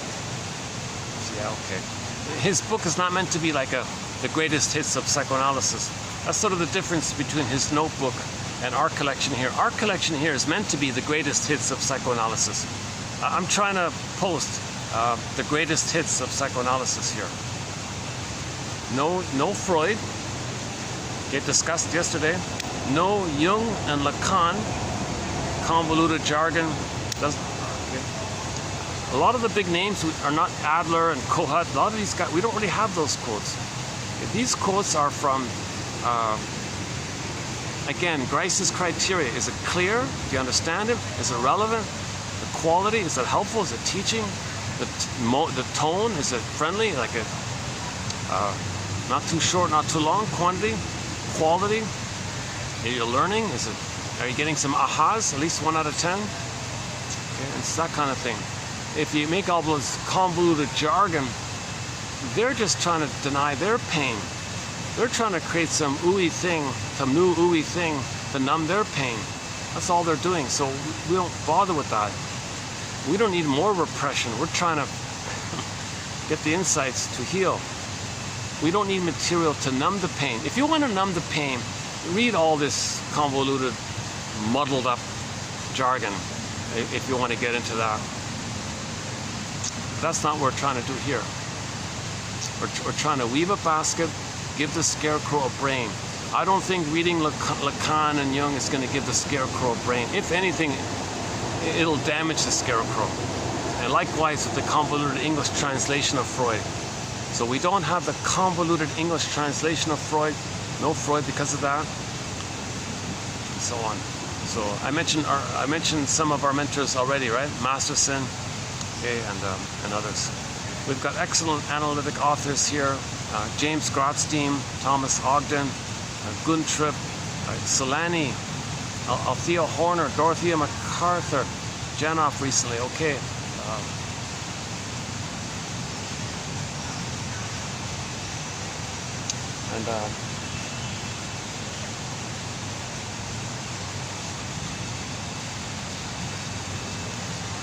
Hundreds of excellent authors.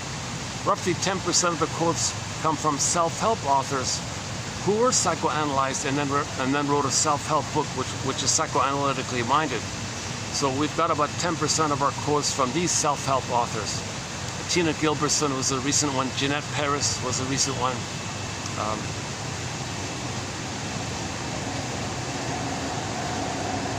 You know, guys like Eric Byrne about the PAC model and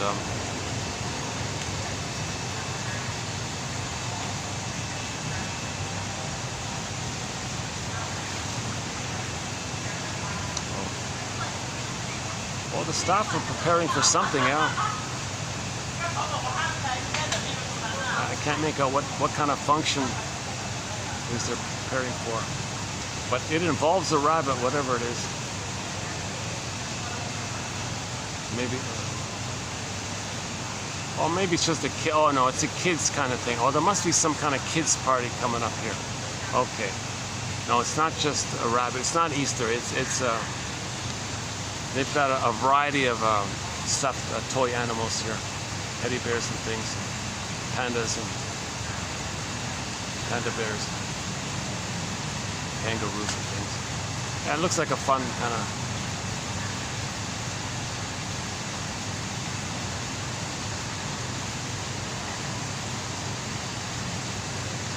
Oh, one guy's got the rabbit ears on his head. Reminds me of Marshall Rosenberg. So he does the thing with the 2 ears as a prop, as a teaching prop. Sometimes he says that the stingers and all that, they usually wear jackal ears. And when the ears are turned inward, they're criticizing themselves. And then when you turn the ears outward, you're criticizing others, like the jackal.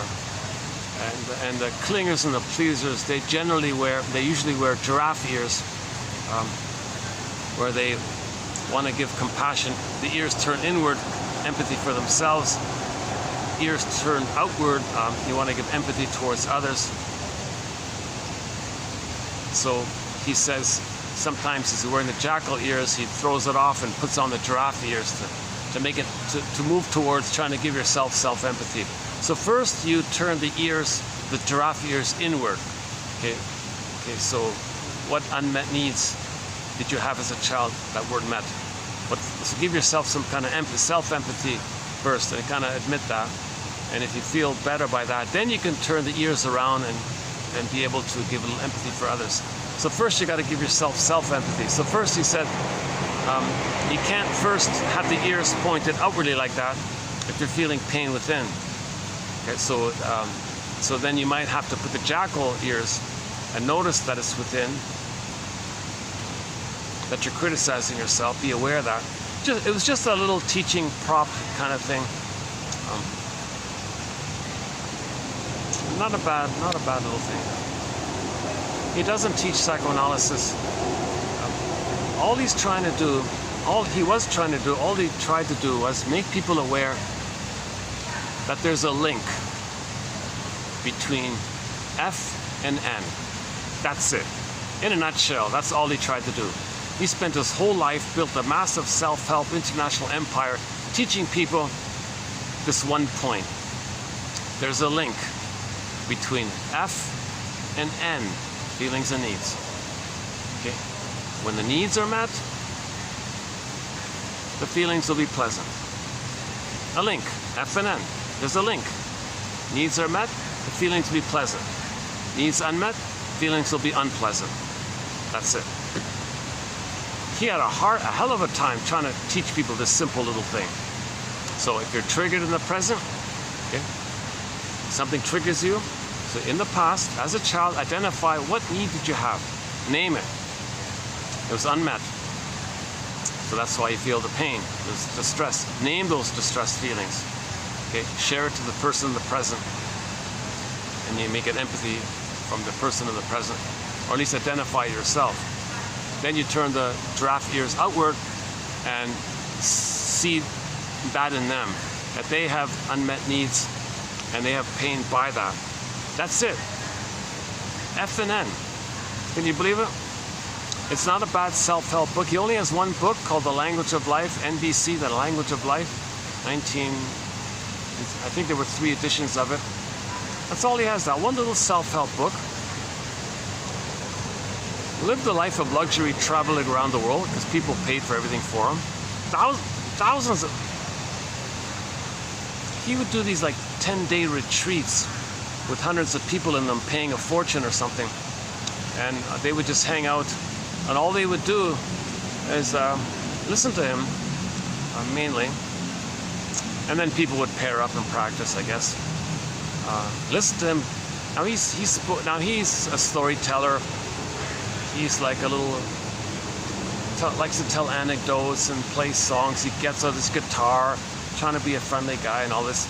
But he's basically saying the same thing over and again. F and N. Okay, so his acronym is called OFNR. O-F-N-F-N-R.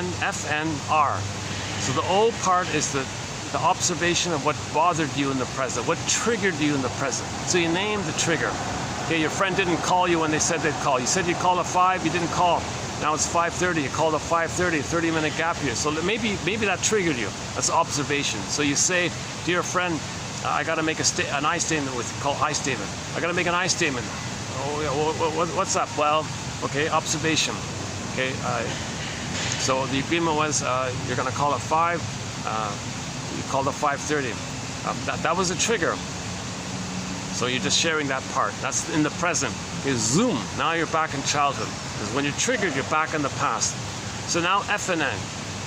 Now you name. As a child, I had a need for connection, trust, safety, reliability, love, like connection, and like family and love and connection and safety and all. I had these kind of needs in my childhood. And I can remember a time when my mother would say she would do this thing and she didn't do it, or happened later on. I was all upset about. I think maybe that kind of came up. Another time I had this need to believe and trust that my father was going to do such a thing and he didn't do it. And geez, it kind of happened again and again, and And I felt what I'm now feeling, what I felt as a child, which is coming up now, is that I feel now, what I felt back then, and I triggered up now, I feel now, all this pain and anger, being betrayed like that. I was betrayed and I'm angry and all this. That's what's coming up, and like, okay, so you share this FNN, okay, this vulnerability of what happened in the past, brought up by the trigger in the present. And then the R part is now you come into the present. Okay, now that I shared this with you, let me check in with you to make sure that you're not triggered by my I statement. How are you with what I shared? And then you see what happens on that end. Because sometimes the friend says, oh, you're blaming me. Whoa, okay, no, I didn't mean it. I'm glad you told me that, because, you know, I did feel triggered by what you did. And I'm reminded of that in the past of these things. So wait a minute, why don't you do an I statement? You said my I statement triggered you. Can you do an oftener, please? All right, fine, I'll do an oftener. So observation, you made your I statement in the present. You said all this, what you just said, fine, okay. Well, that reminded me of when I was a child. I wanted to be accepted and seen, and I wanted to talk and all this. And I was criticized. I was blamed. They said, no good, you did this wrong. What's wrong with you? I was criticized all the time. And you saying what you said makes me feel like I'm wrong or something. I was criticized. That's what's coming up. So that person might realize the issue. That friend in the present was making his I statement, and he felt criticized in the past. Now he's separating present and past, because obviously the person, the first friend, wasn't criticizing him. He was just sharing his vulnerability of the pain he felt as a child, brought up by his lateness. And so now that the other one can say, yeah, you know what, you weren't criticizing me, were you? Yeah, okay, sorry about that. Okay, you know what, and now maybe the guy comes clean. You know, yeah, I was late. I was a half hour late. I was being passive aggressive. I was punishing you. That's why I was late. That's why I purposely waited half an hour to punish you, because I'm angry at you. Oh my God, I didn't know this. So I didn't know this. So why were you punishing me with your passive aggressive? So when you're late, that's passive aggressive. So you're being passive aggressive. Now you're finding out why you called late. So now he said, yeah, well, a month ago, you said this, and so then that guy can make an I statement of what triggered him, of why he was angry, and then that's why he made a wait to punish him with his lateness. So it's messy, like you go back and forth making I statements, back and forth, back and forth. That's sort of the whole thing about NVC. So the core of it is F and N. Okay, something in the present triggered an old fear, an old childhood fear, an old unmet need. Okay, so you share that vulnerability. Name the needs specifically, name the feelings specifically. Maybe they're sensations, maybe they're more about visceral sensations, and try to put words to it as best you can, kind of thing. And then the R part is, it can vary. Usually the R part is you want to make sure that the other person isn't triggered by what you said. Because sometimes people share their vulnerability, the other person feels criticized. So then you got to pause there and let them realize that their friend's I statement is not a criticism of them. Well, why are you complaining I was half hour late? I thought we're friends. Well, I'm glad we're talking about it. What I'm sharing is that I was triggered by. That means you don't trust me. You know I'm going to show up or something. Well, that's mind reading.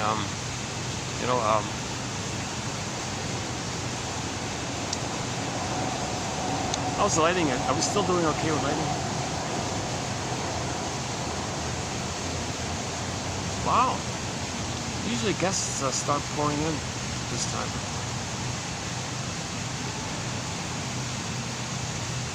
Yeah, yesterday was kind of, I think the peak tourist season, I think I get it now, the peak tourist season is kind of coming to an end now. And it's funny, it coincides with the heat coming on, eh? That's amazing timing, right? The peak tourist season fits in just during the best weather time, right? And just as the cool, so quote-unquote cool phase is just now ending, the peak tourist season is kind of winding down. Still lots of tours all year round, of course, but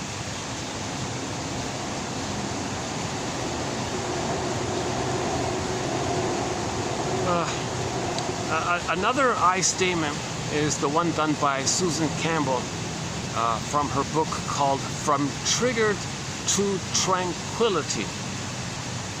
She does a thing called the unilateral repair statement. It's a kind of an update. It has a little few extra steps to it. I like hers. You can find a discussion of it in TQ 2360 in our collection here. Look up 2360 in our collection here, and you can see an abridgment of it. If you want to get the full thing, you got to go to her book. But I think I captured a good. I think I captured a good abridged version of it. That's close. That's pretty good. It's pretty close to the original. So she talks about.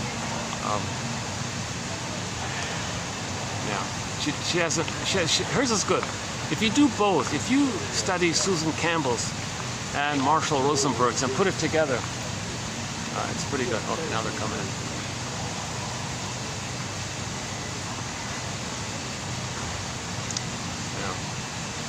There's an example of the tension. A lot of guys are carrying an immense amount of tension in their shoulders. There's really a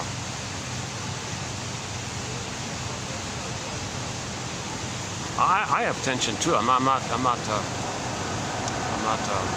judging. I'm just trying to understand. Is it really, like Janov says, just the seam of the pain of not feeling and the tension? You're tense like that. So you're afraid. You're tense.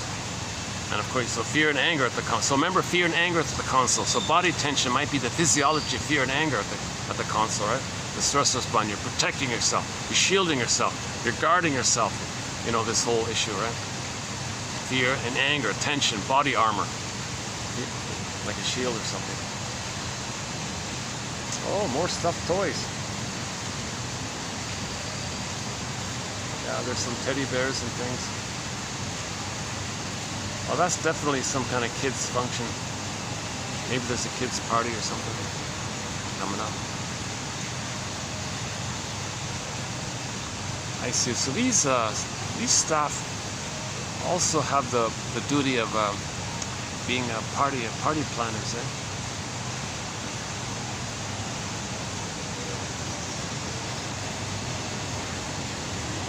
Oh, there's the moon, waiting for the moon. One of our oh, there it is. One of our songs in our soundtrack is a song called "Waiting for the Moon," about a moonbird. And there's an actual bird called the moonbird. He lives at the tip near the South Pole, and every year he flies to the North Pole and back again. Takes him a whole year to do it.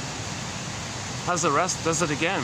He spends most this poor little scrappy bird flies from South Pole to North Pole back again, all in 1 year, right? And does it again the next year, kind of.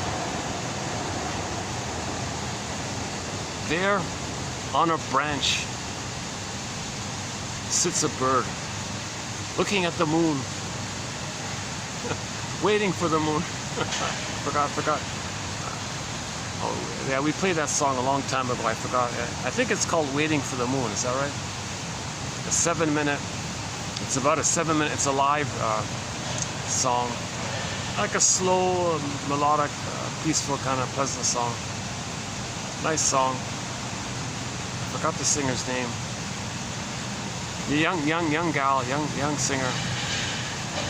Forgot her name. And the guy, Ardani, is that right? Ardani played the guitar on it. Like they're two different musicians who teamed up to do this sort of duet kind of thing. Not a singing duet. He did the guitar, she did the singing. Waiting for them. I have a good memory associated with that song because once when I was on the shoreline outdoors, there was a nice full moon. It was a nice night on the shoreline, and I had the laptop. I played it with the moon. I remember feeling it was a nice, pleasant, nice summer breeze, nice spring weather, and all that. Yeah, real pity. All of my videos which were filmed during the summer of 2022 mysteriously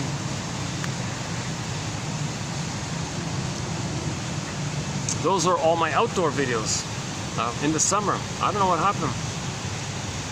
Anyways, the quotes are preserved, so that's the main thing. All of the quotes for those 17 videos are saved, so we have them. That's okay. My commentary, you know, and the scenery, that's kind of lost. But the quotes are saved. So if somebody goes to the coffee page link, once again, for a minimal administrative fee, one can have this encyclopedia of insights. First, get the comic psychoanalysis. Maybe read the Enneagram, and Karen Horney, Our Inner Conflicts, James F. Masterson, Search for the Real Self, and so on. But at some point, I would think having this encyclopedia of insights on one's iPhone can be of immense help, because it nicely fits in with Robert Bly's advice to read psychology every day for 10 minutes. So you can read it offline, right? Scroll around. I'm confident 1 out of 10 will click and just do it every day for 10 minutes. That's a pretty good habit, I think. Well, that's a clever thing. They got the lighting that kind of sparkles down like that with the blue. I don't know if it shows up there, but they have this sort of like raining kind of effect, the blue lights sprinkling down kind of thing.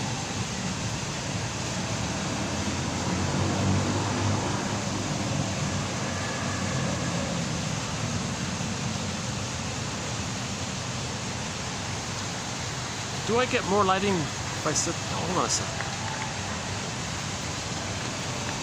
Let me try an experiment here.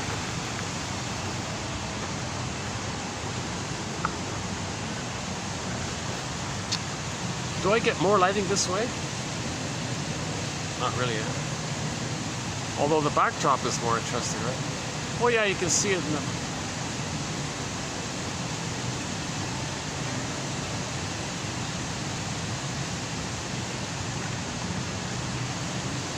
Okay, so stay tuned for the next video. We'll have some more quotes to our various threads. I'm looking forward myself to finding out the new quotes that we could find from Hart's notes.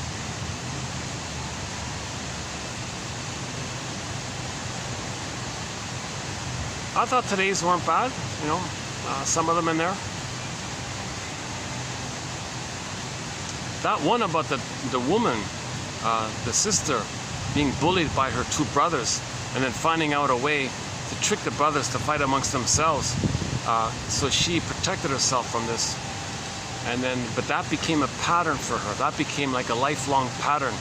And she was pained by this, and she's trying to heal from this, and she got some relief, but it didn't heal because she doesn't have a full catharsis of the mother betraying her. You know, because I'm assuming that if the sons were betrayed, she was betrayed, and the sons were betrayed, so that's a double betrayal. The mother betrayed the daughter. Now the brothers are betraying her, so she's in a double pain like this. So she's got to do like a catharsis from what the mother did. But she got some relief by tricking the brothers to fight amongst themselves. But that's now she's stuck in that pattern of repeating it again and again, blowing off steam all the time. So she may end up with emotional sadism. That's the prototype of it. So that woman might become an Iago. Maybe that she was a female Iago, that one there. That first quote. Oh, car's coming in. Okay, maybe I'll wrap it up here. Okay, let's wrap it up here. I'll see you in the next video. Thanks very much. And so just click the more link here in this video. You'll get the quotes that we just read below. The Hart one and the one by Rosenfeld, discussing Edmund Berger, one of our mentors.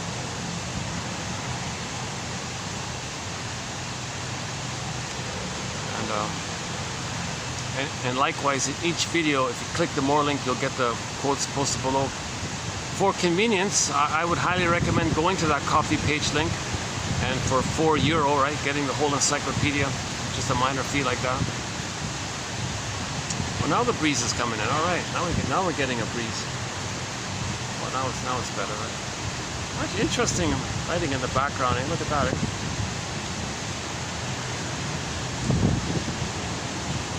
Yesterday's backdrop was interesting. If you go to yesterday's video, it looks like I'm on a spaceship. Here it looks like, oh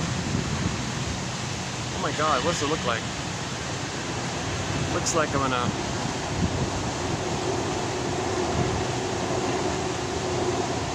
I'm not sure what this looks like fireworks or something, fireworks display or something.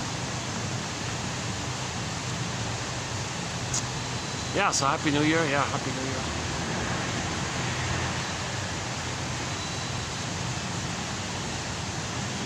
That's right, we celebrate New Year twice, right?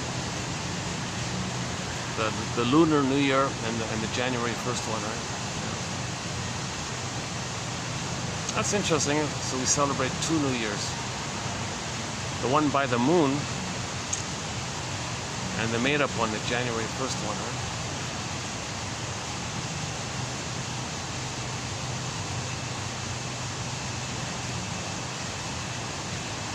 The moon, speaking of the moon, yeah, there it is.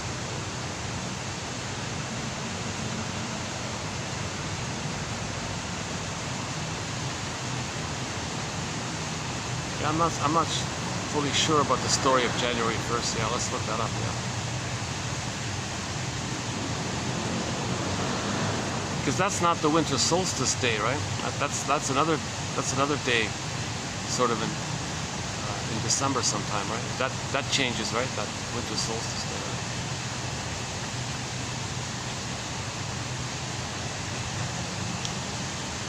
Right? But there is time. There is time. There is time. Once again, in the unconscious, there's no time.